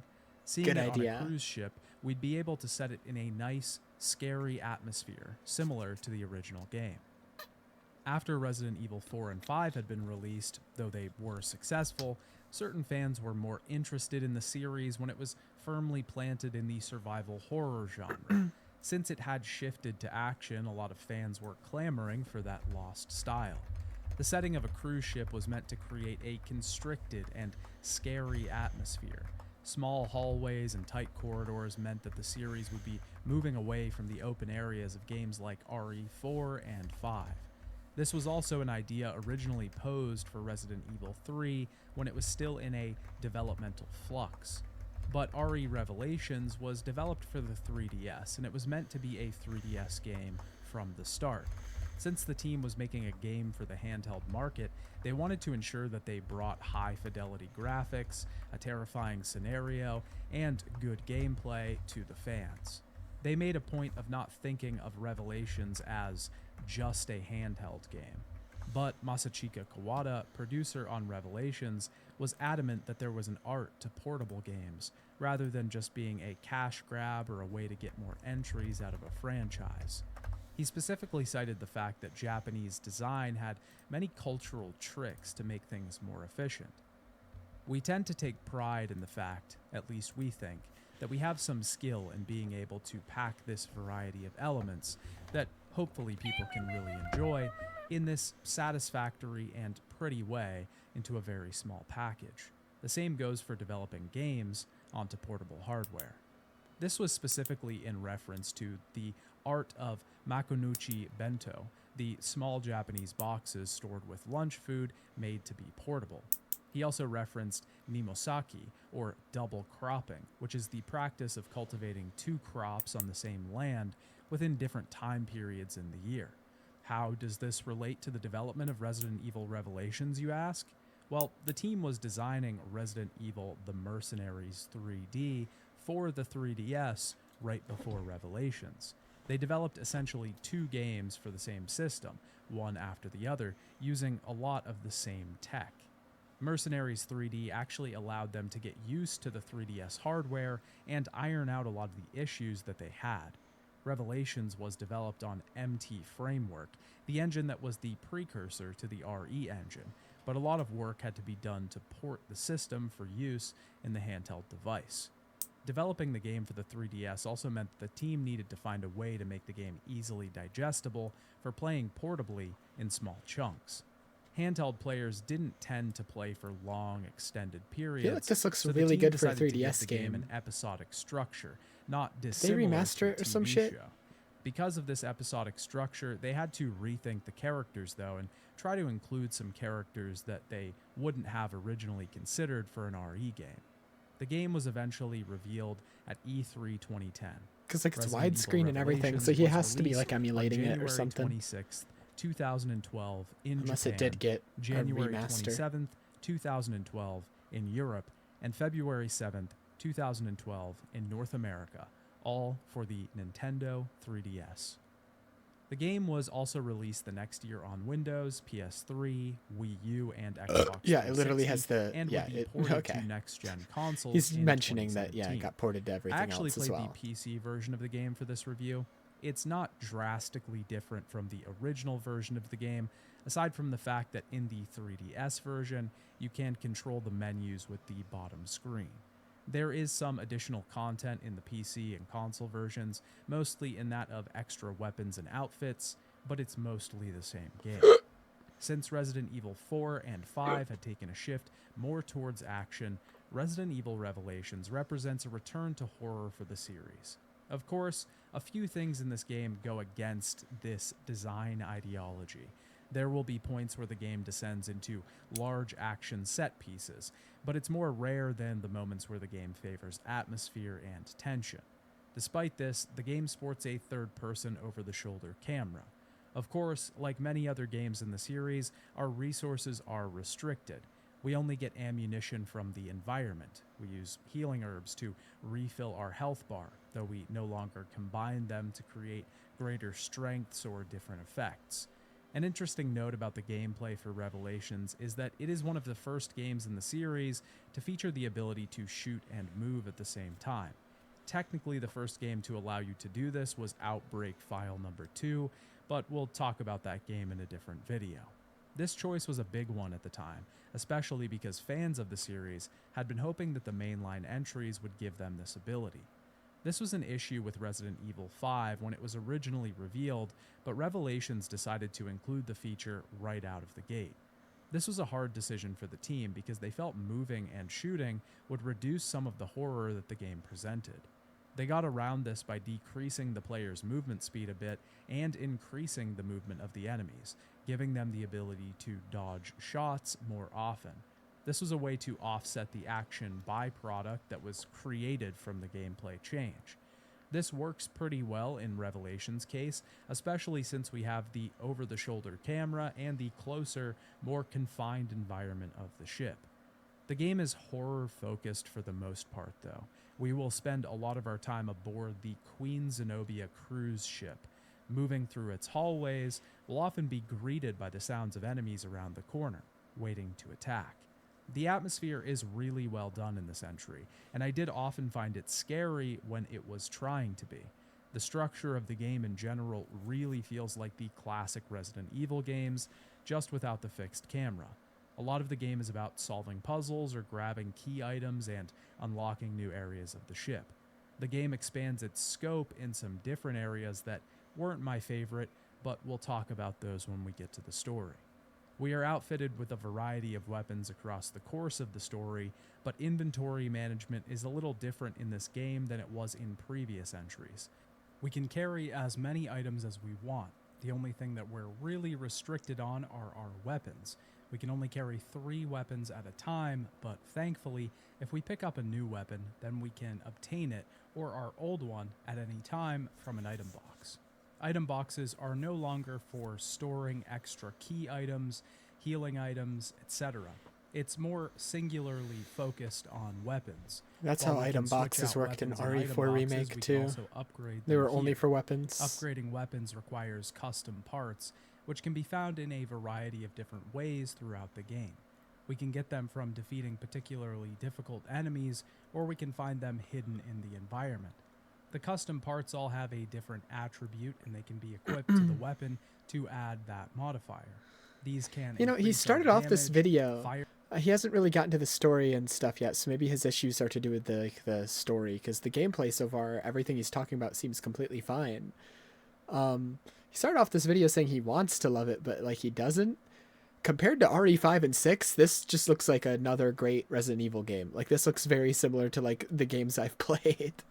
Like, it's just like, oh yeah, this looks very similar to, like, 2 and 3. And it's just like, and he's like, yeah, it's kind of bad, though. Rate or magazine capacity, among many other things. I actually really liked this system and felt that it was a good way to provide progression in lieu of the Also, system. I have to mention it again. Jill, your design in this game is very distracting. It provides good It's rewards very, for those that are very actively distracting. exploring the environment and trying to get Where's into your the normal optional outfit? areas of the Where's ship. your cop For the outfit? most Why are part, you it also dressed lets like you customize Samus? your weapons the way you want and tailor your What is playthrough happening? to your style. Combat in general is pretty much the same as any of the other over-the-shoulder Resident Evil games of this time. We can shoot enemies, targeting their head or weak spot to do more damage. We can do melee attacks if we manage to stun enemies and get close enough, dealing big damage and also saving us valuable ammunition. I think for the most part, I thought Like, that the guy is just in combat a was normal pretty cop smooth outfit. It in looks this like, game. why There is were she some complaints dressed like that the Samus? characters move a little slow, which is valid because I noticed this when playing the game as well. But in all fairness, if we moved any faster, the game would probably be far too simple, and it would reduce a lot of the horror that the game presents. A lot of the horror in this game comes from the fact that we can't just run away quickly, and missing a shot means that we're losing distance between us and the enemy. The game also sports a new dodge feature, allowing you to time a button press with an enemy's attack to slip out of the way of their swipes. Okay, so similar I'm to not sure if Jill's this was dodge just in the PC RE3. version of the game, but I absolutely could not get this to work. I saw some other people online talk about similar issues, but it was just so random. Part of the issue is that the dodge key is mapped to the W key, meaning Huh? that we have to move forward into the dodge to pull it off.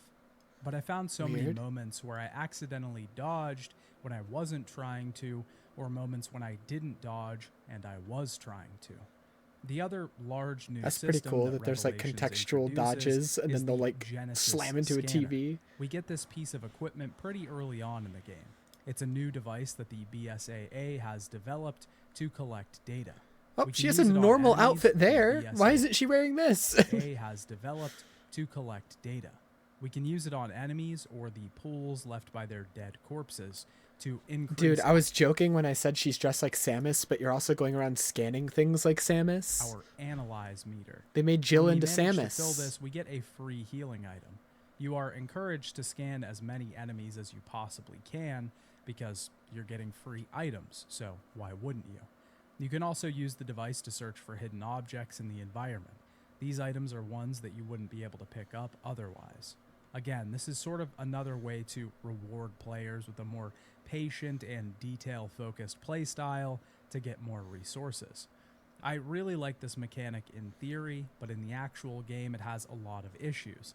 Because you get so many rewards for using it, you sort of have to. You don't have to, but there are just so many hidden items in every room that it behooves you to look for them. If you skip this step, then you're just leaving perfectly good items behind for no reason. But having to stop in every single room to scan the area for hidden items, or even stopping every time that you kill an enemy to get the analysis data, just really kills the pacing in some parts. It takes you out of the world and teleports you into this detective scanner plane that honestly doesn't tonally mesh very well with this entry. It wouldn't be the worst thing in the world if it was used for some story beats. Maybe we need to track a blood trail through the ship and have to use it at different intersections to figure out where to go. That would be nice because the scanner wouldn't be present so much, and it would effectively be a story mechanic only. Because we're sort of forced into it to get more ammo and healing though, it's present for much of the game and just feels like it gets in the way. I don't mind the mechanic in general, I just think it would have worked better in a different game. In Resident Evil Revelations, The guy just standing there, not helping at all, just covering the camera. Change as we play a lot of different characters Ay, ay, ay. and combinations of those characters throughout the course of the game. But this is by far the simplest implementation of an AI companion in the series so far. I guess he also We don't is really wearing have a to scuba worry about the suit. companion dying or providing them with resources. They also don't take resources from the environment. They're just sort of there to help us defeat enemies. They are somewhat okay. They will often just stand there and fire shots at enemies, which is exactly what they should do. Every once in a while, though, they'll get stuck on some part of the environment and just sort of walk for infinity. Ouch! It's pretty rare, though, and honestly, the lack of problems with the partner AI is pretty shocking, especially considering the level of fidelity that the game has on a handheld console. Overall, the gameplay for Yeah, I get this is Revelations like the is pretty PC port, so it's obviously a remaster, but like still, this was like originally on 3DS. That's kind of like incredibly impressive. The combat system feels smooth. Most of the ship-focused sections are full of tension and fear. The atmosphere is very well done, and environments look really good. I actually enjoyed a lot of the fake items in the game, the drink dispensers and vending machines, the slots in the casino. The game has some pretty great lighting as well for something that was originally on the 3DS. Whoa! But now it's about time that we talk about the I would go story to of that casino. Revelations. Let me The game in. begins at 6:08 p.m. on the Mediterranean Sea. Okay. Jill is on a small skiff heading through the waves towards the much larger Queen Zenobia. She has a companion with her, Holy a new character moly. that we'll learn more about later. His name is Parker Luciani. Resident Evil Revelations actually takes place in between Resident Evil 4 and 5. So Oh. Jill and Chris haven't quite yet had their traumatic experience. Oh, that's why she's not blonde. I thought she just like started dyeing her hair and like went back to brown, and I was like, thank God. No, that.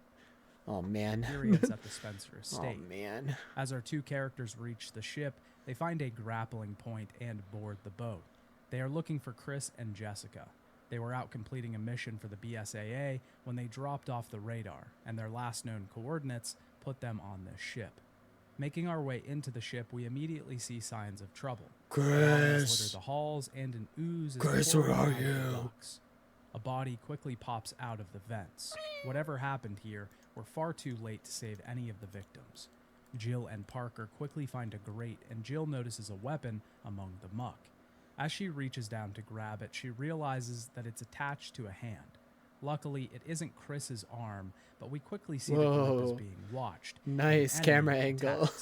This is our first foe of the game, the Ooze. While I don't like the name, I don't really mind the design of the Ooze. They are infected, just like any other Resident Evil fodder monster, but they're sort of bloated and waterlogged. It feels like these enemies fit with the ship theme and mesh with the environment that we're currently in. They use general swiping attacks to try and hit us, but they sway back and forth quite a bit, making headshots difficult to pull off. I often just resigned myself to shooting the body in a panic because the enemy was closing distance and I definitely didn't want to get hit. Jill and Parker take out this monster and realize that the situation aboard the ship is worse than they could have imagined. This ends the first chapter of the game.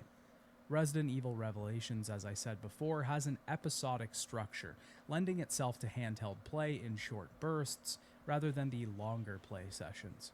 I actually really enjoyed this structure. There are even recaps in between each full episode that bring you up to speed in case it's been a while since you played. It reminded me of something like Alan Wake, and how the game attempts to actually feel like a season of a TV show. One thing that I didn't like is that the episodes are further broken into chapters.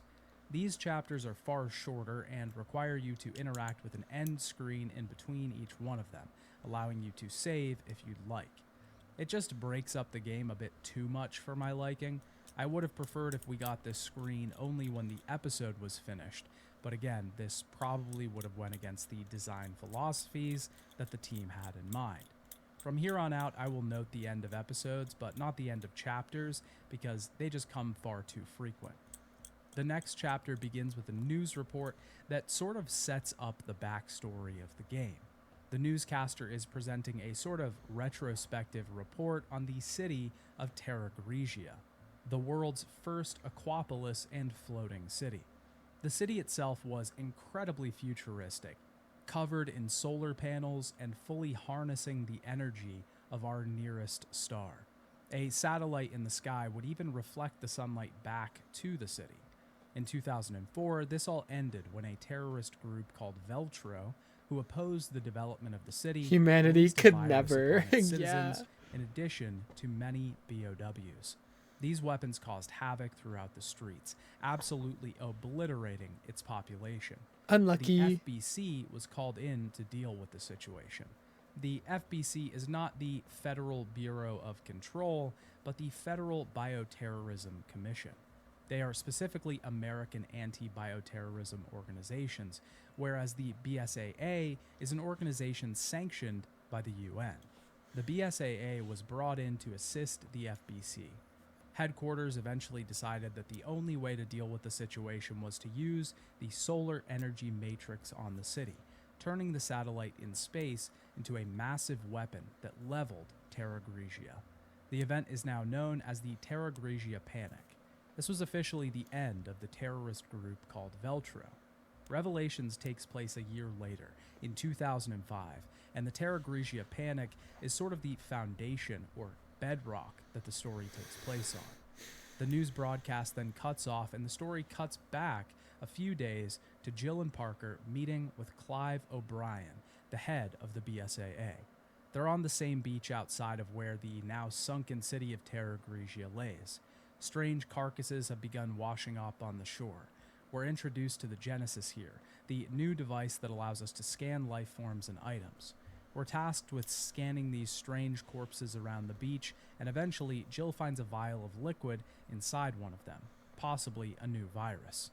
Some of the beach blobs begin moving, and we have to fill them with bullets to bring them down. Once we gather enough data, we return to Clive. The results of the scan prove the corpses were infected with some sort of virus. Clive then gets a call telling him that Chris and Jessica have disappeared. This is how the whole mission started, and why Jill and Parker were sent to find them anyways. The game actually does this a lot. It bounces back and forth, sometimes giving us brief episodes in the past, Sometimes they're necessary to establish the story, but other times they're just a bit random.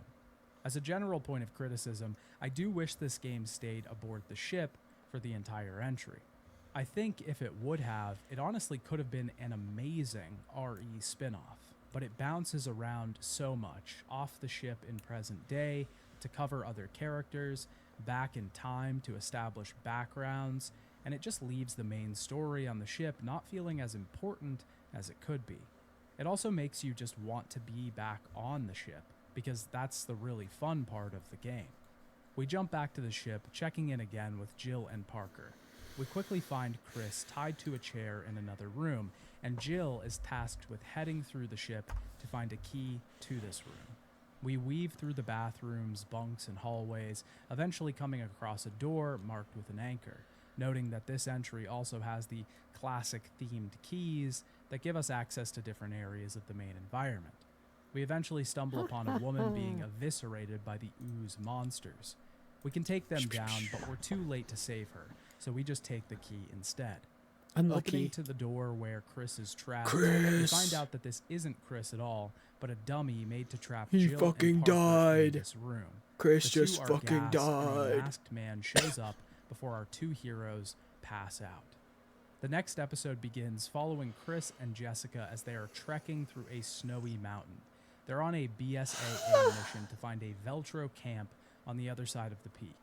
As they walk up the mountain, though, they see a plane crash off in the distance. Jesus It's pretty clear that they were Christ. carrying some sort of BOW or virus, though, based on the marks in the crash. Finding the manifest on the ship tells the two that Veltro was headed to Valkoinen Mock Airport.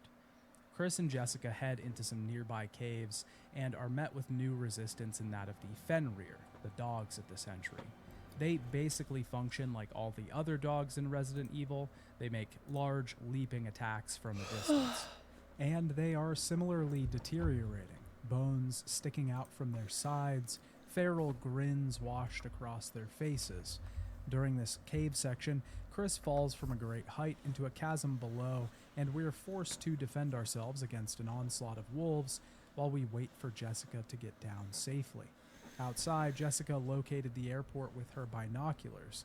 Chris and Jessica get contacted by Clive, who reveals that he thinks they've been set up. See, the reveal here is that this is taking place in present time. We think it's before Chris and Jessica got lost, but actually, Clive received faulty intel that they were on the ship, so Jill and Parker are looking for them in the wrong place. Somebody sprung a trap, and we took the bait. Chris and Jessica notice the Veltro flag at the airport. It seems like they're the ones behind all of this.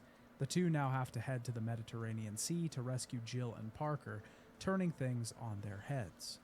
Back on the ship, Jill and Parker have been separated and Nice stored in camera two different angles. rooms. Very nice We have to figure out camera a way shots to going escape on. from here, which I is like this honestly game. pretty simple. We grab a nearby game's screwdriver awesome. and use it to solve a panel puzzle. These puzzles are really the only ones included in the game, and they are exceedingly simple. We just have to move these little nodes to specific spots on the grid and make sure the wires don't get crossed. Luckily, there aren't too Charging my many of these 3DS over as the we course of the speak. game, but because there's nothing else to fill in the gaps, it does leave you sort of wanting for a substantial puzzle. Since our weapons have been taken, we have to dodge enemies until we So can it take looks them like the down. RE marathon's One of gonna these have to go enemies on lifts longer. I up think an I need to attack play this and goes game. straight into a CRT. Navigating downstairs, we can reunite with Parker and get our weapons back. We Wow. also can access our first item box here where we can customize weapons.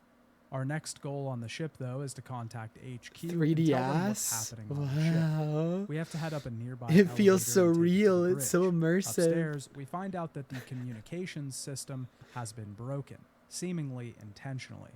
The ship then begins to quake, and the pair are attacked by a red-haired mystery assailant who aims a gun at them. We don't have to wonder who this mystery assailant is for long, though, because he pops up right at the beginning of the next episode.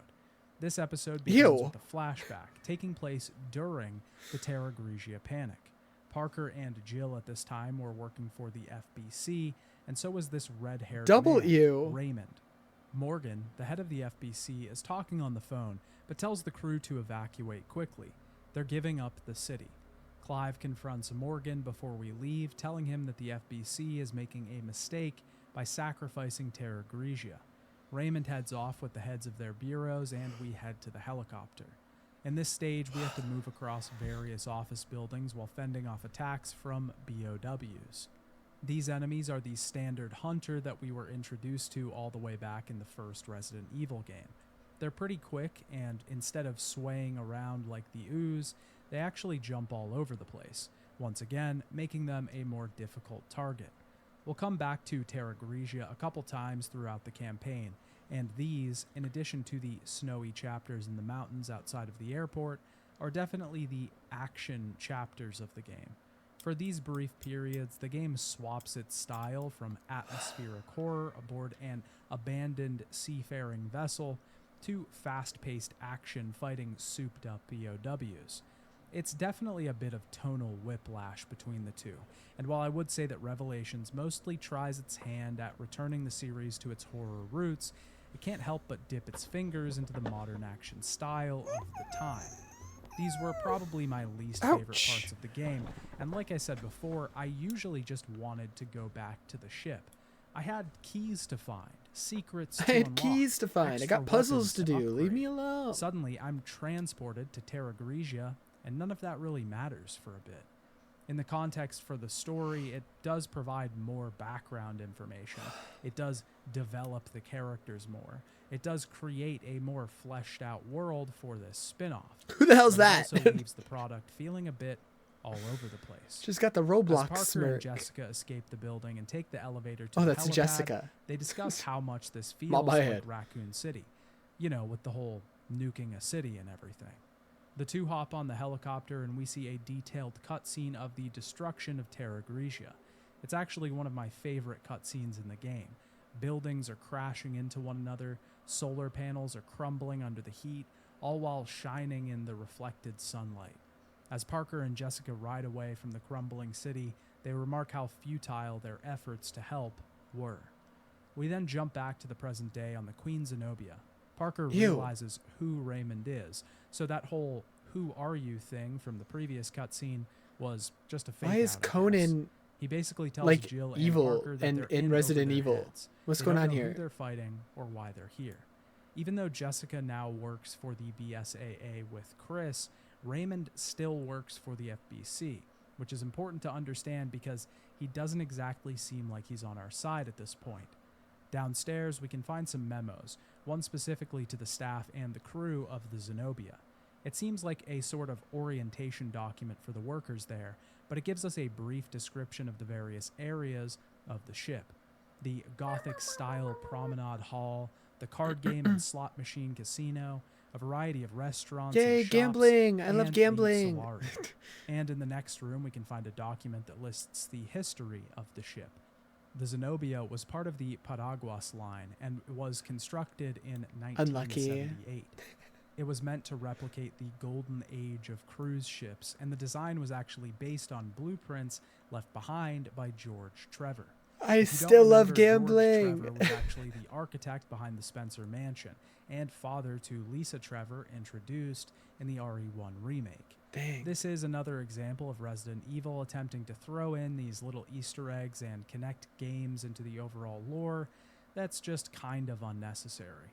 Also, I think it would have made more sense if one of the Travis family's blueprints were used, considering Travis Trading was a ship-based company in the 19th century.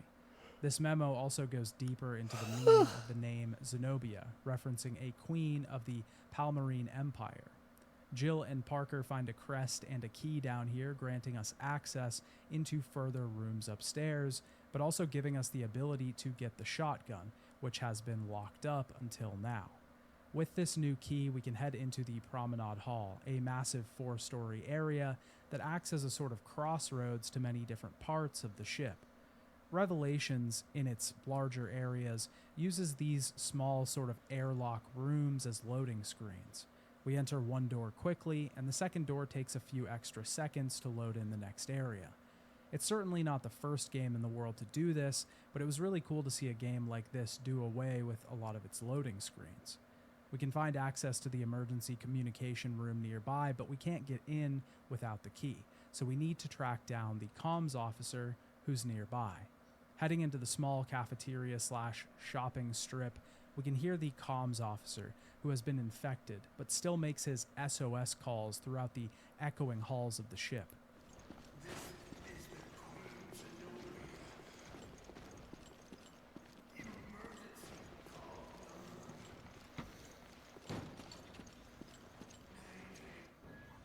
This was one of the moments in Revelations that actually surprised me with its atmosphere. We are essentially walking into a boss battle, and we know it, but the game alerts us to this with sound, a large focus for the development team behind the game. The boss itself is essentially one of the chainsaw enemies from previous games, but beefed up a bit. The comms officer, now mutated into a beast called a Skaghead, is a large fat beast that scurries around and attempts to cut us up with its right-hand weapon. This is also probably the That sounds like a part slur. where we notice the return of the gory death I don't like animations that. of the series. After defeating it, we can get access to the comm officer's key and his journal. His notes reflect the last days of his life as he slowly deteriorated into madness. Taking his key, we can head back to the promenade and get into the emergency comms room. Raymond is already here, though, and the comms device is destroyed. The masked man that we saw before is giving some sort of manifesto on the screen.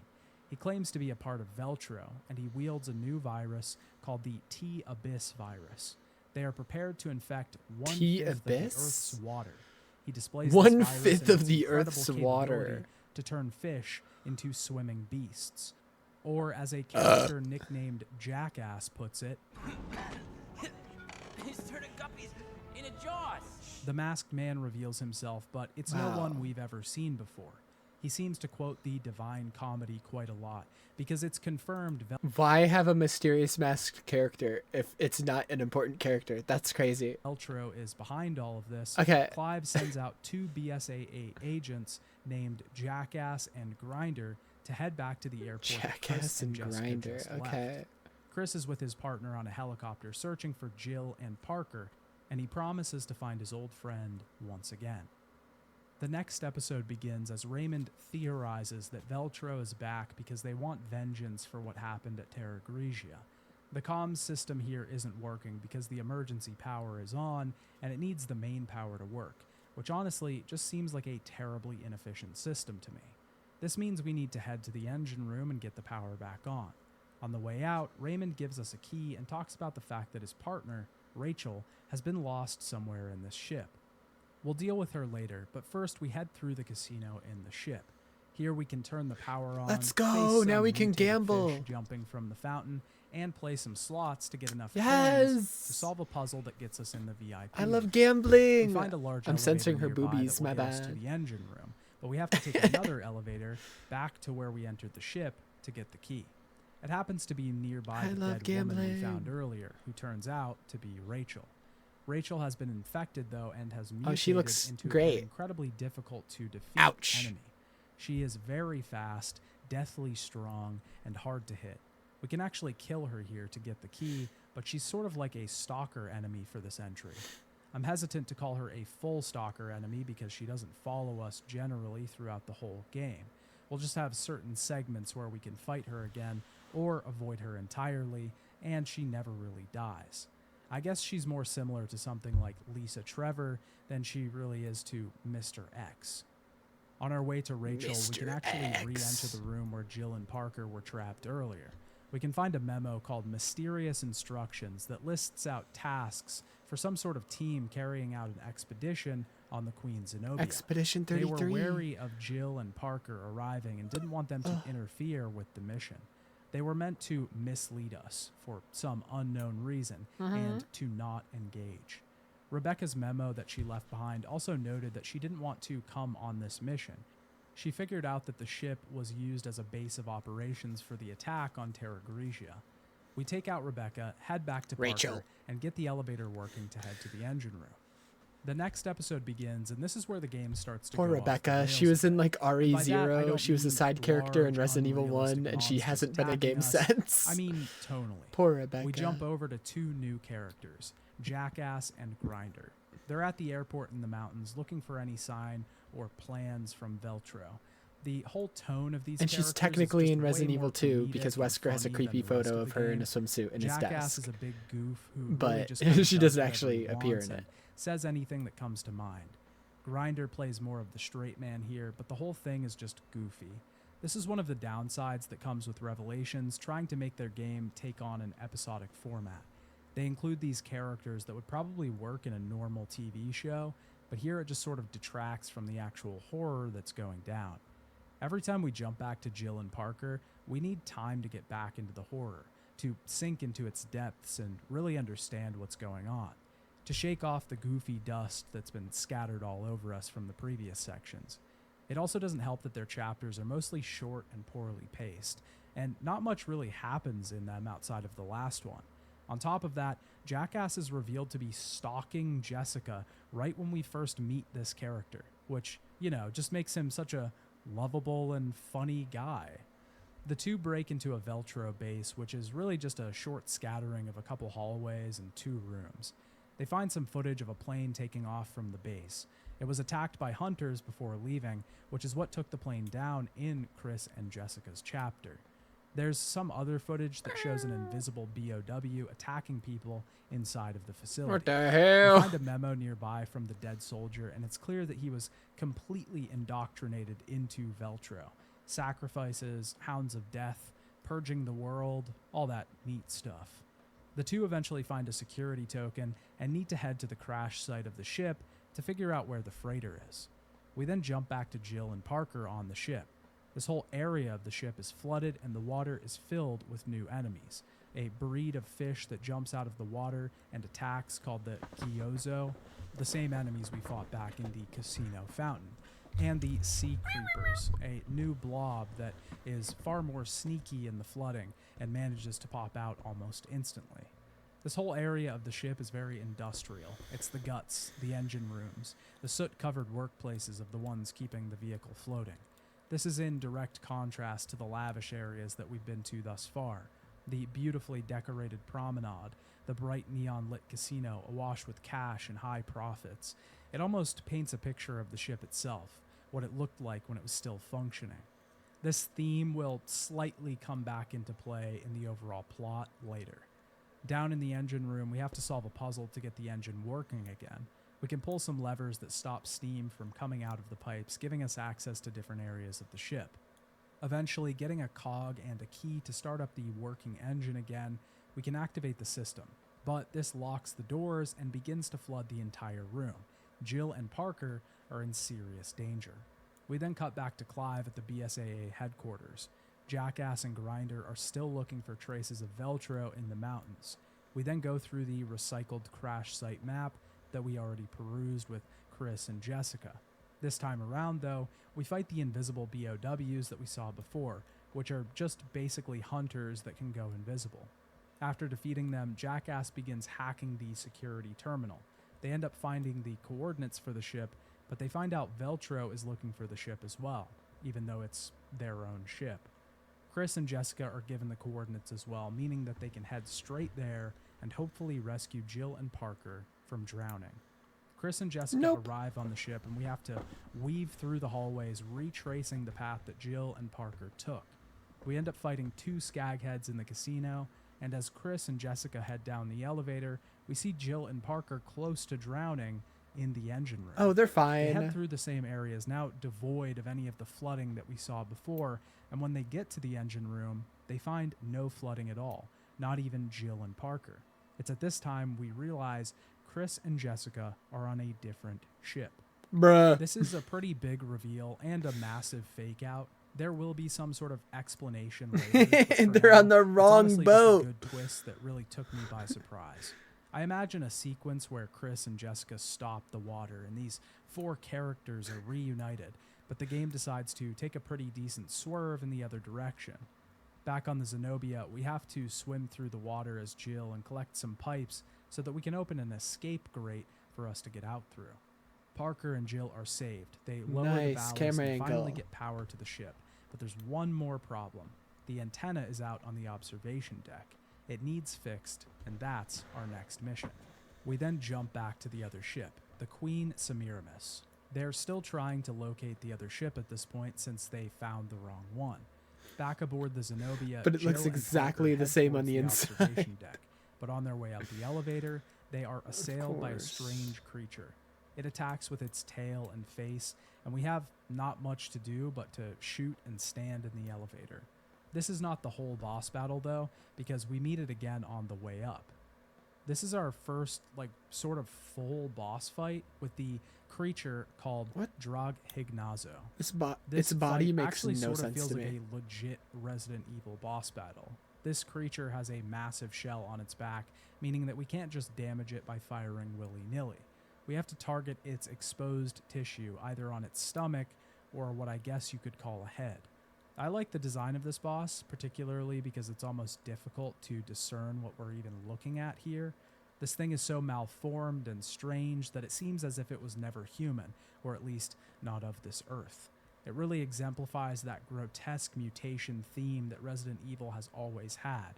We have to avoid its massive charges, and using explosives can sometimes manage to stun it for long Her enough waist that when we she can attack its reloads? back. Hold on, let me Resident go Evil is back. Formed and strange that Oh it seems as if my it was never god. human. Here, this thing is so malformed and strange that it seems as if it was never human, or at least not of this earth. It really exemplifies that grotesque mutation theme that Resident Evil has always had. We have to avoid its massive charges, and using explosives can What do you sometimes mean? Your manage waist to don't stun bend it like for long that? enough that we can attack its back. It's a Skill nice issue. boss fight because we honestly don't get many general boss fights throughout this whole game. They're pretty few and far between, but this one is decent. Once defeated, we can head upstairs to grab a Veltro keycard and a memo from a Veltro agent's journal. It's dated 2004 and talks about the leader of Veltro, Jack Sorry, I North, was distracted by something below her waist, so I wasn't looking up there. and his plan to I was purge humanity. distracted. Part of that plan was commandeering these two luxury cruise ships, what they saw as a symbol of excess in human society. There's a lot going on Up top, screen. Jill and Parker fix the antenna and are finally able to contact Was really Clive. locked in He tells to them the- that to the whole plot. thing was a setup, but he won't answer our hero's questions. He gets a call from the ESF, who has reported satellite movement. The solar energy reintegrator that the FBC used to destroy Terra Grigia has been reactivated. It's being aimed straight for the Queen Zenobia. Clive seems to think that it's Morgan, for some reason, once again deciding to wipe evidence off the map. Clive tells the two that he doesn't have the time to rescue Jill or Parker. Chris is on his way to rescue them, but he won't get there in time, and Clive begins working on a way to stop the attack. Jackass radios in pretty quickly with a solution. He wants us to find a UAV aboard the ship, the same one that was used to spread the virus in Terra Grigia. We can use this to spread chaff that will confuse the satellite targeting system and hopefully prevent it from blowing us to hell. Hopefully. We make our way through the ship and head to the foredeck, where swarms of hunters have appeared. We have to fend them off to get the UAV up and running. Clive is then making a call to Morgan of the FBC. They seem to have some sort of feud going on, and Morgan basically confirms he's operating the satellite. He begins the activation of the solar device, but we only have 6 minutes to get to the remote UAV controls. This means a tense darting across the ship's outer deck, fighting against hunters and ooze along the way. We end up in a large cargo room, once again pursued by the infected Rachel and another skaghead. We get to the controls just in time though, and this does in fact confuse the satellite's targeting, but it still manages to hit near the ship, which causes the thing to capsize. Morgan tells Clive that he's trying to destroy the ship because he wants to get rid of the virus, ensuring that it's wiped out. Clive is determined to save the people on board the ship. Jill and Parker are swallowed up by the water in the ship, and we're forced to swim through the place, coming up for air every once in a while to make sure we don't drown. Chris contacts us as we're making our escape. He thinks that the ship crashing will make the virus infect the nearby oceans. Heading back through the entire ship, we need to rendezvous with Chris and Jessica, who have just arrived in the hall. The masked man appears in the casino before we can meet them, though. Before we can see the conversation, we jump back to Chris and Jessica, driving a ship through the ocean and fighting off a massive parasite in the water in an on-rails mounted gun section. It's alright, though it's incredibly hard to aim this thing for some reason. It's also difficult to really hit anything, and the main point is really just to survive, because there's no killing it just yet. As Chris and Jessica reach the ship, we jump back to Jill and Parker. The masked man asks the group some questions. Why did it take Veltro so long to find the Queen Zenobia? How was it able to float around undetected? Why was Veltro able to vanish after the Terra Grigia panic undetected? And finally, why is someone using the solar device to destroy the ship? He seems like he's about to spill the beans on this mystery, but someone shoots him. It's Jessica, who has just showed up with Chris and mistaken this man as an assailant. The masked man is then who has just Bro, showed up now with they Chris have and scuba mistaken this suits? Dude, Jessica has her whole ass out. What the hell? But someone shoots him. It's Jessica, who has just showed up with Chris. Jill, you should get that scuba suit. Jill, you should get that this one. man as an assailant. The masked man is then revealed to be Raymond, seemingly a part of Veltro. He tells No, Parker to the find guy who truth looks about evil was Terra Grigia evil. before dying. I never would have The group can't warn guessed. him for long, though, because the ship starts to shift again. The party decides to split. Jill and Chris are heading to the ship's lab, and the other two, Parker and Jessica, are heading to stop the ship from sinking. One big criticism I have for RE Revelations is that it just tries to reuse so many areas of the game over and over again. Because of the episodic nature of the game, there is naturally a lot of linearity to the game's story. Of course, most of the time you can head back to previous areas and try to find any extras or things you've missed, but generally the game feels like it's putting you on a path. Therefore, it doesn't really feel like backtracking, but just reusing stretches of the game in a linear fashion. In the beginning half of the game, this is done pretty well, interconnecting parts of the ship in ways that you don't really expect. Or, for example, the swimming sections. These see us trekking across the same areas of the game, but they are changed and viewed through a new lens. It's an efficient way to utilize environments, but the game is at its worst when it isn't doing that, when we're just heading down the same hallway that we already have, heading towards the same place that we've already been. I can't criticize it too much because it is already a pretty impressive feat that a game of this scope and fidelity was even pulled off on the 3DS in the first place. Backtracking through the facility, we eventually get access to the Veltro lab. We're introduced to a new enemy type here, a Scarmiglione, that uses a massive shield formed from its own body. We can destroy the top or bottom half of this thing, and then it turns into a wandering spine with legs. What the But fuck? if we manage to damage it evenly, we can actually just kill it with no issue. Chris and Jill get to the lab, revealing a large container of red liquid. After this serious big moment and reveal, we jump back to Jackass and Grinder. Grinder is freezing, Yay. waiting for Jackass to finish his hacking. The two head back to Why the are airport these because guys even in the Jackass has made a game? realization, one that he doesn't want to say out loud just yet. This is basically the game just saving the reveal for a better point in time, most likely the end of the episode. We go through the same area as before, but this time there's a large warehouse at the end. We have to defend Jackass while he hacks, and once he's done, he's cracked the big conspiracy behind it all. He reveals that Clive O'Brien is the one that brought back Veltro. Technically, Veltro was never really back. It was an illusion orchestrated by Clive to get back at Morgan for what he did at Terra Grigia.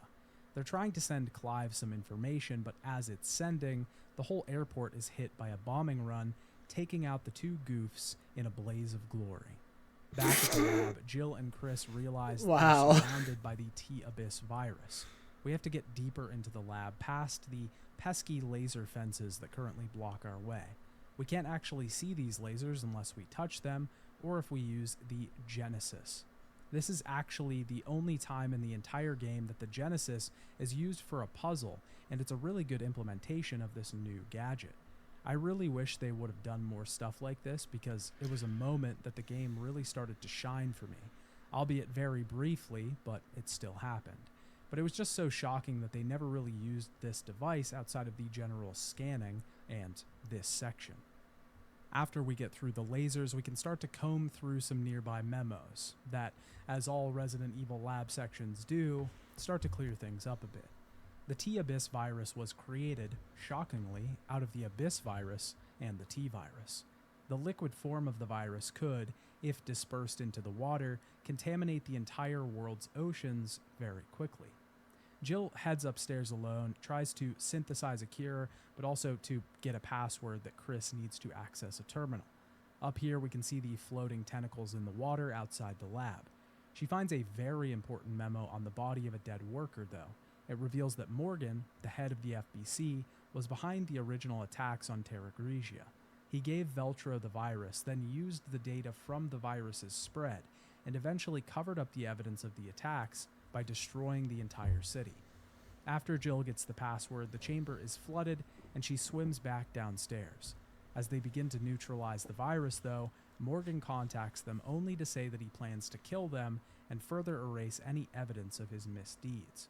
We fend off the virus from hordes of infected, and once the virus is fully neutralized, he gives his villain monologue. He shows them footage of the ship that they're on, clearly planning to take them out. We then jump back to Jessica and Parker, playing Parker as the two try to stop the ship from sinking. Jessica pretty quickly leaves, though, as she has something to check on first, not suspicious at all. By the time we get to the bridge, though, Jessica is already there messing with stuff. Parker has already correctly determined that she's the spy, trying to affect the ship's self-destruct. Raymond then shows up again, somehow revealing he's alive and on our side. Parker doesn't fully trust Raymond, though, and this gives Jessica enough time to shoot Parker and activate the self-destruct. Bruh. Parker tells Raymond to go after her as he bleeds out on the bridge. The ship then begins to explode in a fiery blaze, but it's once again revealed that this is actually the Queen Semiramis. There are just way too many fake outs like this in the game. What is happening? I liked it the first time, but it honestly happens so much more than just the two ships twists. Like the time when Parker claims he doesn't know who Raymond is at the end of a chapter, only for him to, moments later, realize that it's Raymond. Was it dark in there or what? Because the game has this episodic format, it feels the need to end every chapter with a huge cliffhanger, even if it doesn't work there. And it gets to the point where you stop trusting the story because you know that it's actively lying to you. I love being lied Regardless, to. Jessica I has love set being the manipulated. self-destruct on the Queen Zenobia, so that means we need to escape the ship. Chris and Jill head back through the lab as the ship is exploding around them. We find Parker on the way, who is not dead yet. We have to carry him throughout the halls to try and save our new partner, but eventually a catwalk collapses and Parker is falling into the fire below. Chris and Jill are unable to lift him up and he falls into the blaze. Chris and Jill continue their escape with only 5 minutes left on the timer. This means we have another countdown to contend with. We walk up the side of the ship as barrels and crates start crashing down onto us. I absolutely could not make it through this section without getting hit. On the deck, the pilot is disrupted as a giant infected beast pops out of the ship. We have to defeat this thing so that the chopper can land and take us out of here. What the fuck? The first part of this battle sees us shooting the limbs popping out of the monster's body. The pilot will send us down rocket launchers every once in a while to make this a bit easier. We also have to avoid their piercing attacks as they make contact with what is left of the deck. Upon defeating it, Chris and Jill escape on the helicopter, but the beast reveals it's still alive. We have to finally take it down with an on-rails shooting section. During this section, the helicopter flies around the monster while we target the massive parasites wriggling their way out of this thing. I mostly like this boss battle, and I like it more in retrospect. At the time, I thought it was the final one, but it turns out we'll get a sort of true Resident Evil final boss later. This boss does set the stage, though, and even though it leans very far into the action camp, it does properly reflect this era of the series of games. It wasn't anything amazing, but it wasn't bad either. After we shoot this thing for like 10 minutes, the chopper launches a rocket at its head, finally finishing it off, leaving its corpse slumped in the remains of the Queen Zenobia. Chris and Jill update Clive on what happened. They ask him to come clean about everything. We get a flashback at this point to Terra Grigia. We're playing Parker and Jessica again as they're trying to find the command room, swarmed by hunters in the falling city. On the way, we find Raymond, who we also have to save by carrying him through the facility. He's shot, so we have to get him a med kit, which means backtracking through the place we just went through, and through the areas that we went through in the last flashback to Terra Grigia. Once we get the med kit, Parker saves Raymond's life. The three make their way up the elevator, and Raymond begins to question how Veltro pulled off an attack like this in the first place. He was already suspicious. We eventually get to the command room, which links this flashback up with the other one we saw previously, where Parker, Jessica, and Raymond are waiting for evacuation orders from Morgan. This time, though, we see a conversation that Morgan was having on the phone.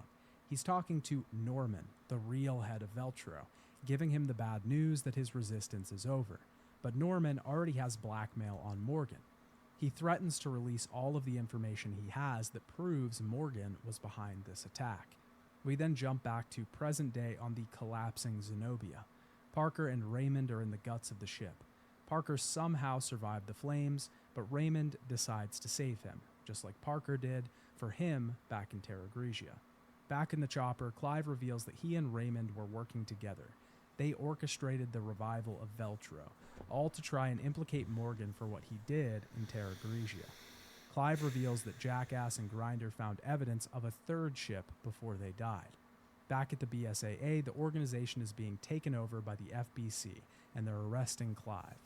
The final episode of the game takes place in the ruins of the final Veltro ship, the Queen Dido. There's and a Jill third make their way ship? through the ruined underwater halls of the boat. Oh Moving my through the ship, God. we'll eventually find the remains of dead FBC and Veltro soldiers, a lot of them martyred for their cause. This culminates in us finding a video of Norman, who was planning to infect himself with the T-Abyss virus to try and carry out the original plan for his resistance. He had a blood feud with Morgan at this point because of the man's betrayal. Chris and Jill's goal is to find Norman's blackmail information on Morgan, but Norman is still alive in the next room and infects himself once again. He becomes our final boss battle of this game, a massive tyrant-like creature. This boss is actually pretty hard because somehow Norman can teleport around this arena That's with normal. the glowing I can do third that. eye on his head. I think technically he's actually using this light on his head to blind us and then burning some sort of image into our heads to make it seem like he's teleporting, but I'm not sure. The first few stages of the battle, we have to wait for Norman to teleport, and when he goes to attack, his heart opens. We can damage this heart to take more health off the boss. Using a shotgun on the heart also stuns him out of attacking, which is very helpful because Norman does a ton of damage. He'll also create copies later in the fight, and we have to wait for the heart to open on the real one and do the same thing. Towards the end of the fight, Norman gets sort of charged up and just starts slashing much quicker, but the goal is still the same, to hit his heart. It's actually a pretty difficult boss battle, but I honestly really enjoyed it. It felt like a good, souped-up twist on the classic Resident Evil Tyrant fight that the series is known for. And it even makes in-world sense, since the T-Abyss virus is part T-virus in the first place. Also, Norman kind of looks like a fish, so T-virus plus water virus, tyrant fish. After Norman is killed, Jill and Chris pick up the blackmail evidence on Morgan, which includes a video of him giving direct orders to Norman to spread the virus and attack Terra Grigia. This footage is released to the BSAA, and this prevents Clive from being arrested. In fact, Morgan is actually arrested. Jill and Chris then get their idyllic ending on the helicopter as they fly away into blue skies. We then get some end credits cards that tell us what happened after the game ends. The FBC was dissolved, and many of its agents went to the BSAA, creating the organization that we see in Resident Evil 5. We see a short cutscene that shows Jackass and Grinder somehow survived. No! Parker, who also survived, is struggling to read a book, and Clive decided to step down from his position. Of course it as was head the of American group. BSAA. Of course, Chris of and Jill are course. shown heading up to the Spencer estate, the place where they would have their confrontation with Wesker in Resident Evil 5. Now, I have a lot to say about this game and its story overall, but before I talk about that, I just need to briefly talk about this game's Mercenaries mode, which is called It also has a Raid Mode. Mercenaries mode? Raid mode is given a new name in this entry because it is very unique in the line of Mercenaries minigames, to the point that it almost doesn't resemble the previous ones from the series. Instead of fighting enemies off and gaining more time on a countdown, we speed run through levels, killing enemies along the way. It's more similar to something like RE Villages Mercenaries mode, except that we don't gain combo or time from killing enemies, so there isn't as much of a reliance on spawn points. Each level is essentially a short part of the main game, where we run through, killing enemies as fast as we can, and trying to get the goal in as little time as possible. For completing each level, we get BP, a currency that we can use to buy new weapons, weapon attachments, refill consumables, etc. We also get experience, and our level determines how much damage we'll do or can take. Why was that hunter Each so stage tiny? has a What recommended the level fuck? to be completed. We can He's gain like extra 1 foot BP tall. on each stage by getting through the level without He's getting so hit, small. killing all the enemies in the level, and by having our level He's just a lower little than the man. recommended for the Leave him stage. alone. If we manage to get all 3 of these bonuses on one level, we What get the a fuck? Trinity bonus, which gives us even more extra BP. You can adjust and change your level back to previous ones at any time, so you don't have to worry about out-leveling a mission. Certain stronger enemies will drop new weapons or Holy attachments for those moly. weapons, and there is so much customization to be done here. We can change the character that we're playing and their outfit, each of which gives a variety of Only play different as Jill, modifiers, never like change her extra outfit. damage with specific weapons or increased You don't need any reloads. other outfit. Each weapon also has different variations. There are stronger and more rare assault rifles, magnums, and shotguns that you can get just from buying them with BP or from randomly picking them up in the world. The same thing goes for weapon attachments, and there's way more variety to all of this in raid mode I'm than gonna there skip was the in rest of the main game. mercenaries talk. Revelations as a whole is a decent game, but it's not everything I wanted it to be. In marketing and interviews, the game puts itself out there as an ode to the classic games in the series, a Mhm. return to form, a homecoming to the horror genre. And that's not a lie, in some ways. In some Certain ways. stages of the game are exactly what they claim to be. They are atmospheric and tense. They're fun, the mystery is interesting and keeps you going forward, but other stages just leave you feel like you're playing one of the mainline entries from the time, but on a handheld system. The reason I like Revelations and don't love it is because it did have a lot of potential, and playing it is a bit of a letdown compared to how the game seems from the outside. The marketing, the interviews, hell, even the box design gives you a certain impression. The game you get is a bit different from that impression, and that's okay, but it doesn't always work. The story is also a little more than all over the place. Cram-packed with a ton of new characters, new lore and background events, it feels like there's a whole world here, and maybe its story is just a bit too ambitious for its 6-hour runtime. Jessica is a pretty central figure to the whole story here. She's working for the FBC, and she turns out to be the mole that Morgan has in the organization. She's the reason that things really start to go belly up at the end. But that being said, we rarely get any insight for her motivations outside of one flashback mission that vaguely hints towards things.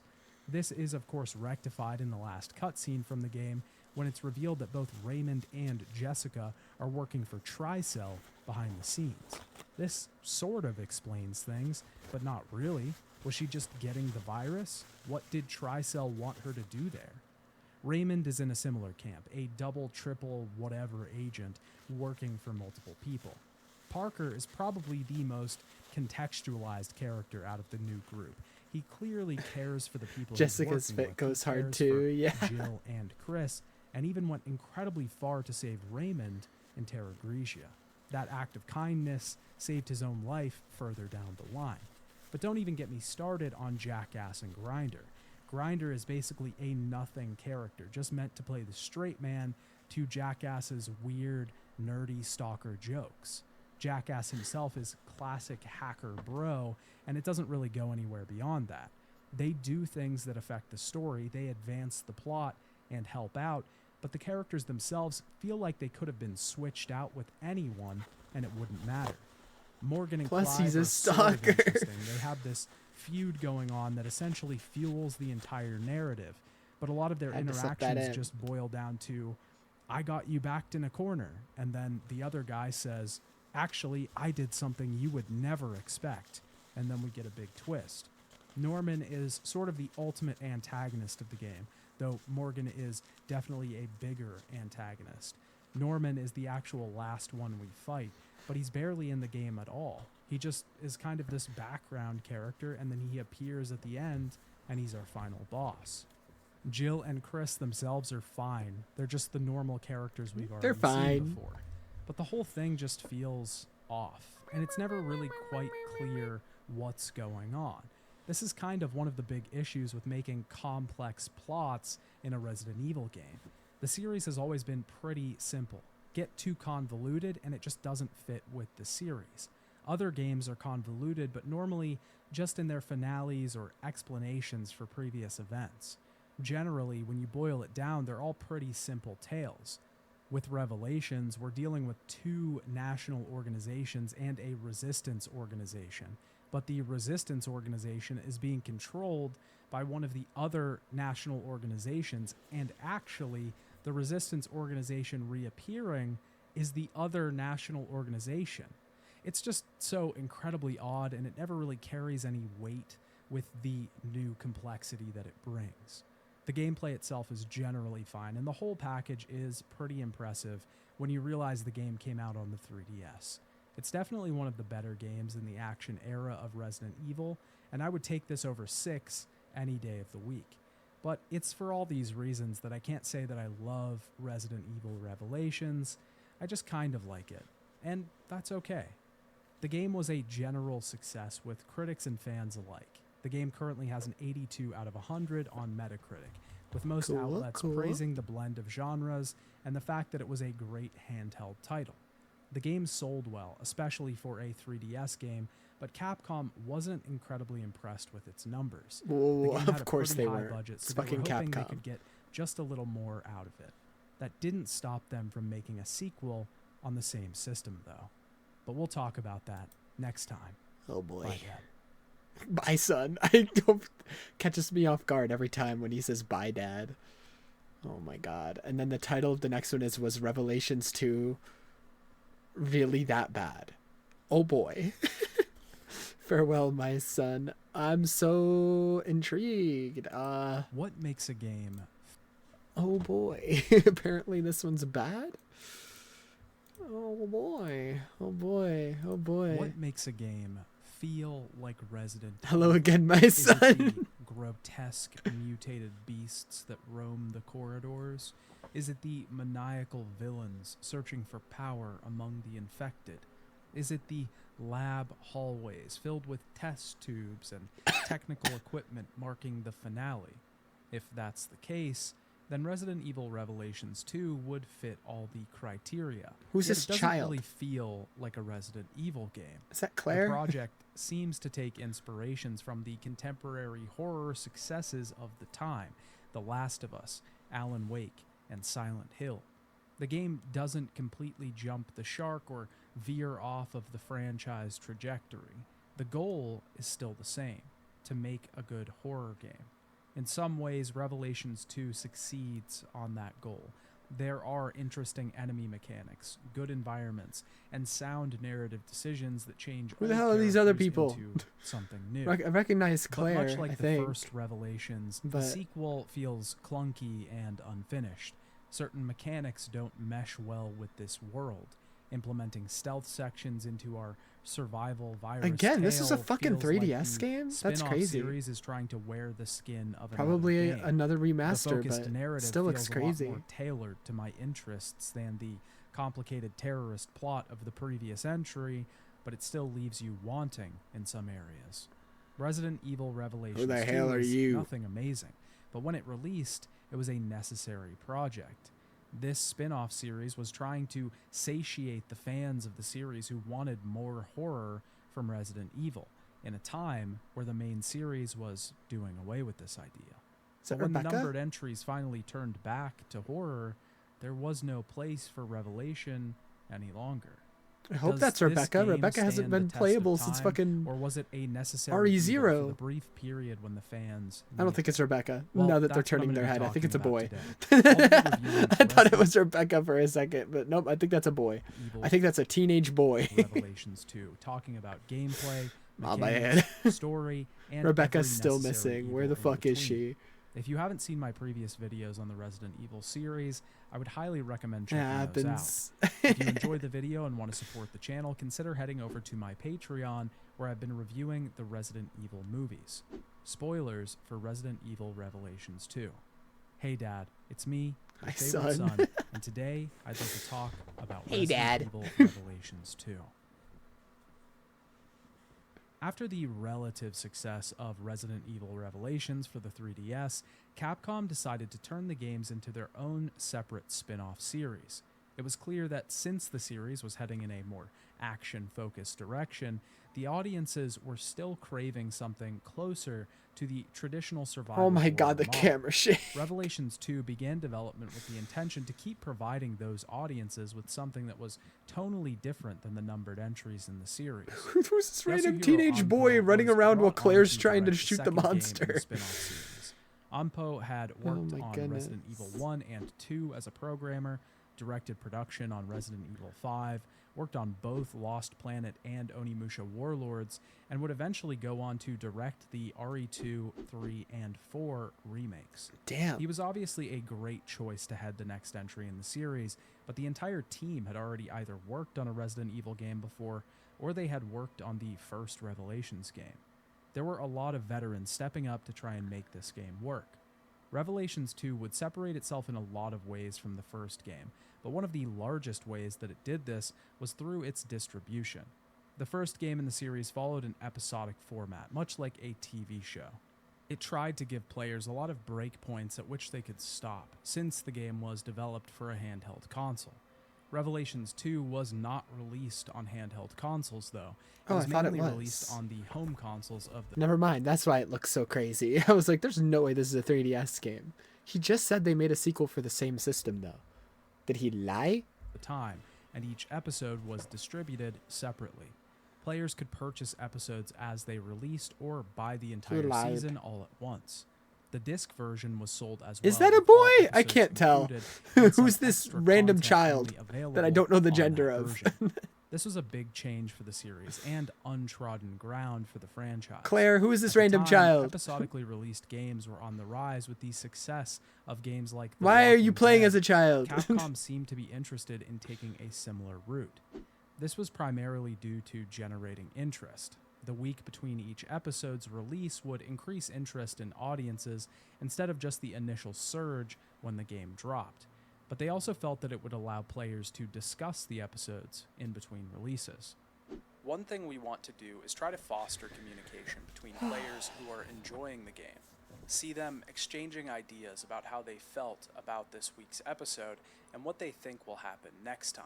The first episode of Resident Evil Revelations was released on February 24th, 2015 in North America and on February 25th, 2015 in all other regions, both for the PlayStation 3 and 4, Windows, and the Microsoft Xbox 360 and Xbox One.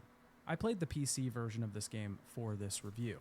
The PC version isn't the greatest, as the controls can be a bit wonky, something I'll get into deeper in the review. The PC version also doesn't have co-op play, which was included in the console versions of the game. You can play the raid mode online, just not the main campaign, so I did not get a chance to play the co-op version of this game. Resident Evil Revelations 2 is pretty dissimilar to its predecessor. It is a third-person survival horror game where we have to manage resources and fend off attacks from enemies, but that's sort of where those comparisons begin and end. The game places us in control of 4 different characters in 2 pairs.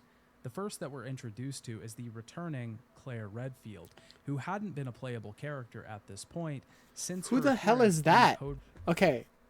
Girl. Maybe.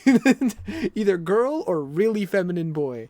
Who the fuck is she? Veronica in the year 2000, and Moira Burton, the newly introduced daughter of Barry Burton.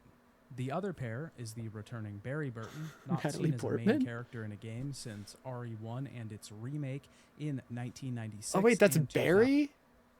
Dude, I forgot about Barry. in a game since RE1 and its remake in 1996 and 2002 respectively. His partner character is that of a small girl named Natalia.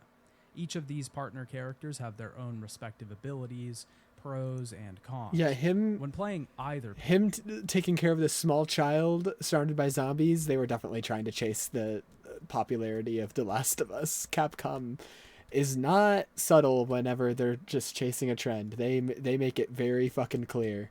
We can switch. Just look at fucking RE5 and RE6. Back and forth between these characters with the press of a button, much very like clearly Resident Evil just 0. I was pretty interested in this concept from the start, especially because that was trying the to get part of on that Resident trend Evil 0. of playing as a father taking care of a child in the apocalypse. That I enjoyed the That shit was like super popular with The Last of Us and The Walking Dead. most. The concept in theory is pretty good, but Revelations 2 sort of introduces some unneeded complexities that it doesn't really use that well, and these are the things that bog down the system the most. Claire and Barry can both use guns, but the partner characters, Moira and Natalia, can only use specific melee weapons. What the hell? Revelations 2 makes the Give her a addition of gun. I understand why you don't give the child These a are gun, but essentially ranged give the other girl a throws that gun. Can be crafted from various things we pick up in the environment. These can be Molotov cocktails, explosive bottles, smoke grenades, essentially, or decoy bottles that lure in enemies and explode Just the after a certain fucking period of time. These can be the used by allies Moira, standing there but not pointing a by Natalia. flashlight at them, We not cannot doing craft ammo anything. in Like, this what are we entry. We can only doing? pick it up around the environment. We can also pick up green herbs just like every other entry, but we can't craft those either. The crafting is only used for sub-weapons or specific healing items. Two others in particular, the tourniquet and the disinfectant. The tourniquets are used when bleeding is inflicted on a character, which causes the most horrendous on-screen indicator I've ever seen, covering up the entire display in blood. And the disinfectant is used when an enemy spits at us, causing our vision to be obscured. Again, another terrible on-screen indicator that just absolutely infuriated me every time it happened. Part of the reason this debilitating gameplay disease was so annoying was that to use these items, you have to actually Poop go on the into the screen. menu. Healing is pretty simple. Hold down a button and after some time, you're patched up. But the tourniquet and Oh the my god, there's disinfectant poop have to be everywhere. used from the menu screen. It's And everywhere. Revelations 2 introduces a live inventory rather than one that Stop pauses the action pooping. like the last. Stop pooping Compared to the last everywhere. entry, there is an Jesus overall higher emphasis Christ. on inventory. How are you supposed to play We this actually have game? ammo restriction and crafting, whereas Revelations wasn't as strict on these features. Both characters, That even is if the they worst can use bleeding weapons or I've not, ever seen have on a fucking in a inventories, and we game. can pass items back and forth That's between nuts. these characters. The partner characters, Moira and Natalia, both have abilities that allow them to gather extra items, though. Moira can see and locate hidden items with her flashlight, and Natalia can point at items, making them appear in the environment. This is incredibly annoying to switch back and forth between characters to look for these extra items, to grab them. Of course, you can ignore them, but then you're just ignoring a critical part of gameplay and leaving a ton of items on the table.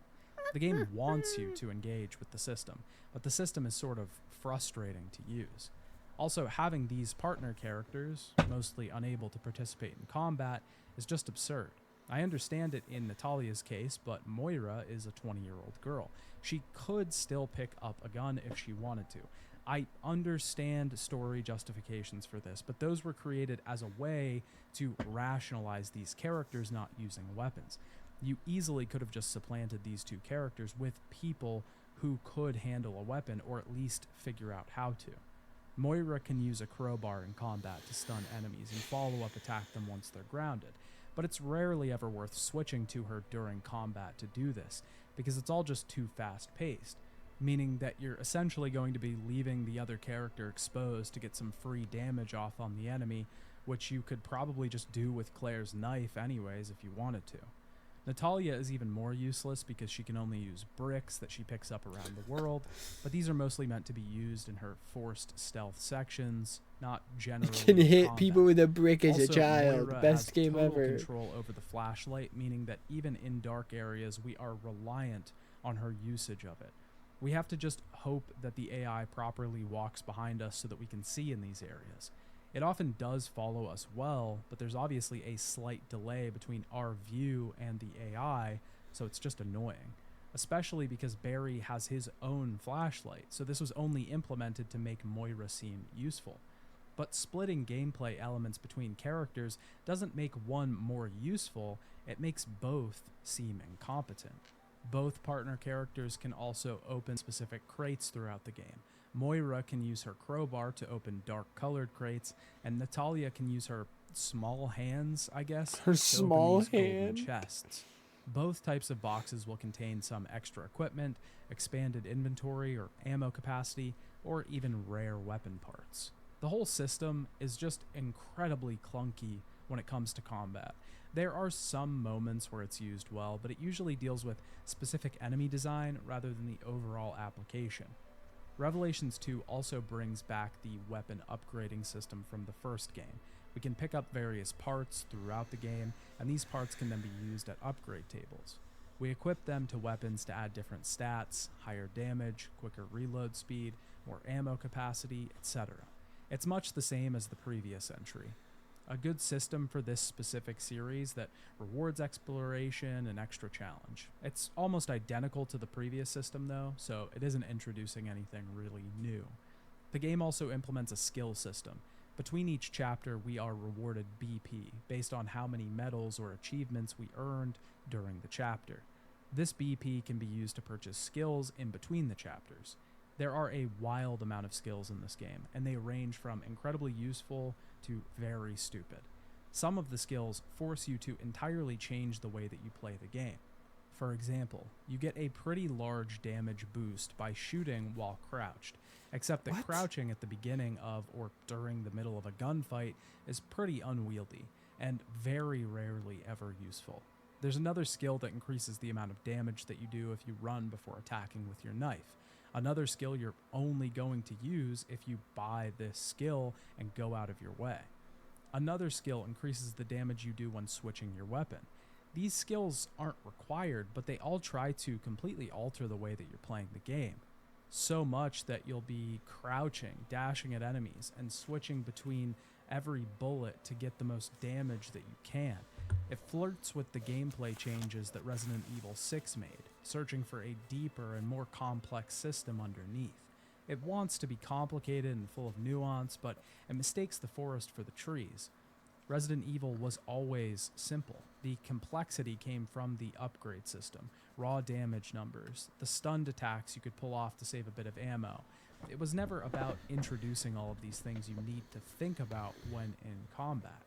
These extra skills can only do one thing: pull the player out of the horror and put them into a meditative state where they're thinking more about stats, maximum damage, and combo skills. It pulls the player out of the world. I'm not saying that horror games can't ever have stats or damage increases, but the primary goal of a horror game, if trying to be effective, is to convince the player that they aren't playing a video game. Even if for a moment, the player is immersed into the experience and they forget. This is where fear is bred. But this is almost impossible if they're constantly worrying about maximizing their damage output. Thankfully, you don't need these systems to survive in this game's world. It's surprisingly forgiving for the most part. So it's essentially interact with it if you want and leave it if you don't. But this is essentially the problem with Revelations 2. There are too many systems that you have to negotiate with. You have to decide if you should even bother with them or not. These systems should be engaging and working together with the world to bring the player closer to the experience. When your player finds themselves deciding if they should even engage at all, you have a problem. The moments where the character switching is used for puzzles are few and far between, but these are where the game is the most effective. But we'll get into those moments shortly. Let's jump into the story. Resident Evil Revelations 2 takes place in between Resident Evil 5 and 6, particularly in the year of 2011. The game begins with a goofy, tongue-in-cheek advertisement for an organization called TerraSave. TerraSave was actually introduced in the original animated Resident Evil films, but it's generally an organization that tries to assist and do relief work in areas affected by bioterrorism. The ad itself is sort of a parody of charity advertisements, and it's being played at a TerraSave banquet. Claire Redfield is here as she works for the organization, and she meets up with Moira Burton. The two are clearly close, and Moira sort of idolizes Claire and the work that she does. It's actually her first day at TerraSave, working with the company and hoping to make a difference in the world. Neil Fisher, the leader of TerraSave, takes her aside to tell her about something in Washington. Tricell is involved in some sort of new virus. Neil has a list in his folder that he's crossing names off of. He quickly leaves before Claire can figure out what he's doing, and Moira is having a fight with her dad, Barry Burton, on the phone nearby. The lights quickly go out and the banquet is attacked by armed soldiers. Claire and Moira are kidnapped, injected with a sedative, and taken to a rusty iron prison. Claire awakes outfitted with some sort of bracelet, and her cell door opens, allowing her to escape and find Moira a few cells down. The cells eventually give way to a massive space with a spiral walkway leading up it. They're in a fucking Bodies saw hanging trap. From chains. Oh my the facility God. they're in seems derelict, run down. Staircases and passages completely destroyed or broken apart. As we head upstairs, the two find corridors covered in blood and bodies on tables, full of hooks. We obtain a knife from a nearby table and a memo detailing the methods for monitoring patients. The two begin their escape through the ruined passageways, but are quickly attacked by a strange beast. The two manage to get away from it, but it chases a woman through the hallways. This woman, Gina, worked for TerraSave as well, and dies from the wounds the monster caused. The two find a way out, but need a set of keys to advance. These keys are located on a nearby officer, but a camera watches as they try to grab them and causes the body to fall to the floor. We find the keys, but are set upon by a group of these creatures. After they get topside, Claire tries to give Moira a gun, but she refuses to use one. Something from her past prevents her from doing so. You need a gun too, Moira. No, I really don't. Sorry, I don't do firearms. In a nearby hallway, we see a young girl running away, but we quickly lose sight of her. As the two enter into a larger prison, walls lined with cells, they hear a woman over the loudspeaker. Someone is watching them, toying with them in this rusty iron playhouse, a torture building designed with puzzles and games for them It's to solve. actually a saw trap. Fuck is Cody What the Poetry? fuck? Are you afraid? You can tell me. Talk to me. Me too, Moira. Me too. Our main goal here is to get a small cog that is trapped inside of a large, spiked steel bed. The only way to do this is to first turn on the power to the facility. We have to trudge through this area, scoping out its rust-covered halls and weaving through a variety of powered-down traps. These traps activate as soon as we turn on the power to the facility, causing our second trek through it to be far more dangerous. We'll also contend with many of the afflicted in this area. These are the fodder enemy type for Claire and Moira's scenario. They are generally very quick and aggressive. Their design, though, does not really harken back to previous Resident Evil games.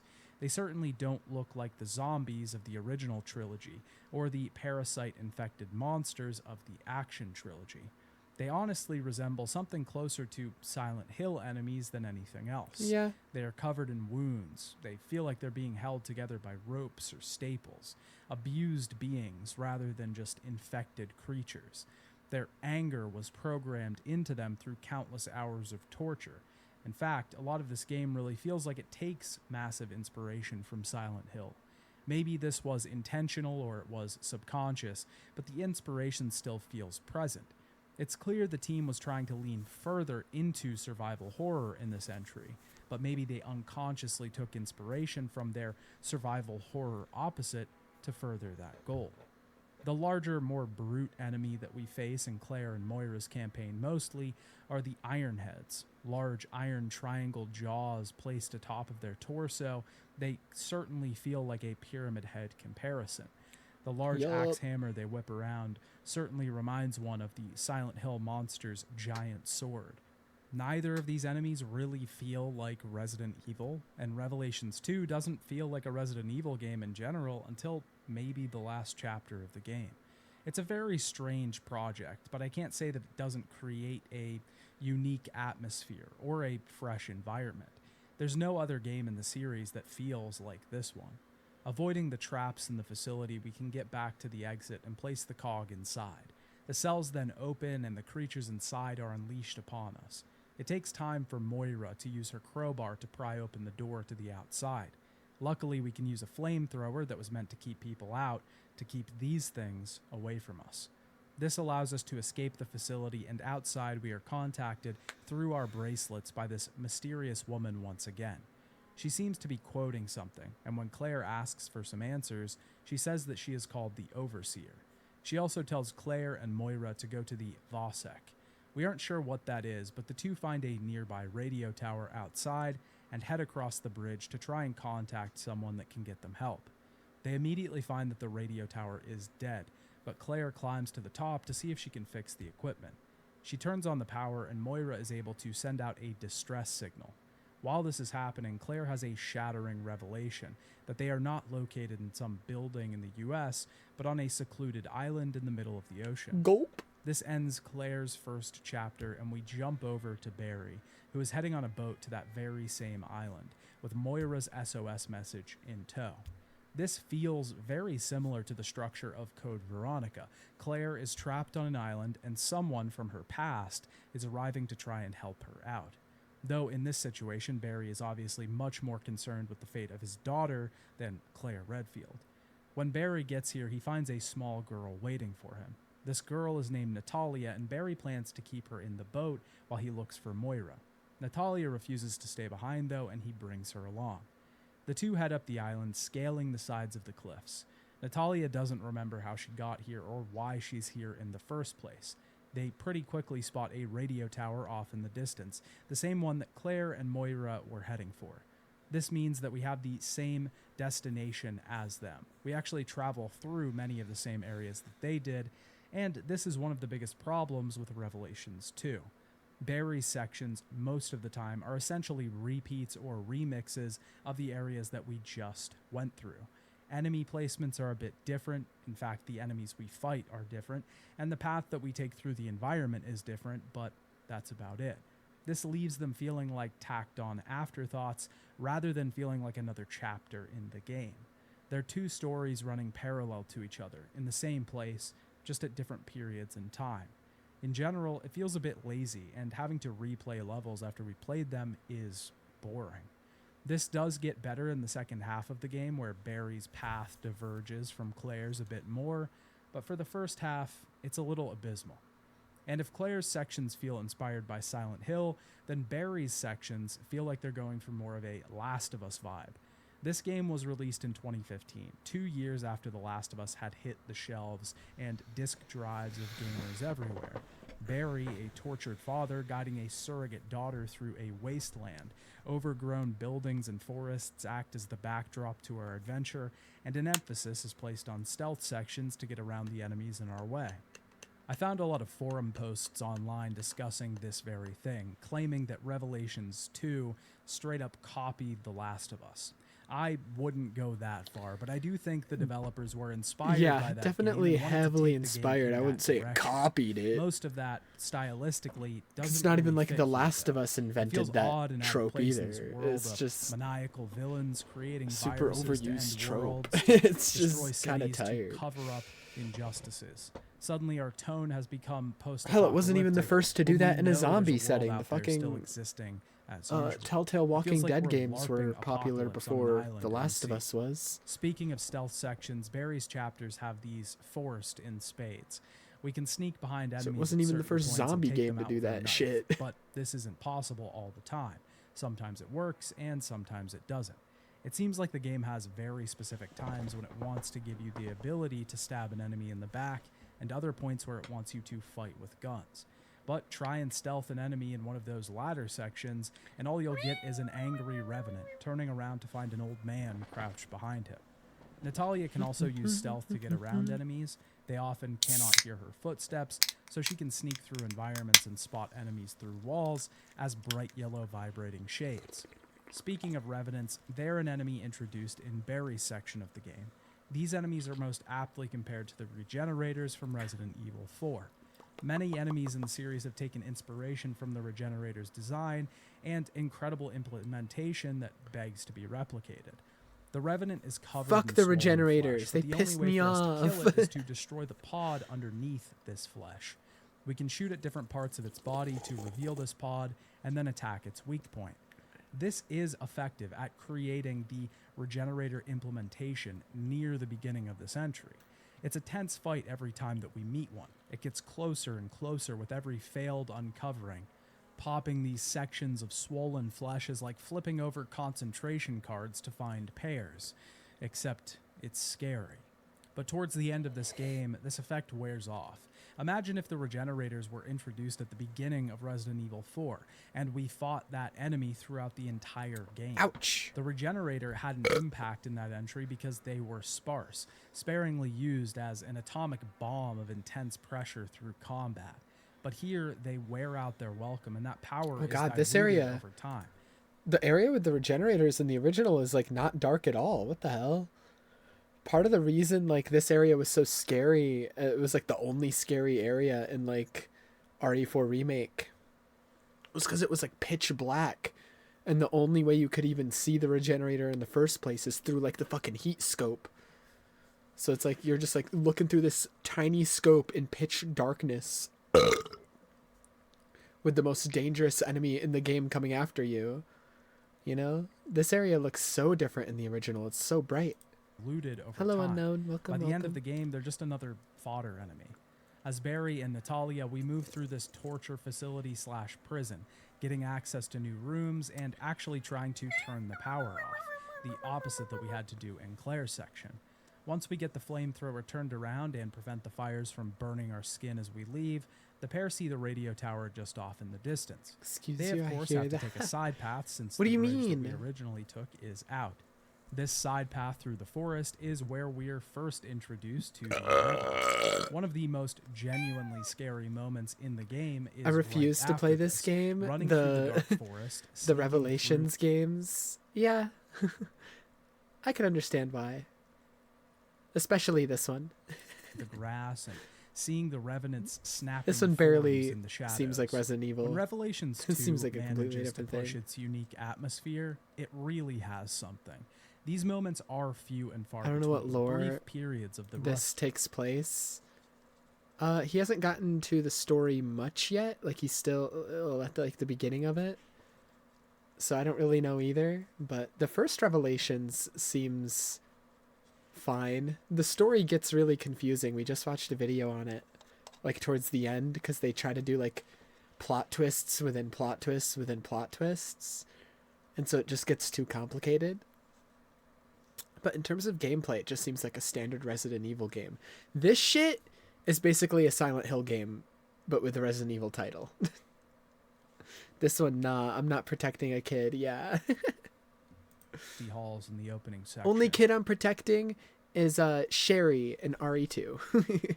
I'll protect Sherry. Sherry was great. The dark forest and the foggy abandoned towns that we'll visit soon. These environments are often highly detailed, and couple these with the score and the enemy design, and you have some terrifying results. Barry and Natalia eventually find themselves in a logging camp with a massive yellow door standing in their way. We have to start the facility's power to She's be a able to big swing girl a bundle of trees from at the 6. door Yeah, we just and watched a break video our on way 6 out. as well. Of course, when they hordes of mentioned that was revenants are Sherry, I standing was like, in our what the way, fuck? so we have to take them out first. As the two escape, Barry Huh, what shoots do an you explosive mean? barrel behind them, closing off the path to them and their enemies. They eventually find themselves in the same I think having comm characters system. like that who are like, she's still small, yeah. Characters like that who like were kids in like previous games and bringing them back in later games as like playable characters would be cool if they actually committed to it instead of like, fuck, we gotta bring back Leon at 50 years old. It's like, it would be really cool if like we actually saw, you know, older characters getting older and like younger characters then becoming, and then the younger characters becoming adults, and then they become the new protagonists, but they never fully fucking commit to that shit. They're like, no, we must bring back Leon again. Who cares if he's 51? That Claire and we must bring him back. and Moira were at. Yes. Barry listens to the message that Moira recorded. That's why I'm kind of hoping that 9 is the last Leon game. I feel like they need to start committing to like making new protagonists. Excuse me. Or like bringing back characters that like just haven't been there in a long time. Other than Leon, you know? I get that she would also be pretty old by now, but like she would still be younger than Leon, at least by a few years. Rebecca hasn't been seen since like fucking RE1, RE0. Like fucking bring her back, at least for a game.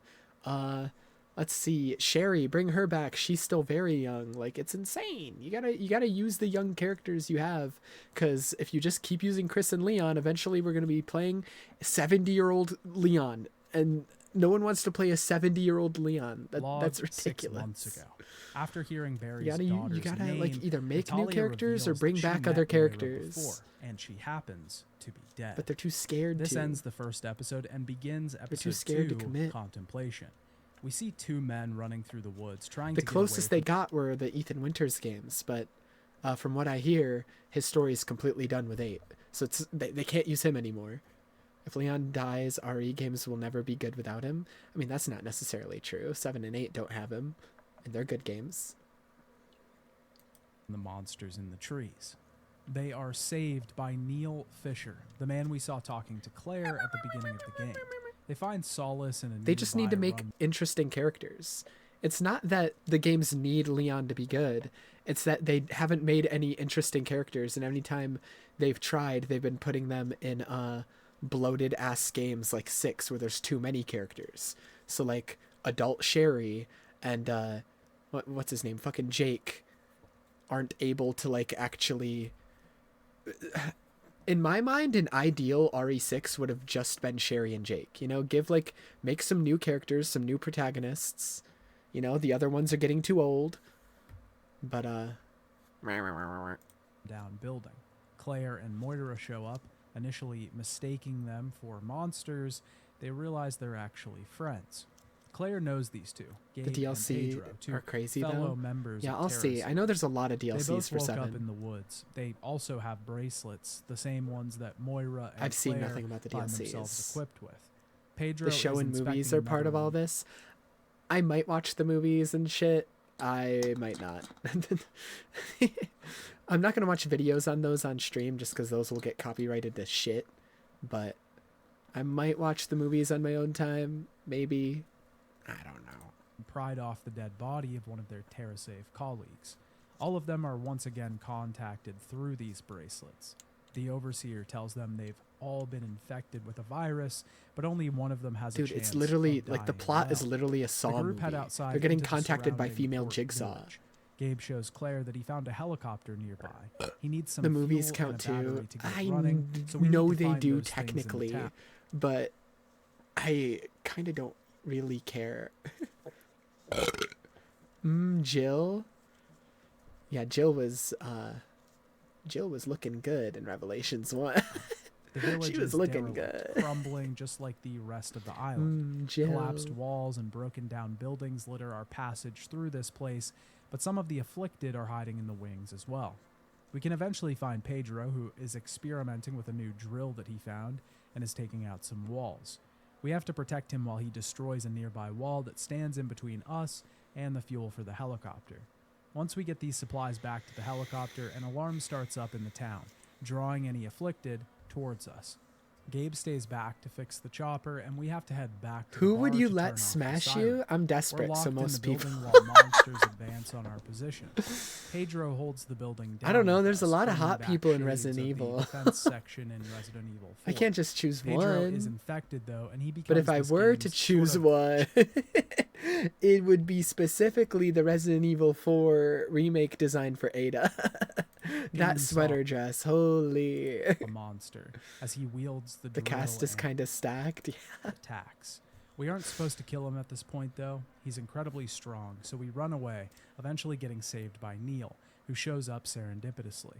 We escape the village, finding a nearby passage into the sewers. The group talks about this new virus. It seems to respond to fear, something that the bracelets on their arms monitor as they experience these terrifying ordeals. Neil also makes But the Jill's an mistake of honorable bringing up mention, Barry Leon's Burton an in honorable front of mention. Moira, who Even she Wesker is an absolutely honorable hates. mention, as fucking weird as he is. He's not even my type. I think it'd be funny. Do me a favor and don't put Barry and me in the same sentence. We aren't really sure what caused the rift between them at this point. Me, We're you only don't sure wanna that it's know. there. Listen, if it's any of the monsters, there's been at least one that I'd agree. That weird fucking like tyrant that had the boobies. I forget in what game that was. What game was that? I forget.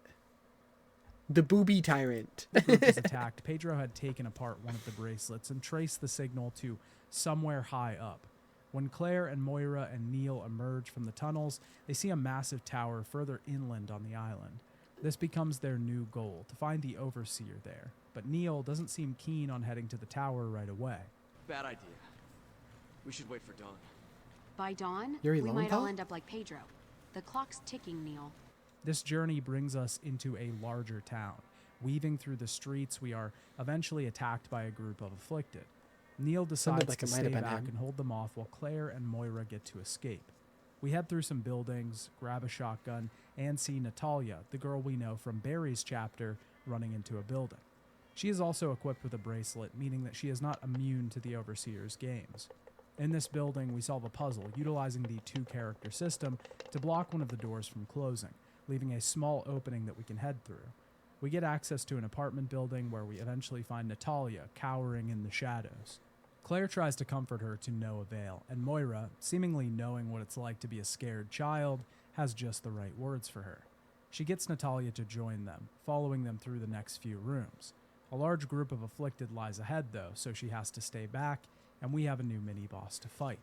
The Vulcan blubber crashes through the ceiling at some point. It's a large, fat monster equipped with a drum that it bangs on to call more afflicted to its side. It can also toss large balls of flame at us. It's a pretty difficult challenge at this point in the game, and I was pretty low on ammo, so it presented a good obstacle for the middle of this entry. Natalia helps the group unlock the door outside, and she tells them about her companion stuffed bear named Lottie. That's a really cute bear. Is he your friend? Lottie's a sheep. Nice man gave her to me. What nice man? The Terra Saver guy. The three of them approach the nearby tower, and Gabe arrives in the helicopter, which he finally got running. Somehow, the Overseer uses his bracelet to shock the control panel, causing fear in his heart, which activates the virus and mutates him. The chopper then goes down, crashing into the side of the building from which the group just came. In the shuffle, Natalia ran away somewhere, and with this, we switch back to Barry, where Natalia is telling him about their attempt to reach the tower. This then becomes their goal as well, to also head to the tower and retrace Moira's steps. Nemesis and Albert Wesker. Wesker, I agree. Nemesis?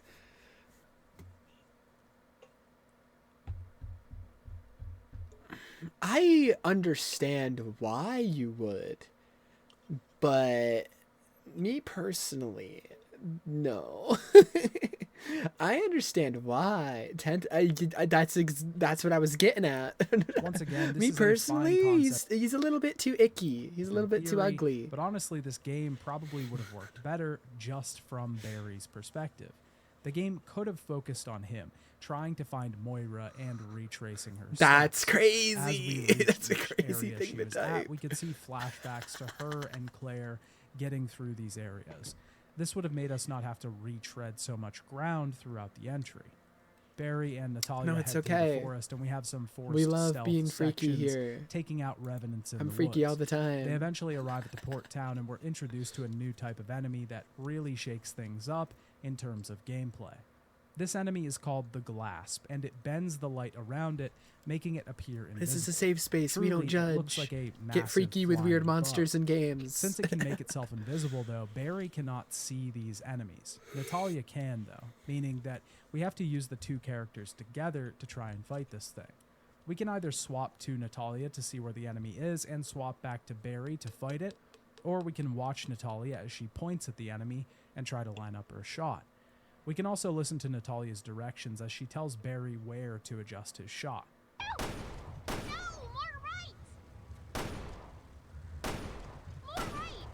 This seems annoying. Either way we choose to go about this, it is an intense experience. The buzzing sound of the Glasp as it creeps ever closer, the shrieks from Natalia as she warns us of its approach. The whole thing is a terrifying That's why I refuse to experience, play one this. that is executed perfectly, and one that is wholly unique to this entry. It doesn't feel like another Resident Evil experience. It doesn't feel like it's trying to recreate something from the past, just doing something entirely new. I just refuse to play any There of the are spin-offs. moments where these things don't fit, and they become more cumbersome than terrifying, but those are few and far between. Oh and my compared to the god. moments Oh that my they do god. work. There's one particular moment that the monster is used in a later chapter when we are moving through a lab full of revenants in tubes. We have to shoot into the wind to try and find the Glasp, but missing a shot means firing directly into one of these tubes, freeing the revenant and making the battle more difficult. Barry and Natalia move through the town and retrace the steps that Claire and Moira took. On the way, we learn that Natalia was actually taken to a TerraSafe facility in the last 6 months. The pair head through the apartment building, Barry eventually having to push the crashed helicopter out of the complex. We are then forced to fight the mutated Pedro, still alive and somehow trapped in the apartment complex. Luckily, Barry is strong enough to destroy him, which nets us a key and an escape. Barry and Natalia are The finally Metro able to reach games? the tower, I know and nothing at about its it. base, they find a massive shrine with a picture of Albert Wesker and a woman beside him. Her name is Alex Wesker, one of the Wesker children, someone Natalia already knows. Hi, Albert. This is the Overseer. She introduces herself, now a massive monster attached to an oxygen mask and covered in bandages. Girl we then begin Wesker. episode 3, jumping back to Claire and Moira, who find a note on the tower's front door. It's from Neil, and he tells them to head to the factory. I'm honestly not sure where to put this complaint or nitpick, but I have to put it somewhere. In this game, there is a sound effect that plays every time your character picks up a steel sort of garage door. This happens a lot in this game, but the sound effect for this action either has a sound that What is is that? very similar to a smoke What? alarm, or literally is the sound of a smoke alarm.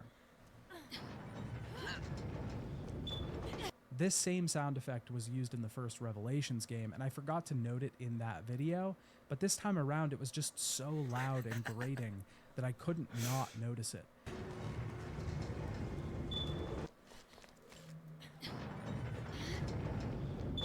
It got me every time because I always thought it was an actual smoke alarm. Maybe I'm insane because I haven't seen anyone talk about this online, but it really got to me the further into the playthrough I got. Claire and Moira are being watched as they make their way through the nearby areas. They eventually come across a statue that's pinned to a door. It has Neil's TerraSave badge on it and a large hole in the abdomen.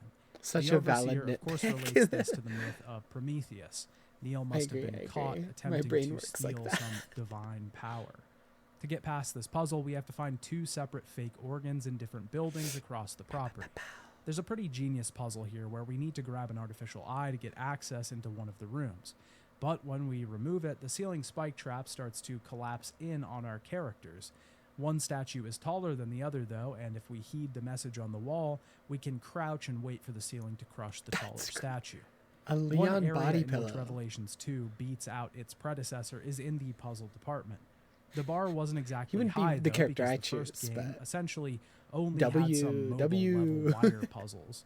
Revelations 2 takes this a bit further, though. It has general puzzles that are pretty good and puzzles that incorporate the I character mean, I'd take switching it. even better than Resident Evil's. There's only a few decent Now, ones, Ada- though, and I Ada would've preferred Wong? it if they tried to make these Now we're less talking. sparse. Once we get both organs, we obtain access into the statue-blocked building. Just as they get some progress, though, Alex Wesker activates some sort of self-destruct on the building, and it is enveloped in flames. Both, We must please. escape Yeah, in it's 5 double-sided. minutes, weaving across different paths through this iron catwalk labyrinth. Doing this requires utilizing and switching back and forth between both partners. It's reversible. Turning valves and stopping the flames from shooting out. Claire and Moira barely make it out before the entire building explodes, cast into the underground sewers.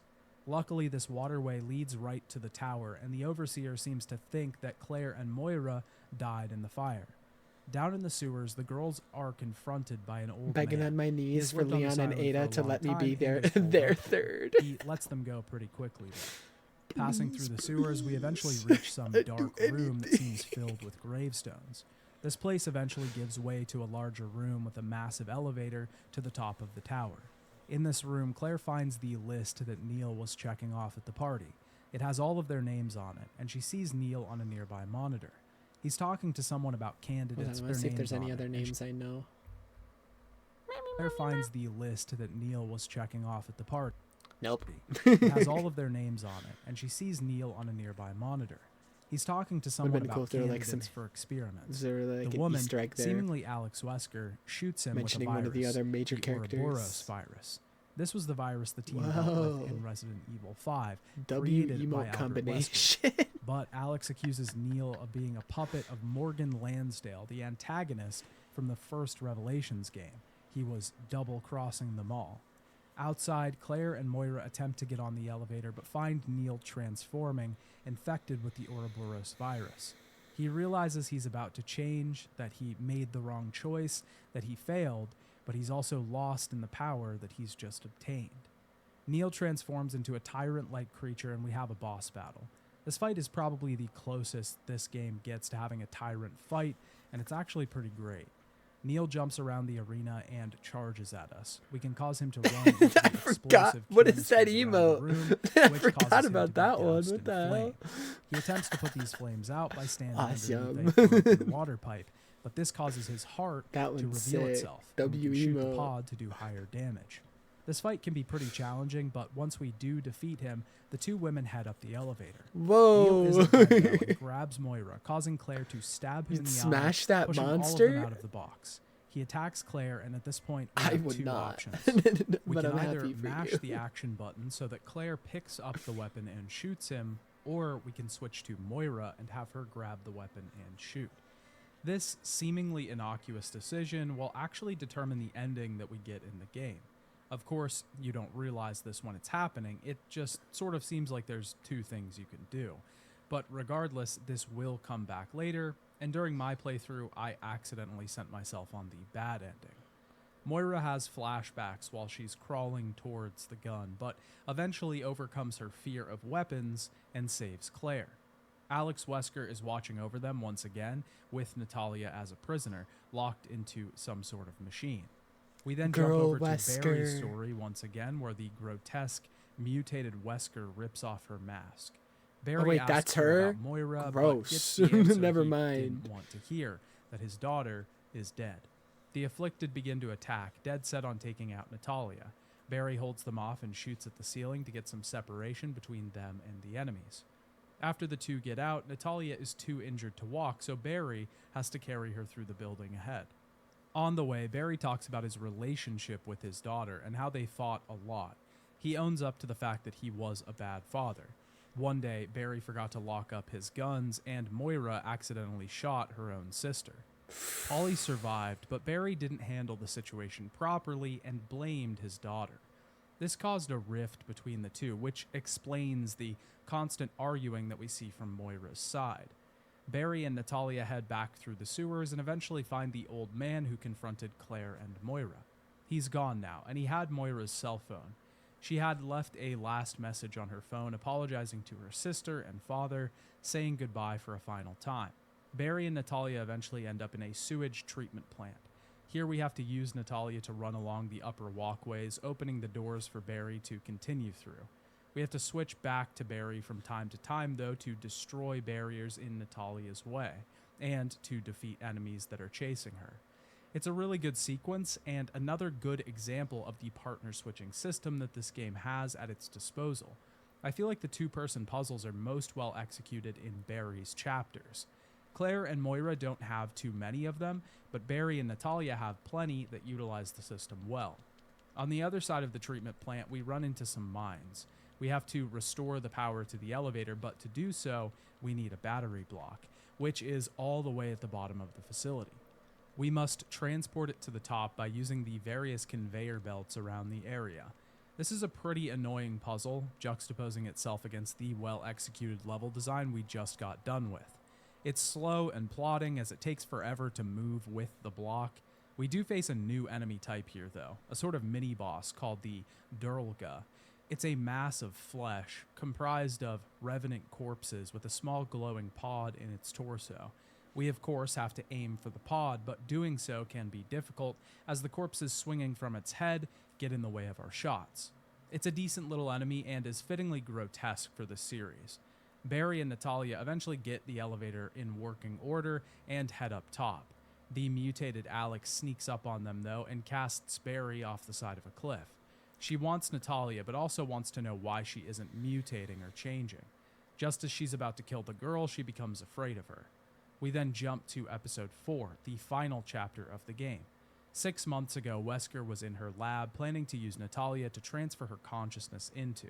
This is what these tests have all been about, finding the proper candidate for this procedure. She sent Natalia into a 6-month-long slumber to keep her in storage until the experiment was ready. Claire and Moira arrive in this lab at the top of the tower. They move through this place, finding a ton of CCTV cameras watching everywhere they've been and monitoring them. We also find many memos upstairs, Alex reflecting on Spencer's search for immortality and how she was supposed to help him, but she went off on her own. She was looking for someone like Natalia because Natalia was incapable of feeling fear. And we also learn of Alex's obsession with Franz Kafka, specifically the story The Metamorphosis. Alex constantly quotes different pieces of Kafka's work. Obviously, the theme of transformation is very present here in not only the literal transformation that the mutated patients go through, the transformation that Alex seeks, and the transformation that Barry is forced to go through to try and make amends with his daughter. The last game, Revelations, referenced the Divine Comedy quite often, and this game places its own thematic inspirations in literature as well. It's certainly an interesting idea, and the game executes on this surprisingly well. It's done much better than the last game, which essentially used the work as a surface-level reference and character trait rather than a thematic through line to carry the story. Claire and Moira eventually confront Alex at the top of the tower through a pane of bulletproof glass. Alex has already won, though. She has the girl here, and her plans are set in motion. She then takes her own life, and the facility begins to self-destruct. We have a way to escape the facility, running down falling catwalks, pipes, and a variety of overturned debris in our way. This section is where I think the GLASPs are poorly used, though. There are a few of them in our way here, and they really are out of place. They work to break up the intense action of this experience. They're supposed to be an imposing enemy because we don't have Natalia in our party to spot them for us, but they just slow everything down when it's supposed to be high pace. If I haven't already said it either, they are a one-hit enemy, so if we try to run right past them, we just get instantly killed. This means we need to stop, figure out where they are, and then shoot them before continuing our intense escape of this collapsing facility. The pair's flight eventually culminates in a climb on the outside of the tower, and when Moira is trapped in the rubble, Claire is forced to make a decision. She has to leave, to save herself, and leave Moira behind. What the fuck? In Barry's final chapter, Claire is being rushed through a hospital. She gives him the bad news that Moira died in the tower. Barry refused to believe this, though, and now we see him in the present day, after Alex pushed him off the ledge. He's reunited with Natalia, and the two head to find Wesker. They head around to the other side of the mountain and eventually find a set of elevators along a maintenance platform. Here we can use Natalia to traverse the upper parts of the crane and use Barry to scout the lower sections. Once again, it's another one of these great usages of the character switching system. After this, we find an elevator that takes us deep down into the earth and into possibly the worst section of the entire game. We have to navigate these tunnels that are filled with toxic gas. We can't stay in this gas for too long because our characters are holding their breaths. This means we have to run through the tunnel and get to an elevated area before too long. The problem with this is that there are too many areas that we just have to barge through, not knowing where we need to go and not having many areas that we can safely head to get a breath. It creates this scenario where we're just running our head into the wall to figure out where to go. Top this off with the fact that these areas are crawling with enemies and we have absolutely no time to get to an elevated area while also dealing with a ton of enemies in front of us. The whole area is just clunky and poorly implemented. It could have been better if there was improved level design, but that's not here. We eventually get power to the facility and clear some of the gas out of the place. This allows us to take another elevator down, which takes us to a new lab. Here, Natalia's fingerprints are the only thing that can get us inside. Alex is taunting us the whole way This in. what and suddenly now? we Wait, find I didn't even see ourselves that. in a What do you mansion mean of shot sorts. collar? For the finale, we get this classic setup, having to find a key to unlock a variety of doors in a mansion and gain What progression. the hell? It feels like a huge throwback to classic Resident Evil entries, but honestly, when we get this in the finale chapter, the last 30 minutes of the game, it just feels sloppily implemented. And honestly, it makes me realize that we could have just had something like this for the entire game, something I would have much preferred. Downstairs, we find the testing that was being done here. They were using a resurrected version of the Ouroboros virus combined with their new T-Phobos virus to create something devastating. We have one last stand against these monsters and finally gain access to the underground tunnels here. Their walls are lined with dissected baby dolls and a tortured Lava, Wow. the bear that Natalia grew attached to. We eventually get access to the final lab where the mutated Alex is using another virus to transform herself further. As she starts to transform, she speaks to her late brother, Albert Wesker. She never wanted the same thing as him. She wanted to transcend humanity. I understand how you felt now, Albert. It's not enough to live. I want to transcend. She mutates into a strange beast, walking on all What the fours, fuck? more spine than she is human. She attacks us around this arena, utilizing the air ducts What to a maneuver wild around. design. She throws different materials at us, either creating a black smoke that obscures our vision, or a toxic gas that prevents us from breathing. We have to do damage to Wesker's face and hopefully get her on her back, so we can target the pod on her chest. It's a pretty difficult boss fight, though there is ample ammunition around the Nasty. battlefield, because when the shells Nasty. around us are crushed, we can obtain the resources inside. There are also blue boxes Nasty. that have ammo and some sporadically placed on tables and in Wesker, your corners. sister's a fucking When we freak. finally defeat Alex, she will attempt to use Natalia and transfer her Hey now, consciousness. stop If that. we got the bad ending, meaning that we used Claire to shoot Neil instead of Moira, then she will successfully do this. What? Natalia will become the conduit for Alex Wesker, and Barry will fail to shoot her, ending the game and creating the worst case scenario. If we used Moira earlier, then we get the good ending. Moira shows up and uses her gun to take out Alex before she can transfer her consciousness into Natalia. The three of them manage to escape to the edge of the island, but Wesker still pursues. Luckily, Claire She's arrives on a alive. helicopter and snipes Alex, and the group is saved.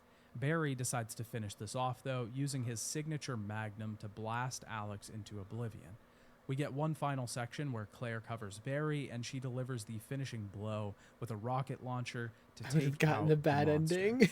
Barry walks out of the Probably, smoke yeah. with the sun on the horizon. We get our idyllic ending over the open waters in a helicopter. Barry and Moira make up on the vehicle, and he seemingly decides to take Natalia in, raising the Shame girl on me for as his own. respecting We get one boundaries. final cutscene with Claire being told that Chris is heading to China. Shame on setting you. up the Everyone story should for use Resident Evil guns. 6.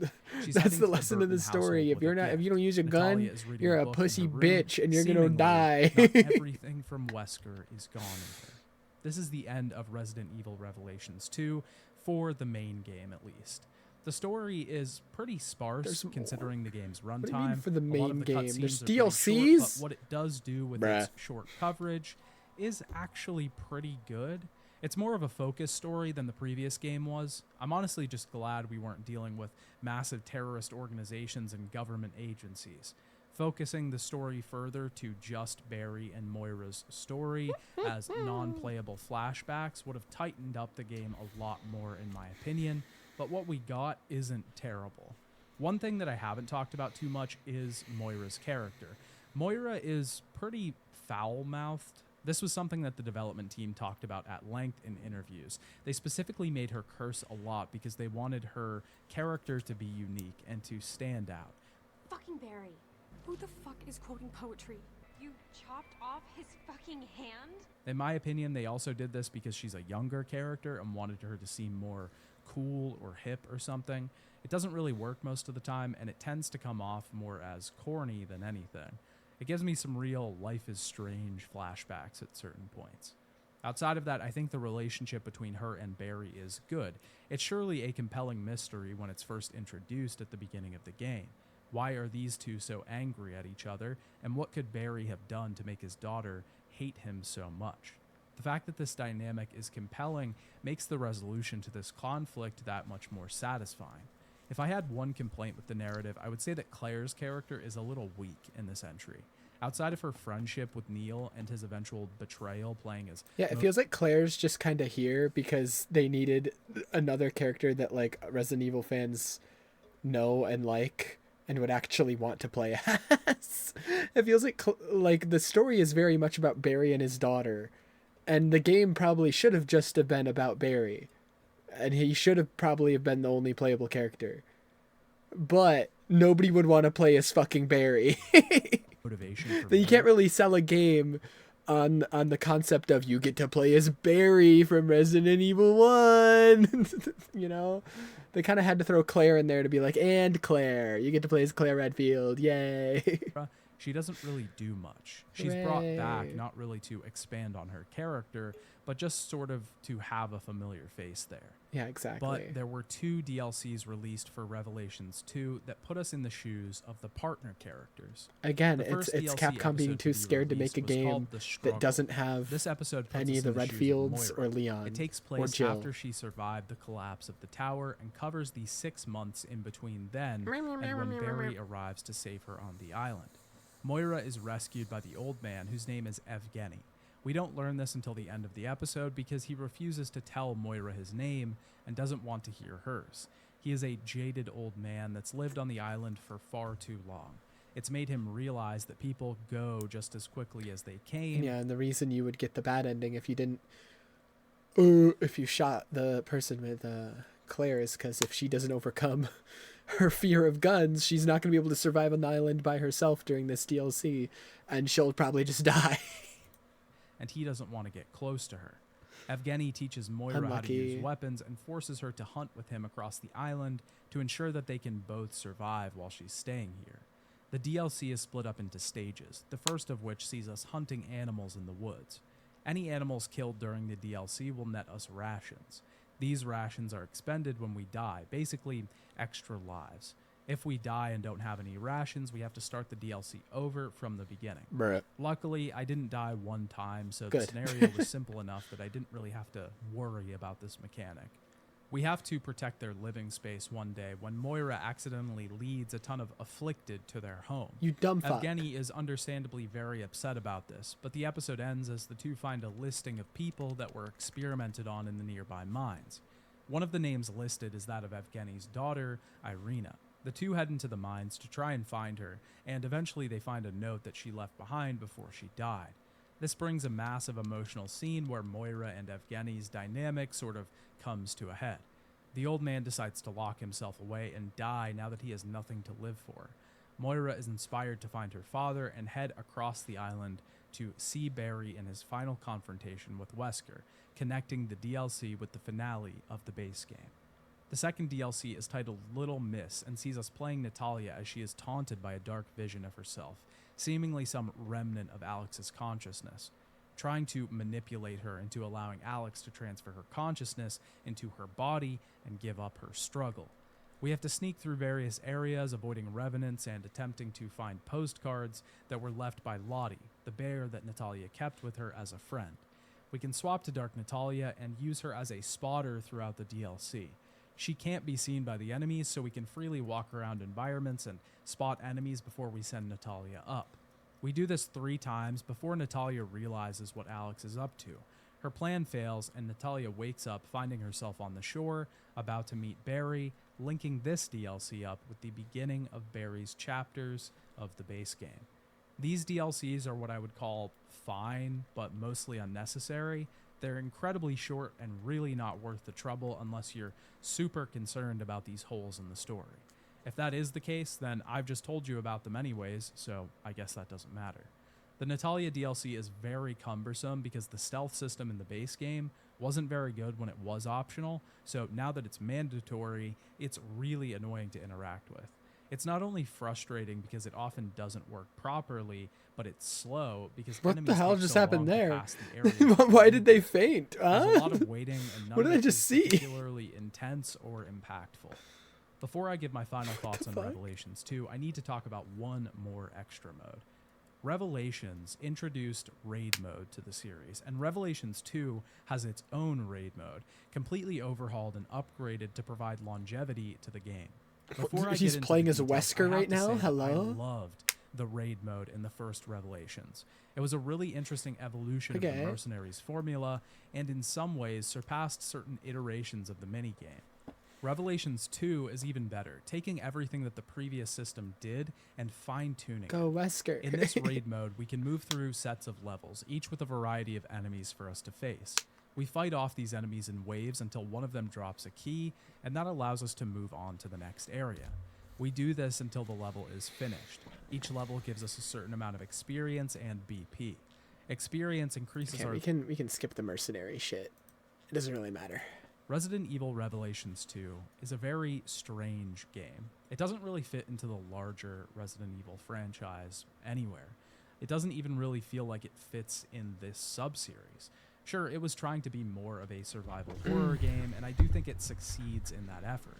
It's more terrifying than Revelations 1, and it manages to create a better atmosphere with less focus on action than the first game did.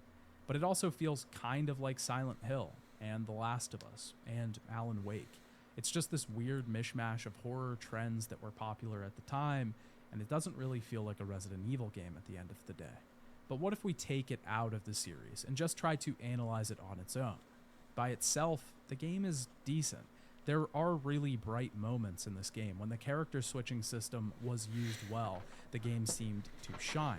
For a moment, the clouds opened and I could see a sliver of what the team was originally going for. There was something there. The initial interest in this system was correct. It was a good path to travel down, but it's not utilized enough in this entry to really feel like they take the idea all the way. The enemies at certain points also feel like they have something going for them.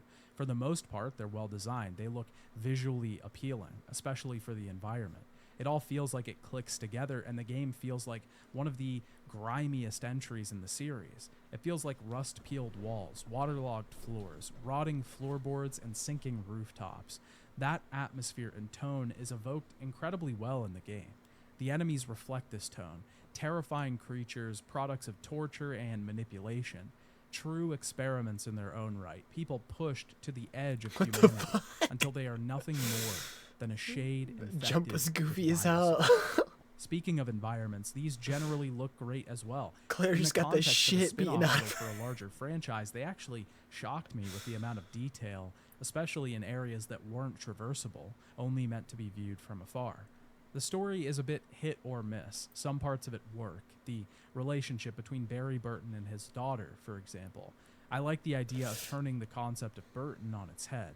Barry was a family man the first time that we saw him. He did everything in the first game for his family. That was essentially the only thing we really knew about him. But now we see him again, and he's doing the same thing, but his daughter is old enough to form her own opinions. It's a strong subversion of the expectations you carry around Burton's character. But a lot of the other stuff in the campaign is just weak. I never really felt invested in Wesker as a villain. The problem here is just that she isn't even really introduced until the last chapter of the game. This is supposed to be the big reveal, but we don't have a ton of experience with this character, other than Overseer calls through the bracelets. If you were really paying attention, then you would remember her being referenced in Resident Evil 5, but that's it. And a lot of the story really just feels like filler. This game could have been pared down considerably, or at least, like I said, focus the story on Barry and his efforts to find his daughter. This would have allowed the team to iron down some of the systems and make the game feel more focused overall. When the game is weak, though, it's really weak. Some of the gameplay sections were incredibly infuriating. The introduction sequence in the prison was so cumbersome. Trying to leave this place just felt like it wasn't supposed to work. The game wants you to do something, but until you get that cube properly oriented into the hole, you're going to be frustrated. The same thing goes for the ending sequence in the gas tunnels. These large set pieces just feel like the developers had an idea for a gameplay mechanic or an environment design, but they didn't really think it through. Some of the slower parts of the game, the mines and a few of the forest sections, just feel far too long. The forced stealth sections make the game appear incompetent, like the systems aren't fully fleshed out. Revelations 2 had nothing that I really enjoyed from the first game, but it also had so much that the first game didn't have that I absolutely loved. I can't say that I hated the game or that I didn't enjoy my time with it, but I also don't think it's a game that I would ever go back and play again. Resident Evil Revelations 2 did well in sales, shipping 2.6 million copies by 2020 and outselling the previous game in the series. It got mixed reviews though, and most of the reviewers criticized technical aspects of the design. It currently has a 75 out of 100 on the PS4 version of the game. I'm not sure that the Revelations series will ever come back, especially considering how much more profitable everything else has been for Capcom. It also doesn't bode well for the series that the main numbered franchise went back to a survival horror style. Yeah. Once Resident Evil 7 was released, there really was no place or need for the Revelations series anymore. But for the time it was released, when the numbered titles were focused on the action genre, it was important. Before I can say that I've reviewed every Resident Evil game, I need to cover one more spin-off series. But I'll talk about that next time. Bye, Dad. Bye, son. I have no idea what series he's talking about, because we've already watched videos on every spin-off one. Must have been one that I already watched a video from someone else on. And that's it. Holy moly, after 6 hours and almost 40 minutes, I have watched the story of all of RE5, which the story of that seems fine. It's mostly just the gameplay of that one doesn't. and even then, the story doesn't really seem that great in 5. It's more so just the Wesker stuff at the end seems cool. 6, even just watching the video on 6, I'm like, oh, I feel like I didn't understand most shit that happened in 6, and it, yeah, I see why people don't like it. I definitely do. I'm glad Resident Evil is back to being horror games since 7, because Jesus Christ, 5 and 6 seems so weird. The Revelations games seem more like actual Resident Evil like sequels than 5 and 6 do. And hell, Revelations 2 doesn't even look like a Resident Evil game, but it still feels like it's closer in gameplay to the other games than 5 and 6 were.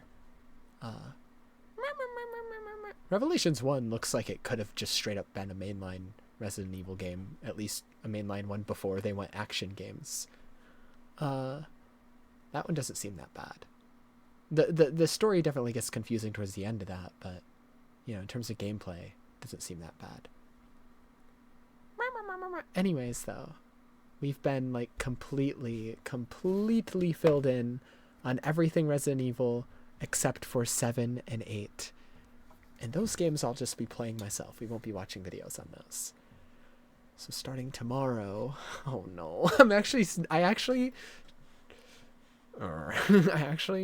am dreading starting 7 tomorrow, because I hear it's the scariest one. I'm dreading it. I'm gonna cry. Resident Evil was always one of those things I never thought I would get into, but here we are. I always wanted to get into it because it's a Capcom series, and I've always watched Maximilian Dude and Yo Video Games, and they all really like Resident Evil. So I've always wanted to. It's just been like, okay, well, when do I have the time to? When can I find an excuse to?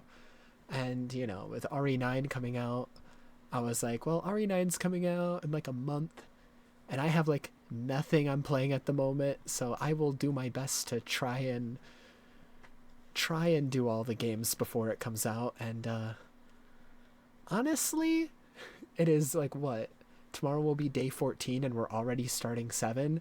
I'm honestly further along than I thought I would be by this point. I thought I'd still be on like 4, maybe like halfway through 4.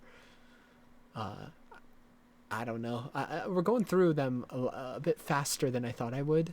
I'm not going to get optimistic. I'm not going to say, oh, maybe we'll finish before 9 even comes out, because I don't think that'll happen. But, you know, maybe Maybe we will. I don't know. It's a possibility now. We are now at the point where it's like, where before I was saying, no, it's impossible for me to finish all these before RE9. I'm now at a point where it's like, maybe. It's technically possible now. But yeah. I will address the release of RE9 though, and something that I was kind of having a dreadful moment about before I even started this Resident Evil marathon is on the same day that Resident Evil 9 comes out, so does the Tales of Berseria remaster. And I started Tales of Berseria when it came out like 10 years ago at this point, in 2016. I got halfway through that game. I never finished it. And so I really, really, really want to use the remaster as an excuse to finally go back to that game, restart it, and finish it.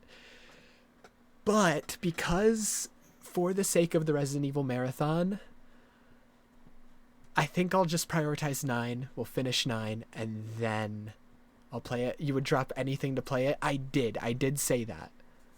But for the sake of the marathon, I don't really want to break this marathon up, you know? I don't really want to do that.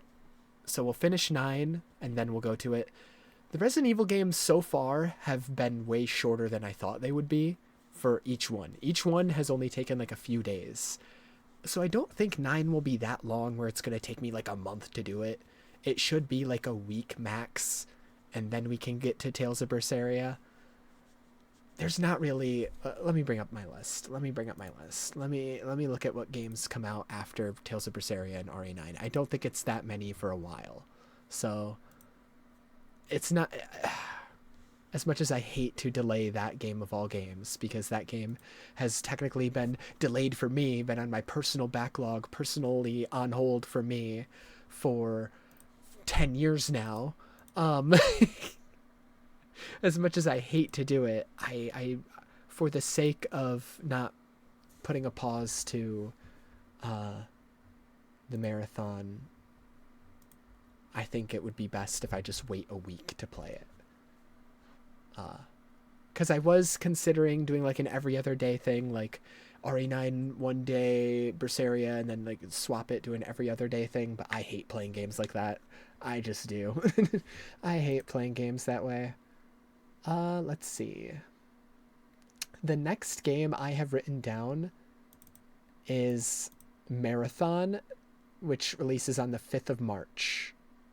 That's the next game after RE9 and Tales of Berseria. And that's not a game I'm going to like put a lot of time in. I'm probably just going to try it on launch day, and that's it.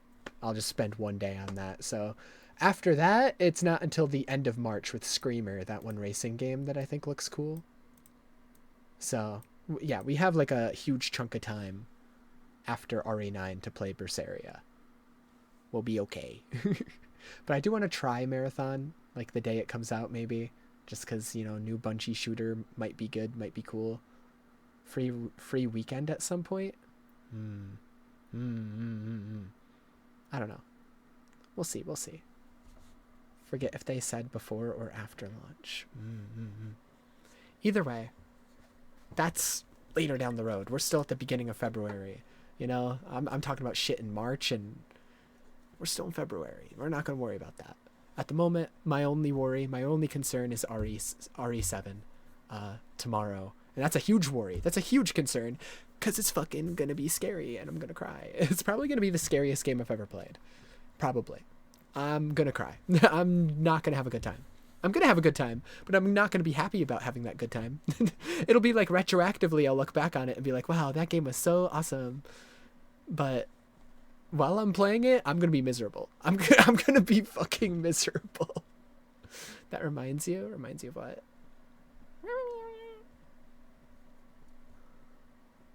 Look up, but mixed it up with Tales of Berseria and went crazy trying to find that.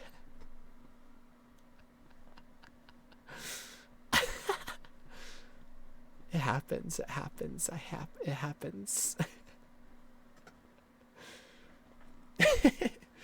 I don't even remember any songs from Tales of Berseria. I don't know if they're going to keep the same opening. Dolls of New Berseria, that would go crazy.